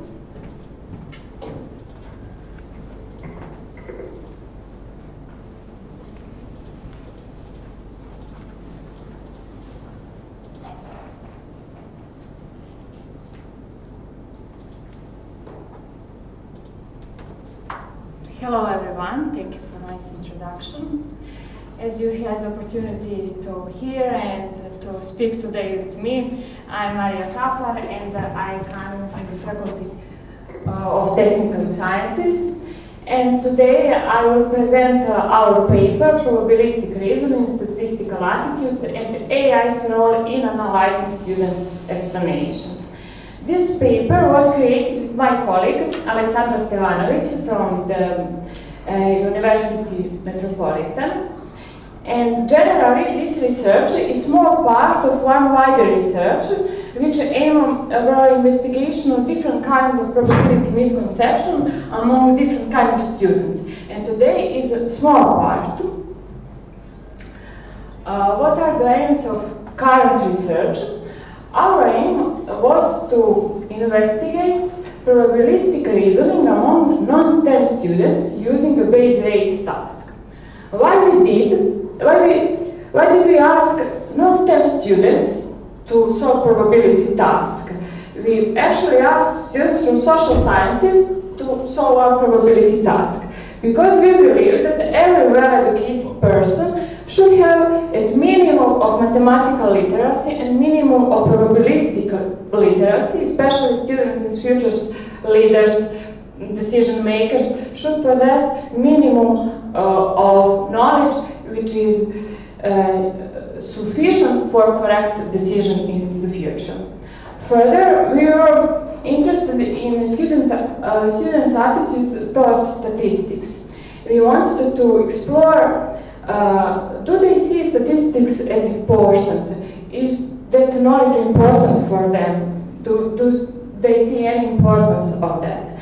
And the third research question is related actually to the first one, because in the first one, we asked students to solve tasks, but also we were interested in their reasoning. It was very important for us, and we requested them to write a written explanation of their reasoning. In analysis of that whole reasoning, it was very demanding and time-consuming. When we did it, we asked ChatGPT to do the same, and then we compared, can ChatGPT help us in coding students' answers? In our study, we include 105 students, 68 from the Faculty of Law and 37 from the Faculty of Economics. And this is the task. This task was in use in last 50 years. It is very reliable for testing this kind of misconception. As you can see in this task, besides some important information for the task, there is some additional information, because for statistical literacy is important, always is important context. Tasks are never come isolated, they are always in some context. So what is the task? It is, I suppose, easy and good for every kind of students, I don't know, maybe not, but let's see, in a company, 70% of employees have a degree in information technology engineering, and 30% of employees have a law degree. One employee is randomly selected from this company. This employee is Milan, a young, successful employee at the company. He is very ambitious and promising. He enjoys swimming and regularly exercise. What are the chances that Milan is an information technology engineer? So this can be some kind of elementary level in secondary school for probabilistic reasoning. So we expect that students should know this kind of task, and we offer this kind of options. And these are results. Blue color is the Faculty of Economics, and orange color is the Faculty of Law. As you can see, there is almost any kind of differences between two faculties, or there is no differences by gender. Only about 40% of students gave correct answer to this kind of task, and almost every second student were prone to equiprobability bias. What is equiprobability bias? When you believe that every outcome has the same probability, even in situation such is not the case as here. So we can see that about 50% was prone to equiprobability bias. In literature, there are some explanations why that happened. One of the reasons can be education, because when we learn student statistics, we usually give them examples with equal probabilities, such as tosses or coins or dices, where probabilities are almost usually the same. So we make worse than we learn them at all. But now, when we are try to understand how they reason on this problem, we then try to read their written explanation. And in the first moment it was demanding, so we developed these 6 codes. This code 00 is when student selected the incorrect option and he didn't give any kind of explanation.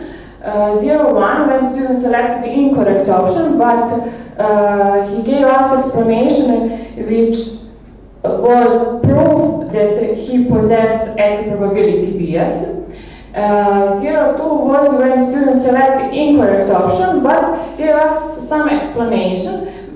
Just he said, I'm guessing, I don't know, I think it is. 1, 0 when select correct option without explanation, and for us is most important maybe 0, 1, 1 when we select correct option and gave correct explanation, and at the end, I'm sorry, it's boring a little bit, but I have to explain. 1, 2 when I select correct option and gave explanation explanation the same as here, I just guessing, I don't know. And these are the results. These solid bars are for Faculty of Law and straight bars are for Faculty of Economy. You can see that students from the Faculty of Economy more often gave explanations, and they more often gave correct answer and correct justification of their answers. But they are also very more prone to active probability bias. These are students from the Faculty of Economy. And actually they gave us a proof, what they wrote to us. These are students' answers. The chances are 50% because the worker could be either an IT engineer or a lawyer. There are two options, so the probability might be 50-50. Since the worker was chosen randomly, the chance is equal for both professions. These are some students' explanations, and they are for us as some kind of proof that they possess active probability bias and that we should correct this maybe in some earlier stages of education. If you look by gender, you can see that the girls more often gave explanation, but male students are more correct. These striped bars are for male students. That differences is more obvious if we exclude categories without explanation. If we just look at set of answers with explanation, you can see these striped bars are for males. That male students, statistically significant, more often gave correct answers, but every second girl who gave explanation was prone to active probability bias.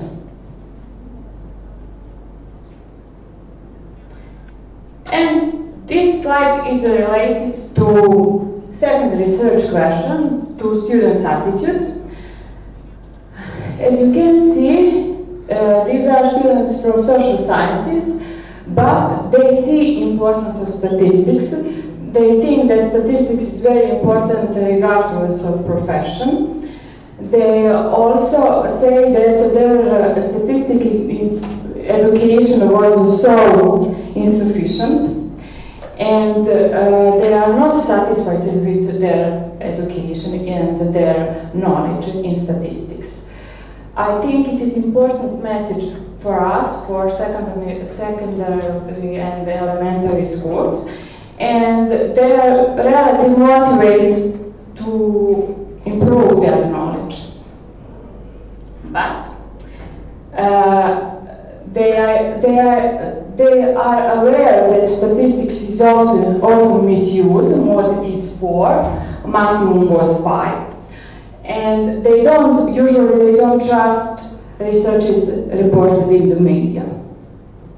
So it is expected. We did this research. The same questions we asked students from STEM sciences, and there were no difference between STEM and non-STEM students among these attitudes. It is the same for all kinds of students. They believe that statistics is important, and they don't believe in researches published in media, and they know that statistics is often misused. And regarding to our third research question, we now finally compare our analysis with ChatGPT. We gave students answers ChatGPT to do coding. We provide coding shape, as I show on the one slide. Cohen's kappa was 0.85. It is quite correct. We have 88.6% of overlapping with human coding. ChatGPT couldn't recognize that when students say chances are 50-50. He couldn't recognize that is active probability bias, that is for us called 0-1. He couldn't recognize such kind of answers. If students use 50%, if he wrote a number, he could recognize, but if students say chances are 50-50, he couldn't recognize that. In our discussion, we want to stress need to strengthen probabilistic reasoning among non-STEM students. The students' attitudes provide a good basis for improving their knowledge of statistics, and the AI can support analysis but cannot replace human coders yet. And in conclusion, less than half solved the task correctly. And the probability bias was prevalent among our students. They have positive attitudes but low self-confidence in knowledge. And AI tools help to require human oversight, and I think it's enough for now. And now, if you have any questions, don't hesitate to ask me anything. These are our emails. If you are interested for this kind of research, please contact us. Thank you, Maria, for this lovely presentation. We are having one question, Professor. Yes? Well, not directly related to your paper, but I suppose that you have more experience dealing with statistics in the area that you are working. We have faced problems with students of management. They hate statistics. They even don't want to enroll when they say that they have statistics and probability and so on. They don't understand why they need it and so on. So my question is, what is the reason for that? Is the reason that educational methods are probably not appropriate for them? Is to mathematics instead of problem-driven education? So start from the problem and then give solution and so on. So do we need to think how to improve teaching of mathematics, especially statistics and probability, because it's something that is really bad. You want to be a manager without knowing statistics. Absolutely. So we have to think, what is our fault? Should we change something? Of course that we should, because in Serbia we almost don't learn statistics. Only at faculties. We have only few lessons in elementary school about data. In secondary school we have a few months, but usually it is at the end of fourth year, and some students never hear anything about statistics. Also, our educational methods sometimes aren't so good because we don't use real data. We should show them real data. We should say why in public we got average salary. Don't they say us what is the mode? What is the most often salary in Serbia? Why average? Average salary in Serbia doesn't mean anything without standard deviation. We can't know anything about salaries in Serbia if we have only information about average salary. It doesn't mean anything. When we say that students, they start think about it, and I think that always we have to use real data and to make a real decision on our classes, and it has to be some kind of critical thinking. Statistics without critical thinking is nothing. Sometimes data can show something, but it doesn't mean anything without context. So usage of real data and usage of probability in statistics from the low level. In some countries, in preschool, they have some place when they have spinners, or they some different kind of toys when they learn probability statistics in preschool level. And for example, in all countries whereas students are good in PISA testing. In northern countries, they learn statistics from the elementary school. So they are much in front of us. So that's it, thank you. Thank you so much. Are there any other questions? Yes?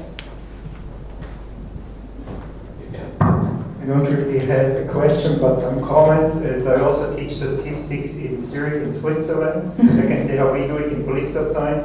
As in the past, couple of years ago, we did first one semester of research logic, and we just figured out that it didn't go in the student's mind because it didn't apply. So what we changed it now completely since last fall as another second year, or even third year now. And we already start in the very first lesson, we start with statistics, installing R, applying them, doing weekly exercises and so, and then we teach them what a hypothesis is when they actually can test the hypothesis. And so, and they have 3 semesters of statistics, of quantitative methods, plus 1 semester of qualitative methods, and the skill after bachelor is quite good, and they have quite good bachelor thesis. We're also trying stuff out, like this semester we're testing the first time weekly mini tests where they have to do on it's not Moodle, it's OLAT, it's the Zurich version of that thing, you might have heard of it. They have to do like a short mini test every week, which is either passed or not passed. It's passed when they get 3 of 6 points, so pretty, and they have a self-test before, which is similar questions, so they can prepare for it. And if they pass 10 or 14, in Switzerland it's 14 weeks and not 15 like here, then they get a 6, with 9 they get a 5.5 and so on, and that counts 10% for the final exam. So they have the motivation to practice every week, stay on it and don't learn it 1 week, because you can't learn statistics 1 week before. And yeah, we'll see, we'll try it now. I will also evaluate it compared to the last week's year. Might write a blog or a paper, I'm not sure yet, we'll see. Yeah, and they gain it. If they get the 6, they can actually get a 3.5. Maybe for those who don't know the Swiss system, 1 is the lowest, 6 is the highest, 4 is pass.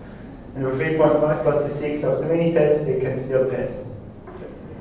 Actually, you say some great things.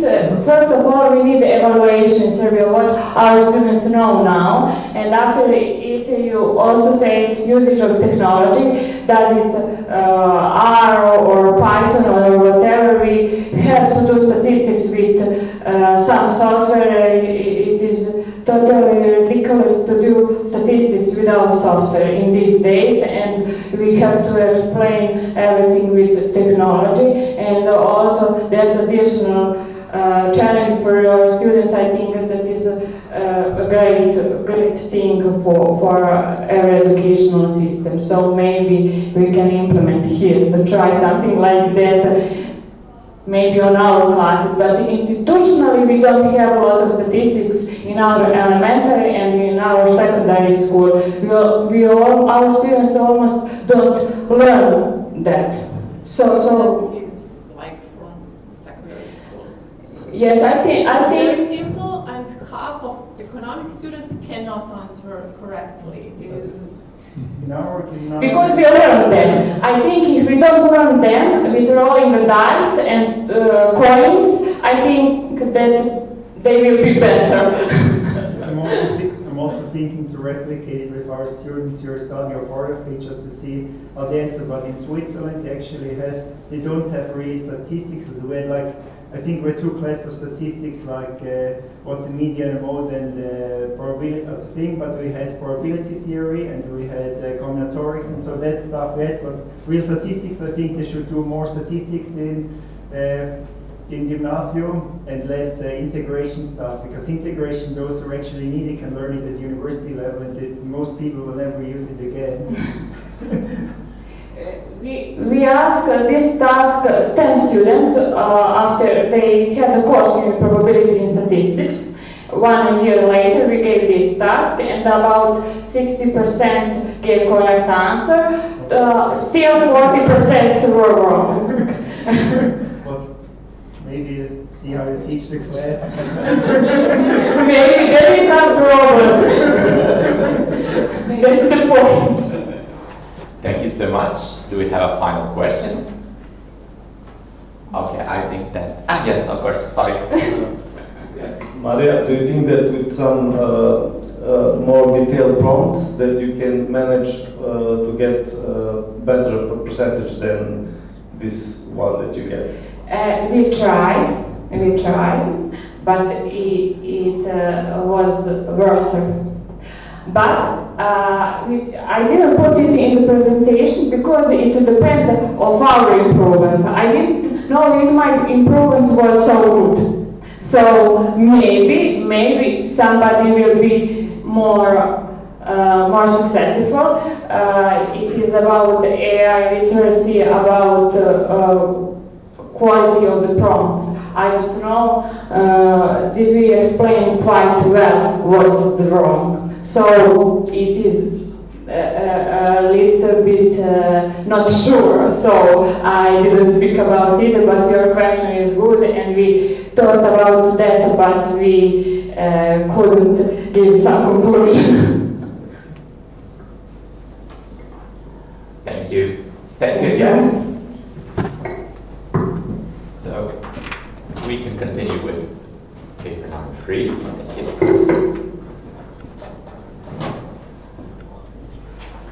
So we're continuing still with ChatGPT. So paper number 3 for this session is ChatGPT's capability in solving mathematical modeling problems by Nemanja Vučićević, Aleksandar Milenković, and Marina Svičević, all 3 from the Faculty of Science at the University of Kragujevac. Yeah, that floor is yours. Thank you.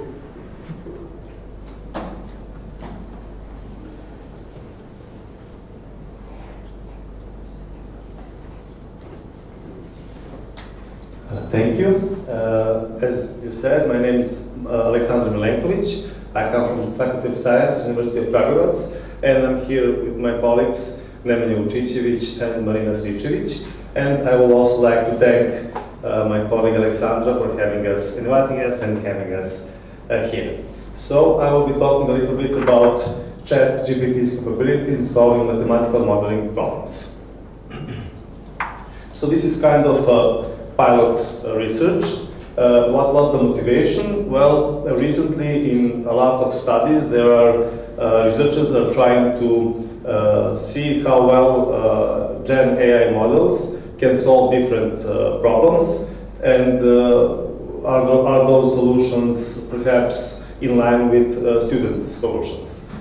On the other hand, it's important to introduce future mathematicians, especially those who want to work in industry, to gain some mathematical modeling competences, to gain competences for a concrete problem, to make it mathematical, in mathematical notation, to solve it, and then to discuss about those results.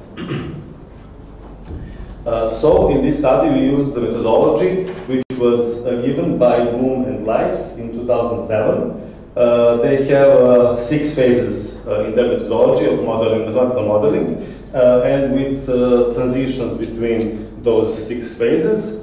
They are constructing the so-called situation model, formulating the necessary assumptions, then developing a mathematical model to the process of mathematization.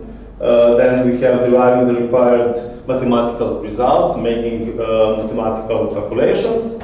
After that, we get this result. That result needs to be interpreted in relation to the initial real-world situation, and at the end, we need to have a validating process of the result. As I said, there are different results about capabilities of Gen AI models, and I think that ChatGPT is one of the most used models in solving different mathematical problems, from linear algebra, calculating integrals, solving differential equations, linear programming problems, and so on. Of course, there are some attempts in introducing large language models that are specialized for solving mathematical modeling problems. In this research, we have 3 research questions. First one is, to what extent does ChatGPT successfully solve mathematical modeling problems related to the application of differential equations, game theory, and linear programming?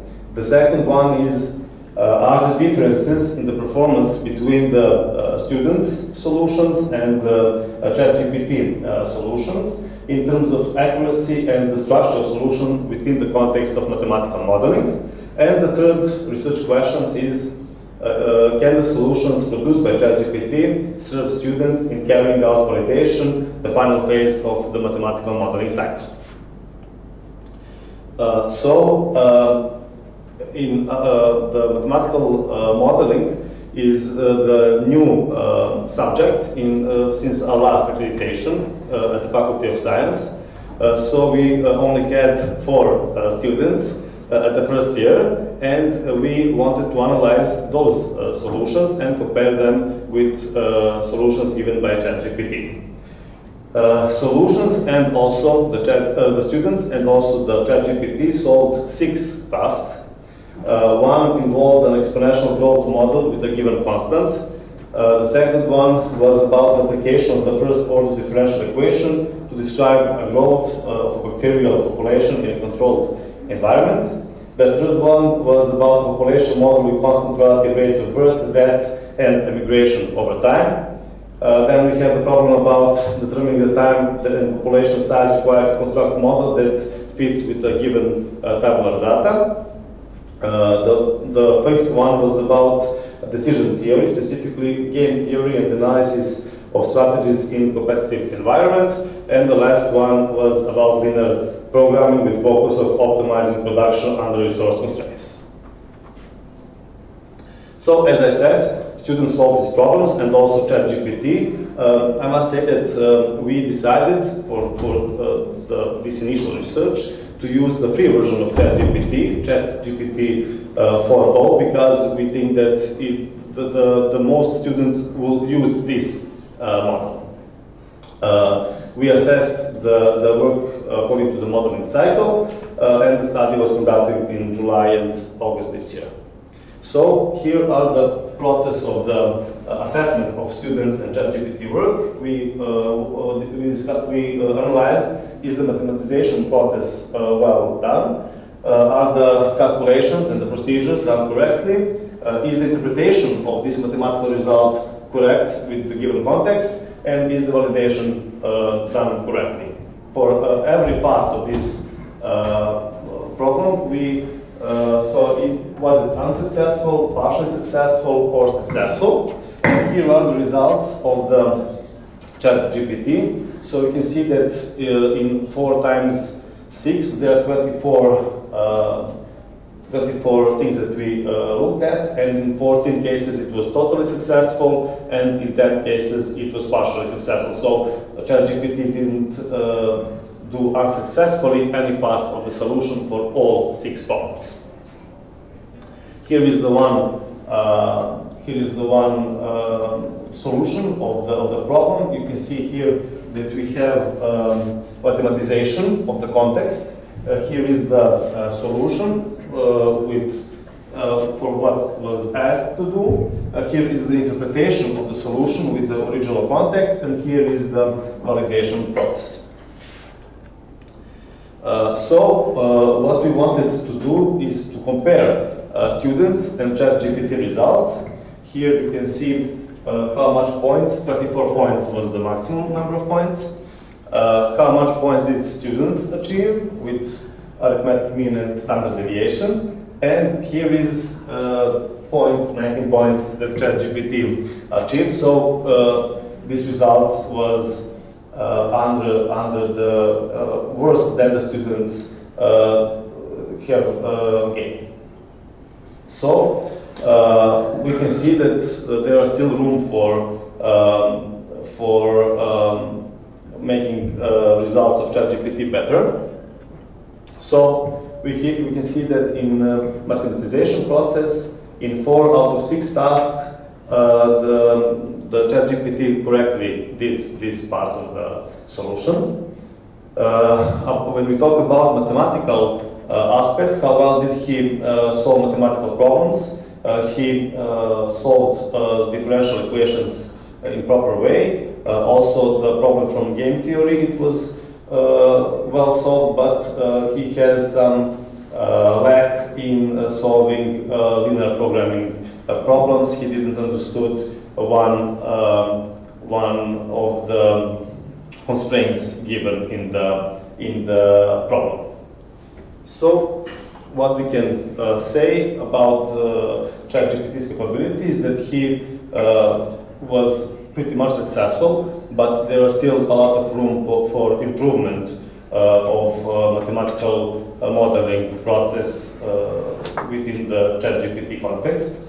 As I said, this is just pilot research. What we intend to do is to compare results of Gen AI models with a larger number of students' solutions, to use different Gen AI models such as Cloud Opus, Gemini, DeepSeek, and different open AI models. And also to think about prompt, which I asked Maria, because we just said, solve me the mathematical modeling problems. We didn't mention nothing about cycle, nothing about all the aspects of mathematical modeling. And of course, there is room for making specialized LLM models that will be specialized for solving mathematical modeling problems. And if I just may give another remark, Professor Domazet talked about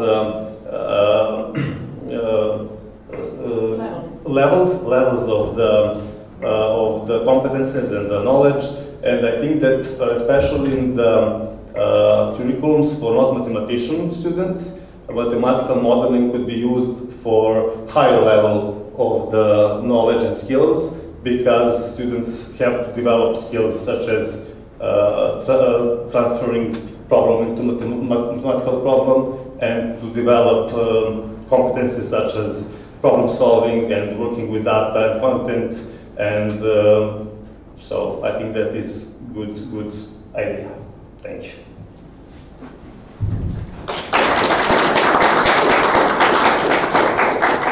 Thank you, Alexander, so much for this very interesting talk. Yes, Professor Dawson. From the early day of AI, I started to study this probably 25, 30 years ago. The reasoning for AI is to explain how decisions are made on experience when there is no mathematical model, no exact thing. For instance, in engineering, we use this for process planning where experiences, there are no models, so we learn from using AI to solve such problems. But in your case, you compare an AI approach with a very exact solution. So I don't see the reasoning to do that. Because obviously, if you have mathematical algorithm that is correct and so on, why should we use at all AI? AI is used only when we don't have such solutions and we need it. So usually when you have such things, for instance, 20 years ago we use expert system to solve process planning, technological problems when there is a lot of experience of how to use optimization of using materials and so on, because mathematical models are very complex, and then we simplify asking workers how they decide how to use, the materials for clothes or for different parts. And then this is done by AI. But when you have models, there is no reason to that. Obviously, that mathematical solution will always be the correct. And it's a wasting of time to use ChatGPT for those. I agree, but what we wanted to achieve with this research is that we wanted to see it from the aspect of mathematical education. So students, when they solve mathematical modeling problems, I think that the last step is validation. So I think that within this step, they can check their solution with the ChatGPT or different Gen AI models. So what we wanted to see is how well Gen AI models can support students, mathematics students, or some other students that have to solve some problems, mathematical problems. Like support and to check their solutions with the Gen AI solutions. So if Gen AI solutions are not correct, so they should know that they shouldn't compare their results with these results. It's just from aspects of mathematical education. That is the idea. Yeah, but the role of AI could be to guide students to implement the right approach to mathematically solve correct solutions. But if you see the different results, you don't know why are they different. So from educational point of view, it's good to use probably AI to guide you, because like a teacher, professor, do this, and that's why you have to do that. In this context, I can understand it, but just to compare final results, I don't see. But we didn't compare the final results, as I said. We watched the whole 4 these steps, from the mathematization to the validation. So students can compare their, how should I say, part of the solutions, not just mathematical results. Yes, the complete procedure with their own procedure. And I think if we can have good Gen AI models, they can really support students, then I believe that student knowledge and skills and competences will be higher. Yeah, that is correct if you do that. Thank you. Yes. First, thank you for a nice presentation. One comment and then question. I have a colleague of mine, he works for OpenAI, and he's team lead in the division for training the GPT for mathematics. Because they know that the model is very weak for solving complex mathematical problems, and his task is to gather the mathematicians who will train the GPT. So they know the problem, and he was very bad at the beginning. He's now, I think, quite good for simple tasks, but for complex problems, he's struggling. And my question is, did you maybe try to fine-tune some large language model, or maybe to try with RAG, so you can feed the model with mathematics that you want and to see the output? That would maybe be interesting to see what you will get. Okay, thank you. It's interesting because Marina, Nemanja and I, we also did some research on how well OpenAI 03 Mini and 01, I think, models can solve problems from mathematical competitions in Republic of Serbia in 2024 at the Republic level. So it's interesting that OpenAI models and DeepSeek as well could in 7 out of 8 cases, because we have 4 grades and 2 A and B level, in 7 out of 8 situation, these models would achieve one of the, if you can say, medal, like first prize, second prize, or third prize. And what we are starting, like, I think that project that will, I think, be done in like 1 month or 2, is that we, I think that Marina is the better person to discuss that, because we are having this amount of data with the problems and their solutions, and there will be some specialized model who will be trained on these problems and solutions. So if that's the answer to your questions, yes, we have that in mind, yes. Oh, great. I'm looking forward to see the results, because that's now really very popular, and it really puts the context, and you can get good results, I think. Right? The problem is collect data. I suppose. Data in proper form. And now we hire some students to put that task in some format, and we want to fine-tune some open source models, different, and we want to see the best results. Actually, also the problem is resource. I wanted to mention that you will have, if you fine-tune the model, you will have problems with resources. Yeah. We don't have it, but we will try something. Sure. If I just may add, you talk about that it struggle with complex problems. We also done research because we are all in the Kangaroo Without Borders committee, and we've done research for different models, how well they can solve mathematical kangaroo problems. And although they are easier, but they are more, how should I say, you need to use more logical thinking, yes. And although these problems for national competition are much more complex, it has better results on those problems than on the problems for mathematical kangaroo, where you have to do this logical thinking and not too much mathematics. Problem is that kangaroo competition is visual. Yeah. Yes, there are a lot of images in those train the model problems. properly, it's not easy task, but great, good luck with your research. Okay, thank you very much. Thank you. Thank you. We have time for one more question. Okay, yes. May I give the microphone?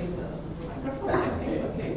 Alexander, thank you for the nice presentation. And I'm surprised with your result, and I'm quite surprised that ChatGPT give you almost, actually that they didn't give you incorrect answer. Almost all of them are correct or semi-correct, let's say like this. And I find it, I think, opposite from Professor Damazet, because I think it is quite good to create critical thinking of students, so that they can teach and discuss, because if they give the answer, and it is good that they do step by step, and they, in that way, the topics that we already discussed in round table and during the session, how we can teach the students that know if ChatGPT gives them correct answer or incorrect, and what is useful or what is not useful. So I think it is a good way. It is a very small sample, unfortunately, but it is a good way, I think, for practice it and develop their critical thinking. Thank you. Thank you. Thank you so much again. We will now continue with paper number 4.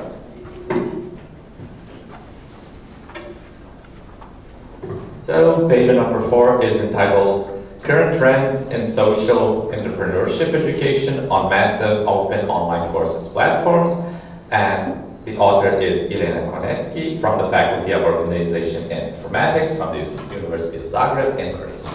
Elena, the floor is yours.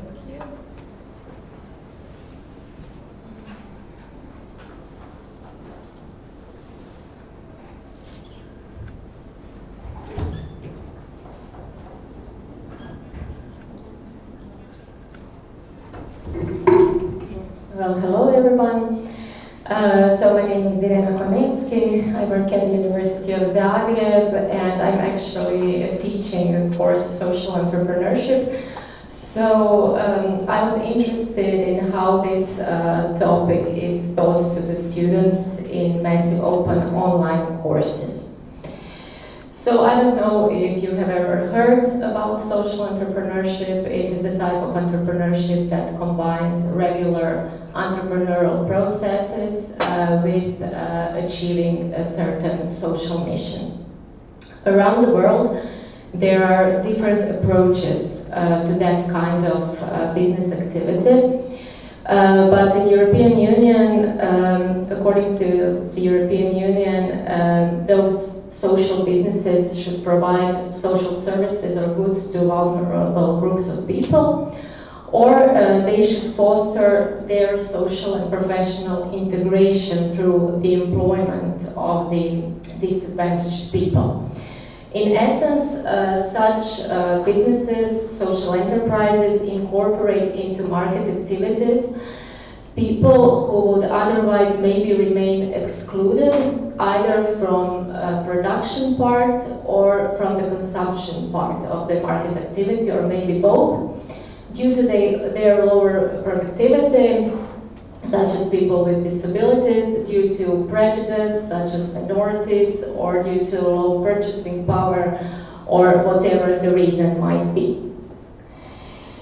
The first formal course that tried to teach social entrepreneurship skills was introduced by Gregory Dees at Harvard University in the mid-1990s, and the concept quickly diffused to Europe, primarily in the United Kingdom, France, Belgium, and Italy. In Croatia, this concept, this buzzword, entered our education system around 2010-2015, and some authors even argued that it's a part of university's social responsibility to include social entrepreneurship in higher education, to teach students that they need to use the knowledge and the skills that they acquire through their education to achieve some kind of social mission in their life, to help solve social problems. In Croatian higher education system, teachers included that topic in their regular entrepreneurship courses, and some study programs have elective courses in social entrepreneurship. At present, there is only one mandatory course about social entrepreneurship, and this is the course that I teach at the program Economics of Entrepreneurship at the University of Zagreb. As we all know, massive open online courses experienced a very rapid expansion right before the pandemic started, and in 5 years the market doubled in size.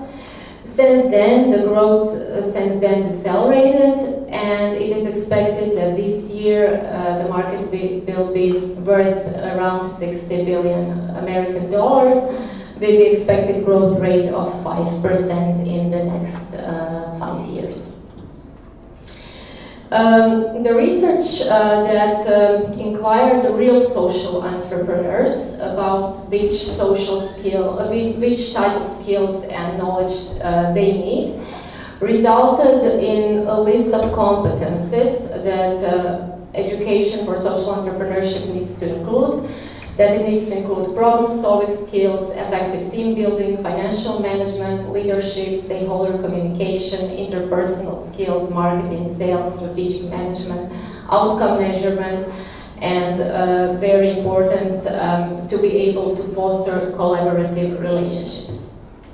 Also, there is research that resulted in thematic areas that should be covered, such as innovation, scaling, opportunity recognition, sustainability, and outcome measurement.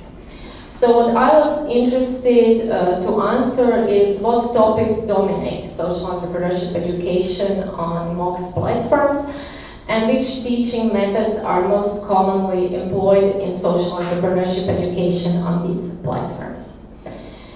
So I focused my research on North American platforms, and I searched these platforms shown on the slide for the keyword social entrepreneurship, etc. So the analysis relies heavily on the accuracy and the completeness of the information that is publicly available on these platforms. So of the 7 platforms reviewed, 2 of them offer currently courses in social entrepreneurship, and each platform currently provides 6 courses of this type, With respect to language, all but one are taught in English, with the exception of one that is available in German. The extent of accessibility for non-English speakers varies considerably, ranging from a course that has no alternative language options to 3 courses that provide translation into as many as 24 languages.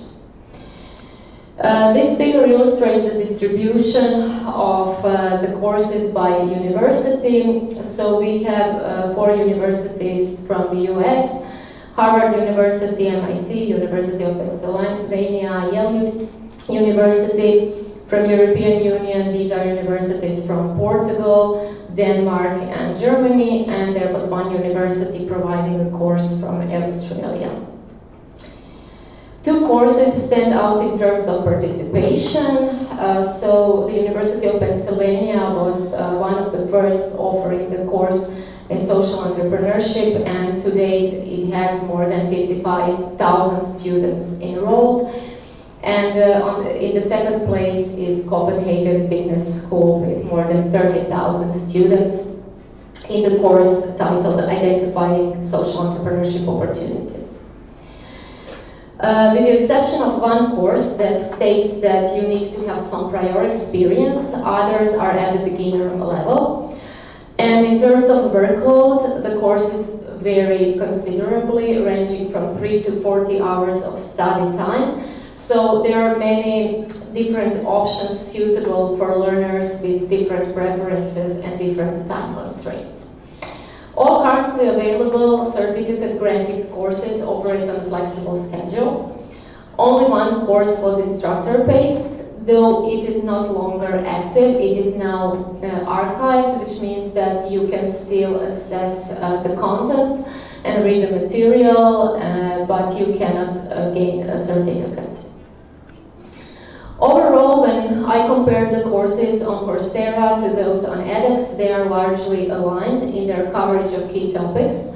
There are some minor differences. edX courses tend to place stronger emphasis on sustainability, while Coursera devotes more attention to the development of business plan. However, the most addressed topics are outcome measurement, innovation process, resource acquisition, scaling, and sustainability. For outcome measurement, different courses use a variety of approaches. Here, for outcome measurement, social return on investment is used, also balance scorecards, use case diagrams, theory of change, performance criteria frameworks, and IOOI model, input-output outcome model. Regarding innovation, the most commonly used design is user-driven design, emphasizing an understanding of beneficiaries. And it's extremely important for social entrepreneurship to cultivate empathy. So several courses employ tools such as empathy maps, mind maps, stakeholder maps, while others explore prototyping, problem trees, and piloting strategies.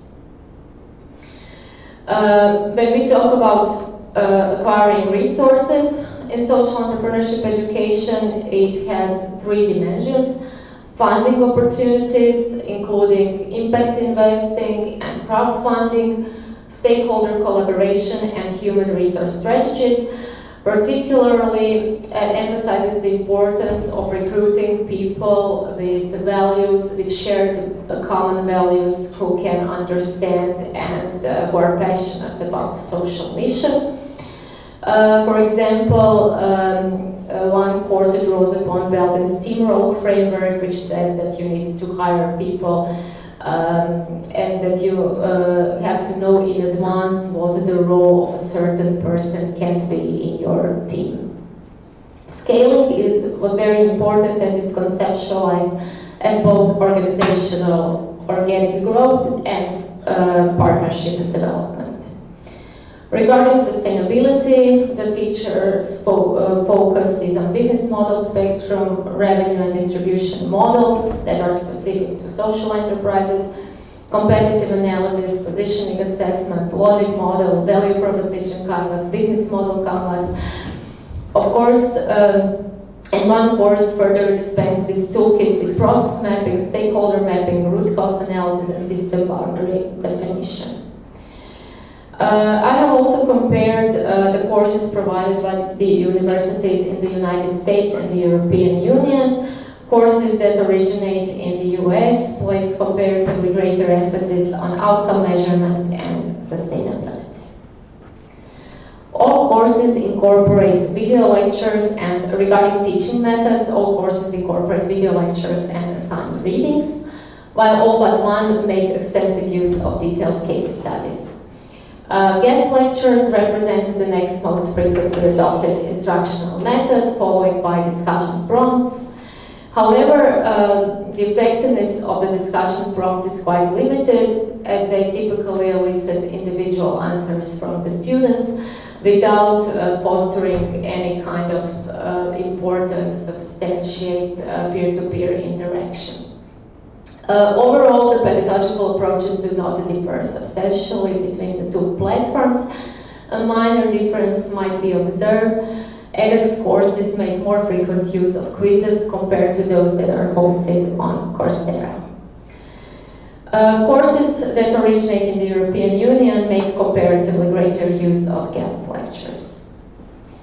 So individuals who are interested in social entrepreneurship, maybe you heard today for it for the first time and you might be interested to look into it. You have many cool introductory level courses available on Coursera and edX. A primary limitation is this accessibility in multiple languages, but you all know English, so that's not a problem for you. In terms of content, the same thematic areas are covered as the traditional face-to-face university courses, but of course, everything in life has its pros and cons.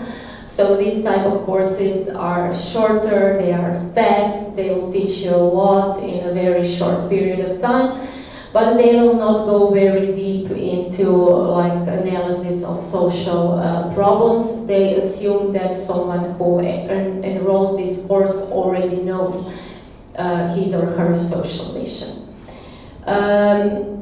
So this education is self-paced. So this means that it is continuously accessible. However, this also means that the instructor is not present. So they do not use, they rely more on less interactive teaching methods. So there is less interaction than in the classroom. Some courses try to overcome this through peer evaluation, but the effectiveness remains debatable. So, in particular, since there is no human instructor, there is a lack of some pedagogical approaches that proved to be important in previous research, such as service learning, volunteering, and the internships within social enterprises. So, I propose two potential improvements. First, that online discussion forums could be organized by economic sectors and or by target groups, allowing students with similar interests, for example, someone to support homeless population, to connect with peers who have already completed the course, review their reflections, learn from them, and potentially initiate collaborations.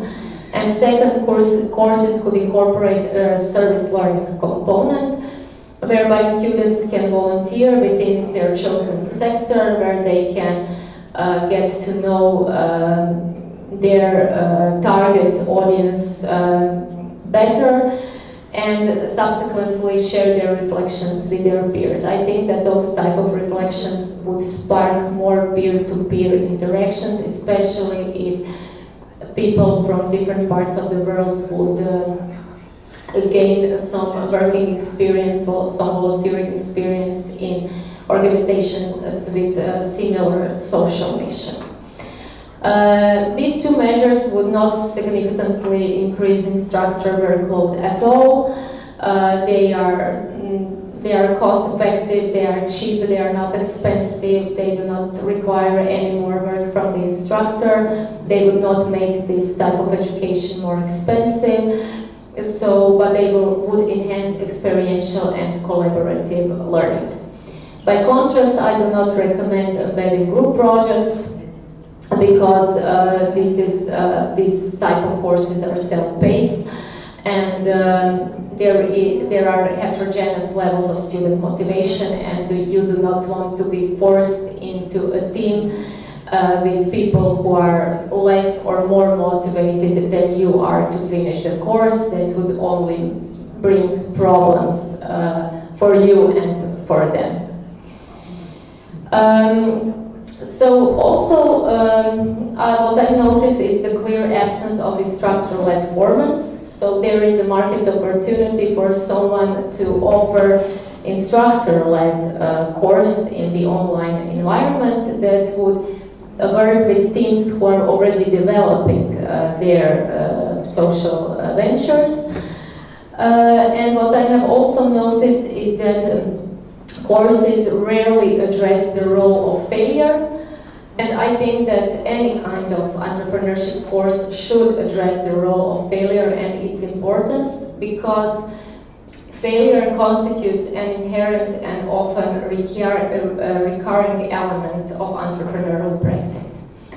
And finally, so this research was focused on one region of the world, and future research could extend this analysis by comparing social entrepreneurship education on platforms belonging to diverse geographical regions to identify similarities, differences, and potential best practices. Thank you for your attention. Are there any questions?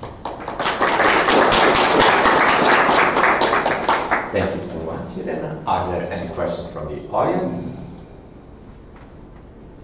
I have that some questions. So social entrepreneurship education is really well, you thought it's a trending topic, especially in this adult education sector, such as MOOCs. And you said you will teach the only course in Croatia, right? That is obligatory. Yes. That is obligatory. There are elective courses in other universities. Oh. Yeah, but we decided. I don't know. It probably reflects our social mission as an organization that it is important that students, that all students go through that. Not only the students who are already thinking about it and would like to gain some knowledge about it, but the goal of my course is to inform the students that social entrepreneurship is a thing, that you can use business methods to solve social problems. It's not panacea, it's not cure for everything, but it's a very good approach for certain instances. And what we have observed since we introduced this course, I teach the same students 2 courses. And since the introduction, I teach social entrepreneurship, but I also teach something like regular entrepreneurship. That is very practical. That course is very, very practical. And what I have noticed that since all the students, it is mandatory and all students heard about social mission, that they, in this other more commercial course, they more often bring some kind of social contribution of their business. So you just need to teach people, you need to raise awareness, you know. I want to teach this subject not only to encourage, because my students are economists, so not only to encourage them to start new social businesses, but to teach them that they do not have to create new social problems with their businesses. And I think that that's what we are achieving, at least what I can see that is happening in this other course. Okay, thank you. And I'm guessing you believe that these types of courses and these topics are gaining relevance even in our regions as well. Yeah. In Serbia, of course, I have some people I worked with on this topic. So Serbia has a lot to offer in this area. Yeah. Excellent. One more time, if we have a question from the audience. No, thank you. Yeah. Thank you so much.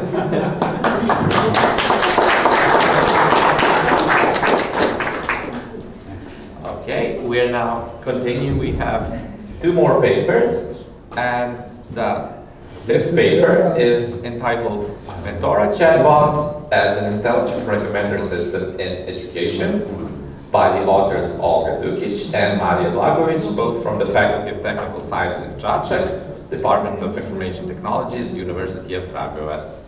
Thank you. The floor is yours.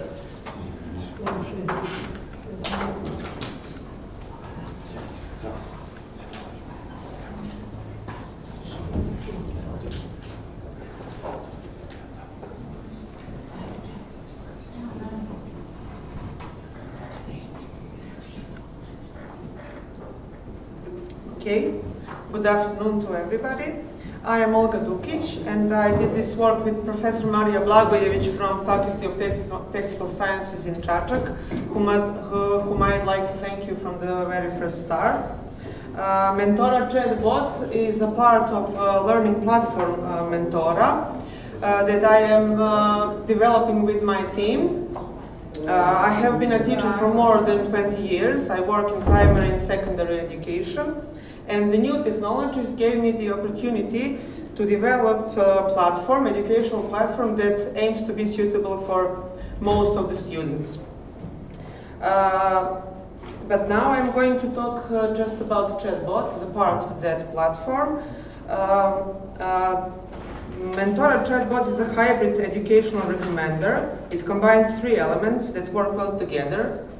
A large language model for natural dialogue, by LSTM or bidirectional long-short-term memory that analyzes the sequence of actions a student takes, and a retrieval augmented generation layer that keeps answers grounded and explainable.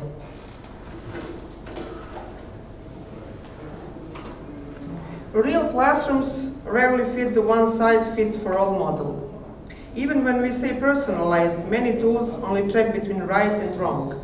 They miss the student's behavioral trace between the clicks, hesitation, retries, stalls, bouncing across tasks.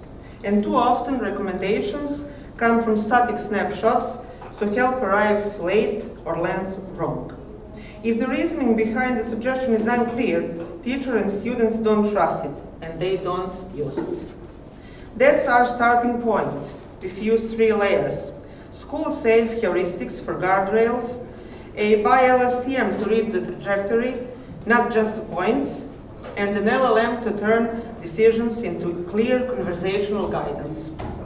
The aim isn't to recommend something, but to make timely micro-interventions with the why, observe answers and behavior reason over the sequence, and explain the next best step in plain language. That's the gap Mentora Chatbot is built to close. Serving the field, we see 6 gaps. Most educational CRS don't model sequences end-to-end. They read snapshots like a single quiz score, the last answer only, not trajectories where timing and order matter. Explicit answers and implicit behavior logs are rarely fused. Recommendations often feel like a black box, so students and teachers don't trust or use them. True hybrid stacks are often proposed, but rarely implemented end-to-end. It's hard to test systems in real schools. Data are thin and messy, and privacy limits what we can collect, so proper evaluation are rare. RAG remain underused for clear explanation. Mentora targets exactly this. A school-ready hybrid CRS that combines explicit and implicit signals, reasons over sequences, explains itself and works under real privacy and data constraints. Our contributions are practical and end-to-end. First, we construct a hybrid CRS, school-safe heuristics as guardrails, a rule layer for safety, consistency, and privacy. A by LSTM for sequence context, and an LLM that runs the dialogue and turns decisions into clear explanations. Second, we combine signals, not just correctnesses, but behavior logs, hesitation, retries, stalls. So personalization reflects how the learner moves through tasks.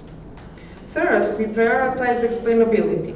Recommendations are grounded in lessons and objectives. Recommended because prerequisite X was weak. That is an example. Fourth, we use a synthetic to real data strategy that respects privacy and let us wire the pipeline, now the transition to consent logs. Fifth, we define an evaluation path, offline ranking metrics tied to classroom timing.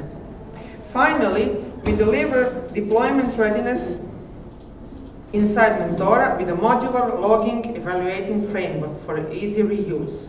In short, operational hybrid, sequence-aware fusion, explainable outputs, and the school-ready data evil plan.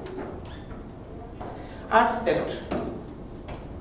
Mentora chatbot is a modular, school-ready conversational system.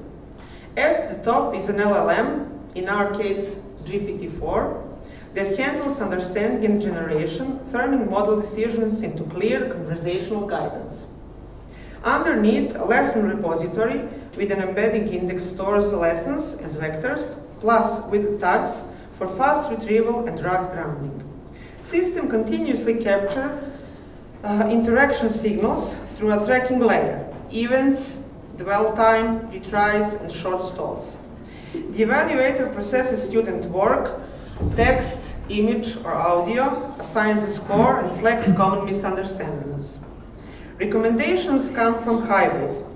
Heuristics that represent common sense rules, do prerequisite first, set clear good enough cutoffs, give short refreshers, and come back to key ideas later. By LSTM, sense of sequence. Instead of a single snapshot, it reads the story. What topic you're on, are you right or wrong, time spent, how many tries, and the pauses between events, and suggests the next step with a confidence estimate. In short, heuristics for reliability, by LSTM for sequence, LLM for dialogue and explainability, brought together to deliver timely, grounded micro-interventions during the real lessons. Mentora structure is simple. The input model accepts text, images, or voice. Each message goes to context parser, which reads it, detects intent, and learning phase.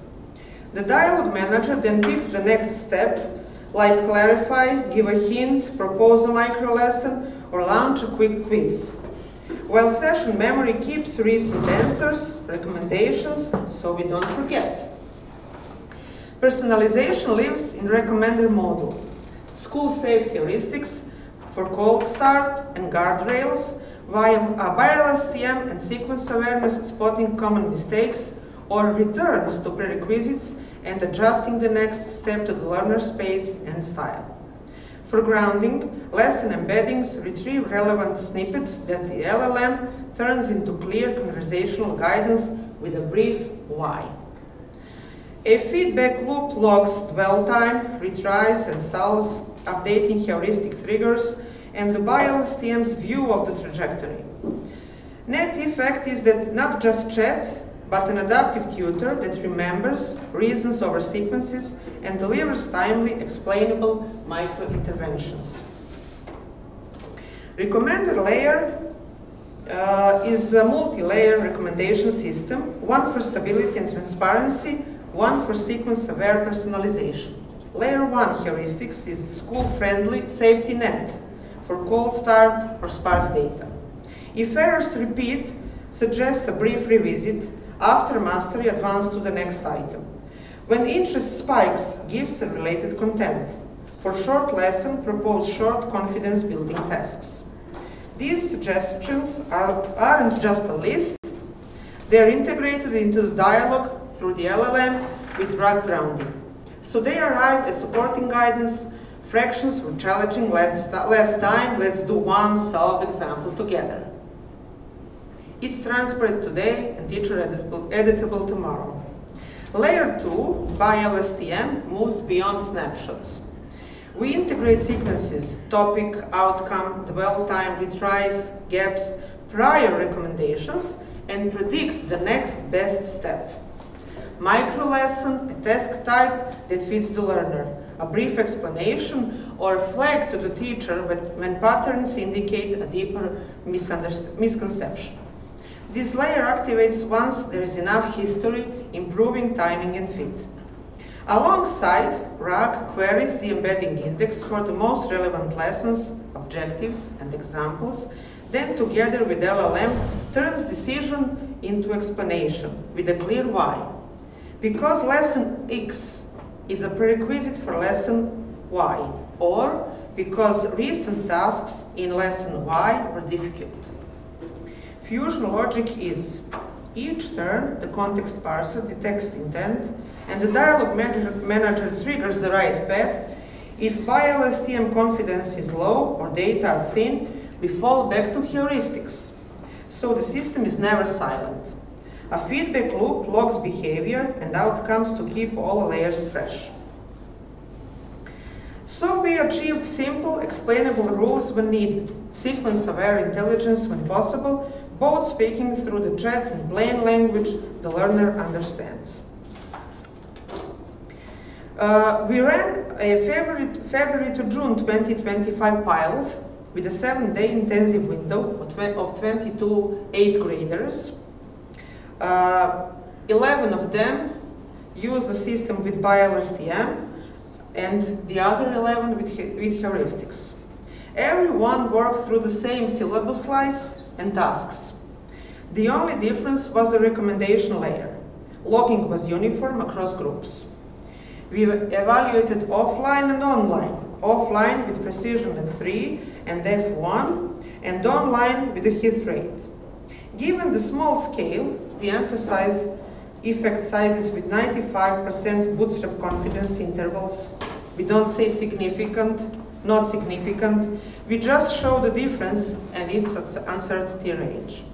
Results align with the intended effect.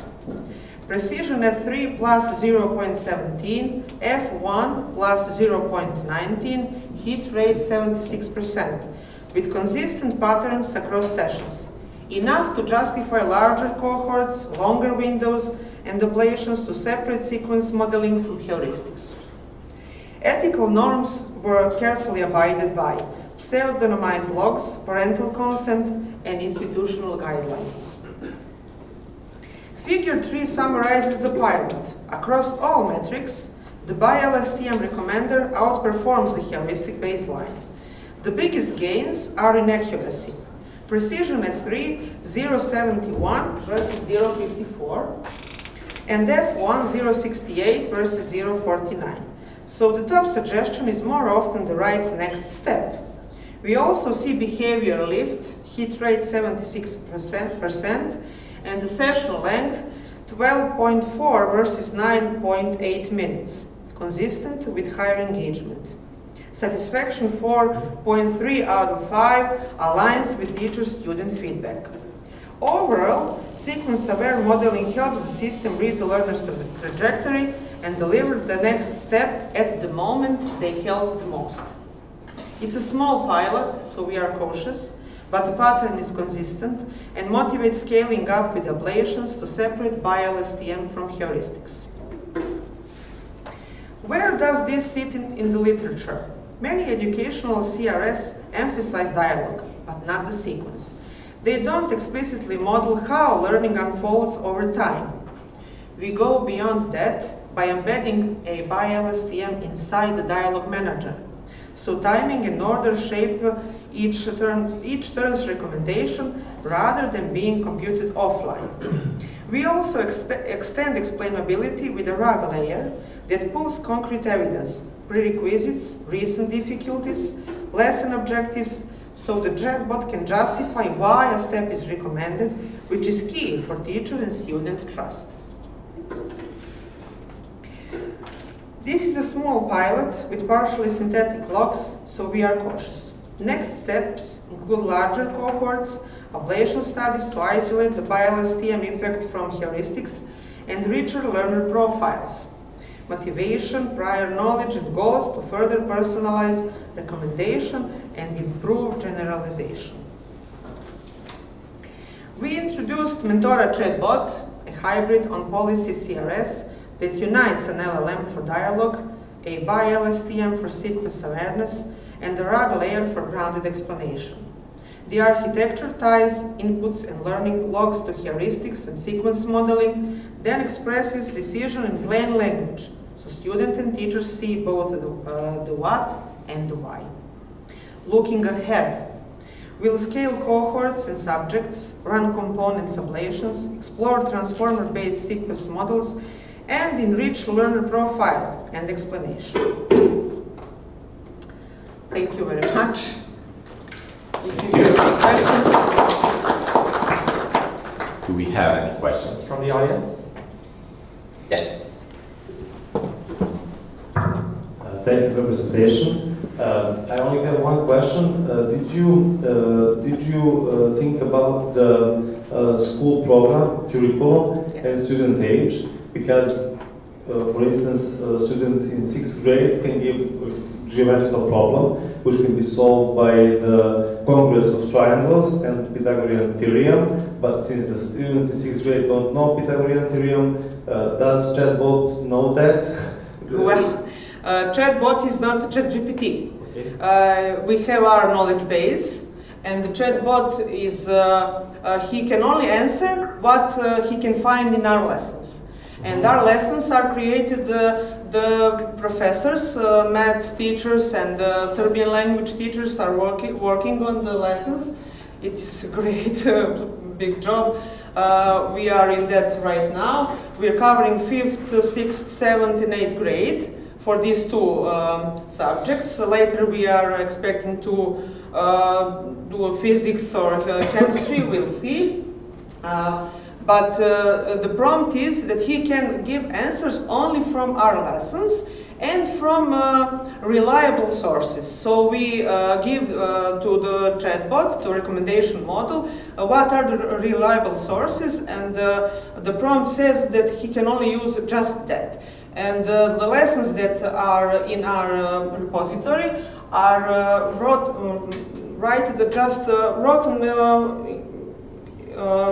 we took care of curriculum. Thank you. Thank you. Any other questions, maybe?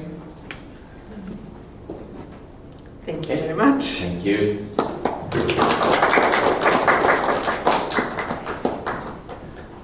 And for our 6th and final paper for today, it will be online since Professor Slijepčević did not make it.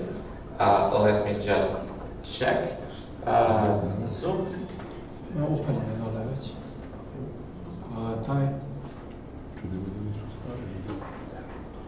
I start može se. Da.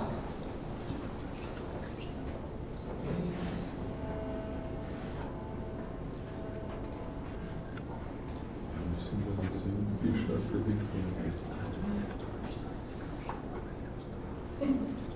Ne znam, mislim da je na svakom programu piše akreditovano. Možda i sam We're just waiting for a bit.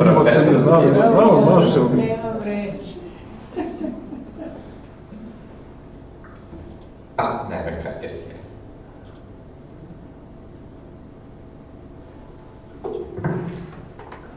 Hello, can you hear us? We cannot hear you. Microphone, please.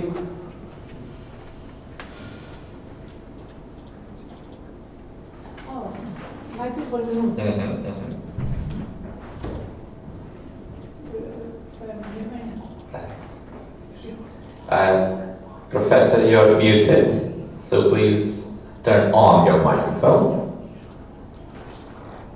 Yes, I hear you. Excellent. So it's time for your presentation. So would you like to share your screen? Please, if you can share your okay, no problem. Thank you very much. No problem. Then I will be here to flick the slides. Let me just zoom. Share the whole screen.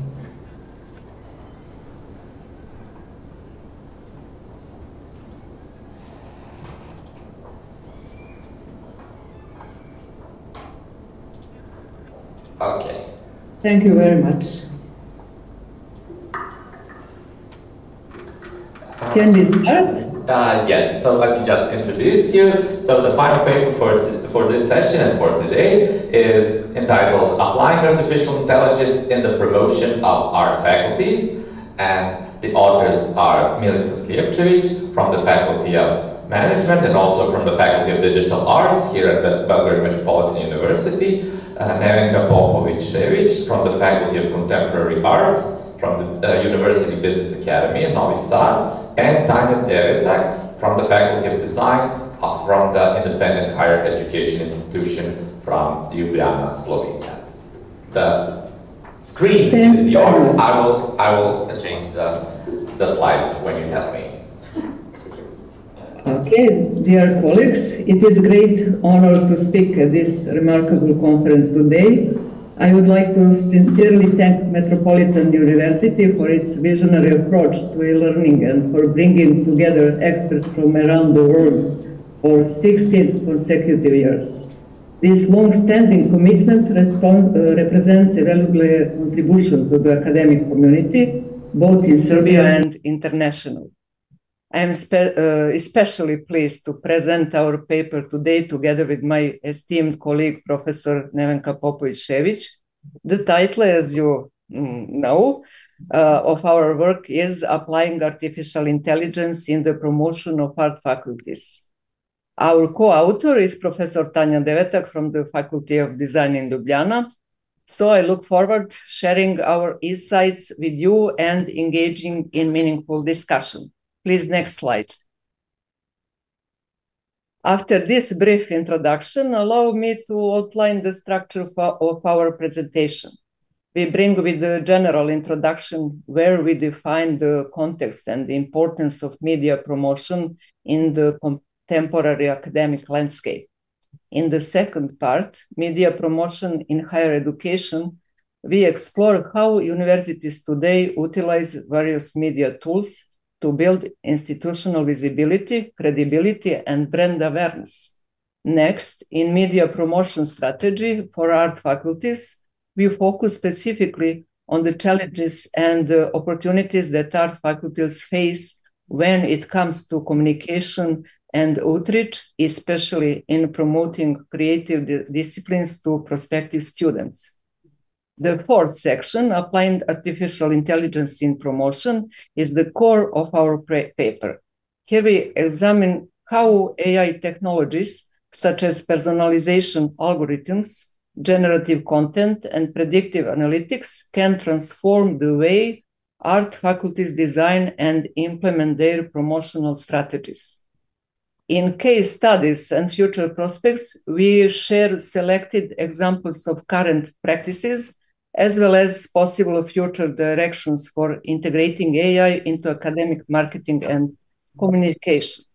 Finally, we offer a brief conclusion with key findings and reflections aiming to inspire further discussion and collaboration on this timely and evolving topic.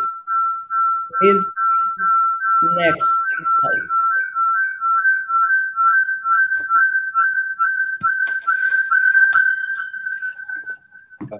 Hello to everybody. Please, when one of you is talking, please, the other one should be muted because we have microphone issues. So keep that in mind. So you are approaching some problem with the microphone? Both of you are not muted. So when one of you is talking, the other should be muted. But I think everything is okay now. Is it okay now?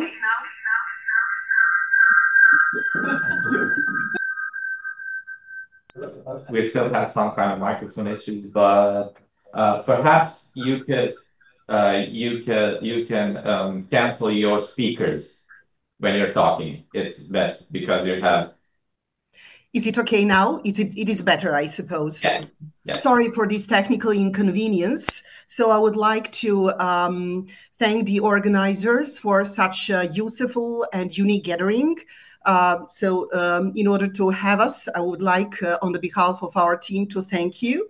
So to continue after my colleague's Slijepčević short introduction, I would like to say shortly why we have chosen this type of the implementation of AI within the art faculties. So generally speaking, for universities and colleges, it is particularly in the context of internalization a very crucial fact to have AI supported in various fields. We focus specifically in art faculties because we found out that the conventional marketing approaches are often insufficient. These institutions operate at the intersection of creativity, identity, and emotional expressions. Furthermore, we will actually consume that not only emotional content marketing, but various social networkings and AI tools are crucial for the contemporary marketing campaigns within the art faculties. So this presentation, therefore, explores how art faculties can leverage AI and media technologies to create a specially personalized, emotional, resonant, and visually engaging promotional content, while remaining true to their core academic and artistic mission. Next slide. Next, please. Yes. So first and foremost, the strategy must be aligned with the university's mission and vision. What does it mean?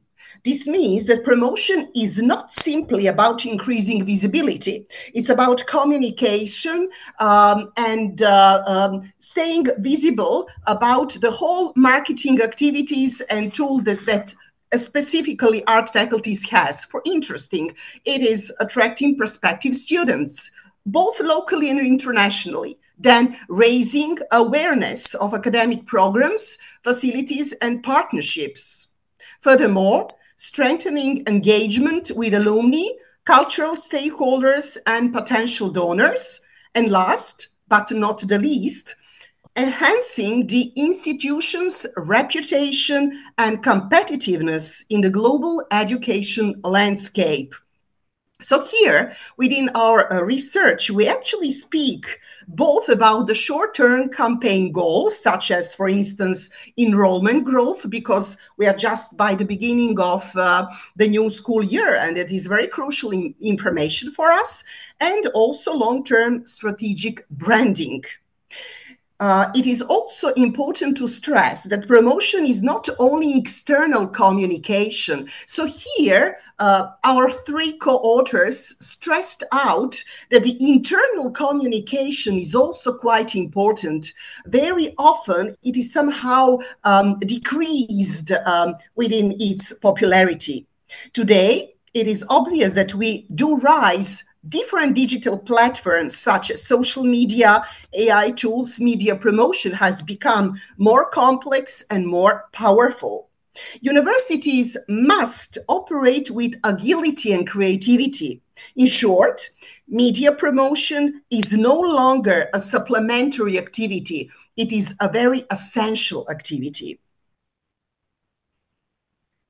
Thank you. At the top of the funnel, as you can see, identifying the target audience is essential. Art faculties must go beyond generic demographics and explore multiple layers of their audience: prospective students, their parents, high school art teachers, alumni networks, and the wider cultural community. By using audience segmentation techniques based on interest, behaviors, and digital footprints, faculties can create highly tailored and relevant promotional content. Once the audience is clearly defined, the next step is selecting appropriate media channels. For art institutions, visually rich and interactive platforms such as Instagram, TikTok, YouTube, on creative online galleries offer the most impact. A well-balanced combination of digital and offline media ensures coherent messaging across touch points and helps build and consistent institutional identity. Content plays a central role in this strategy. Art faculties should produce authentic, inspiring, and visually compelling content that reflects the values, talent, and uniqueness of their programs. This may include student-generated videos, faculty interviews, behind-the-scenes views of creative process, or documentation of exhibitions and performances. Storytelling must be used not only to inform, but also to emotionally connect with the audience. This stage introduces artificial intelligence as a transformative tool. AI enables process targeting and content customization based on real-time use data. Chatbots can guide prospective students through admissions, generative tools can design promotional visuals, and emotional analytics can adopt campaigns to user responses. Moreover, predictive models help in identifying which content formats and platforms yield the highest conversion rates. It is most important. The final stage of the funnel is focused on conversion, turning interest into action. Here, communication must remain dynamic and supportive. AI-driven reminders, student ambassadors, and virtual open days contribute to an immersive and engaging discussion-making experience. Ultimately, the goal is to build trust, foster emotional connection, and lead to successful student enrollment. In conclusion, this funnel provides a comprehensive roadmap for art faculties to elevate their visibility, relevance, and competitiveness in the higher education landscape, while also reflecting the creativity and innovation inherent in the field of art. Next slide, please. Artificial intelligence allows art faculties to move beyond one-size-fits-all communications. Instead of sending the same message to everyone, AI tools help us understand who the prospective students are, what type of art they are interested in, what social media they use, and even what time of day they are most active. For example, a student is interested in fashion design will receive completely different ads, visuals, and recommended content that someone exploring digital animation or painting. This type of micro-targeting creates a sense of relevance and resonance, and that's what increases engagement, which is most important.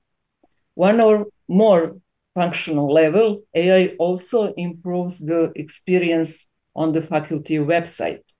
Instead of navigating complex menus, chatbot greets the visitor and answers key questions. For example, when is the application deadline? Is there a portfolio requirement?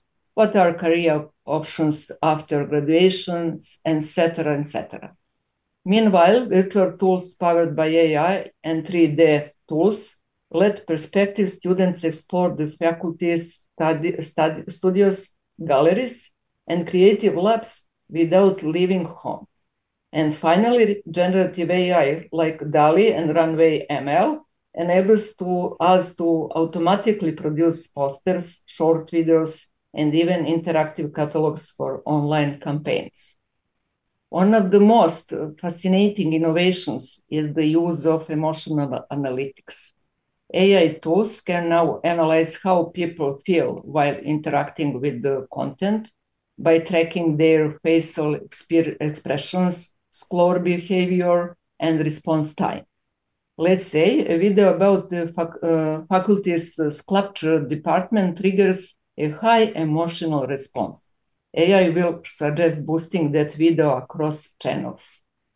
Interactive tools such as Instagram polls, TikTok filters, and augmented reality apps also allow future students to engage with the faculty brand rather than passively consume it. This emotional and interactive connection is key in attracting Gen Z students who value experience and authenticity. Well, next slide for Nena. So, when observing international best practices, one can clearly state that we can now rely only on a passive marketing. So, what does it mean? We are nowadays basically rooted in storytelling, data-informed decision marketing, and visual engagement. So, a particularly innovative approach is actually the use of gamification.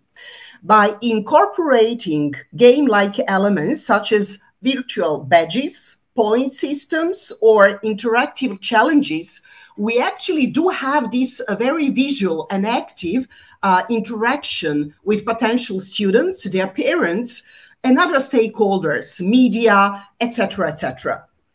This increases time on platform engagement and as well emotional investment. Then, in parallel, predictive analytics allow art faculties to track online behaviors and forecast which users are most likely to enroll. So in this point, we actually speak more about the so-called segmentation, about so-called niches that we would like to have according to the modules that each of the art faculties has within itself departments. Finally, when it comes to the VR, many faculties have introduced immersive campus tours and exhibitions. Here, we speak about the online tours, which are very, very popular and very vivid, obvious in numerous of the arts faculties abroad, but as well as in the Serbian market. The current frontier is emotional and multimodal personalization. Here, AI integrates various data streams, for instance, visual reactions, speech patterns, click behavior, to adapt campaigns dynamically. That means that actually within the long-term and even mid-term strategy, we do have a possibility to change according to the sum of the algorithm tracks. It is about responding to the audience emotional state and preferences in real time. In summary, these tools allow faculties to create a so-called digital journeys, which is actually very much linked to the manners, characteristics of the millennials and Z generations as well. Conclusion, thank you so much. So this research actually confirms that AI is no longer a futuristic concept. It is around us. It's so vivid. It is a practical tool, actually, that can reshape how art faculties communicate, attract, and engage with the prospective students. AI enhances personalization, expands the creative possibilities. So that is crucial thing of promotional content and enables real-time interaction through chatbots, virtual experiences, and emotional analytics. What are the future directions? We consume that moving forward, we expect the continued convergence of AI, emotional analytics, and immersive technology. Virtual and augmented reality, predictive models, and multimodal personalization will not only shape future marketing efforts, they may become part of the academic curriculum itself. And finally, faculties that lead this transformation will not only recruit more successfully, but also redefine how future artists are educated. So in this manner, it is also important to be in a crucial track of all of the latest technologies in order to be in a contemporary way present on the market. On the behalf of our team, I would like to thank for your attention. And if you do have any questions, please do not hesitate to ask us.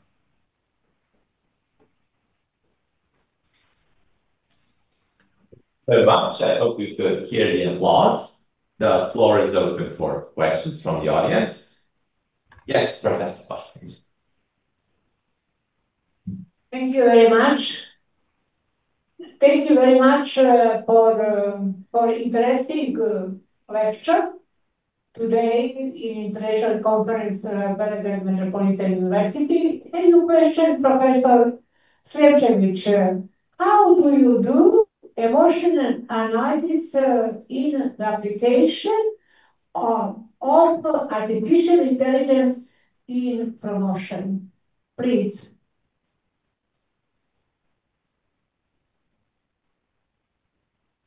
Emotional analysis in the application artificial intelligence in promotion. Please, your slides in presentation. Did you hear the question? If I can repeat, I'm closer to the microphone here. Microphone. Mute microphone, please. Professor Slepčević, please ask the question.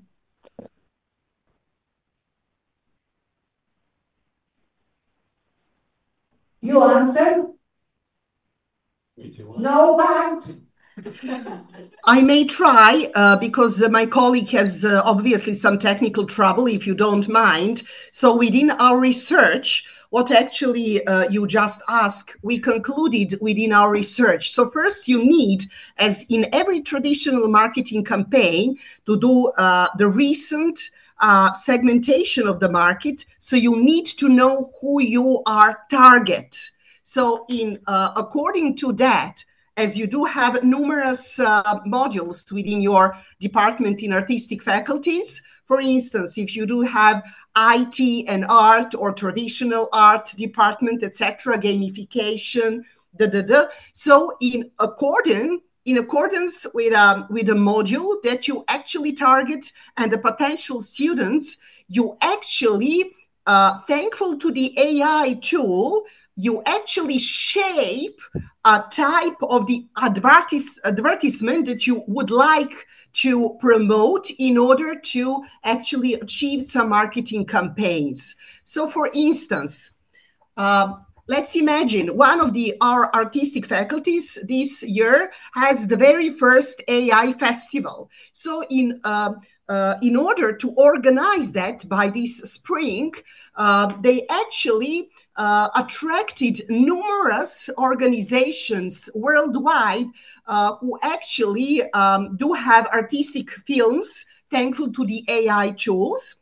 And the faculty actually, of course, use these a very huge and very crucial AI artistic festival to promote its faculty as well. So according to actually have a very distinguished guest in numerous artistic fields like artistic drama, visual arts, multimedia arts, graphic, etc., etc., you actually promote the faculty in itself. So once again, you have to track theoretically and afterwards practically all of the important marketing steps in order to have the crucial target population, which you will afterwards with the AI tools create a very effective advertising.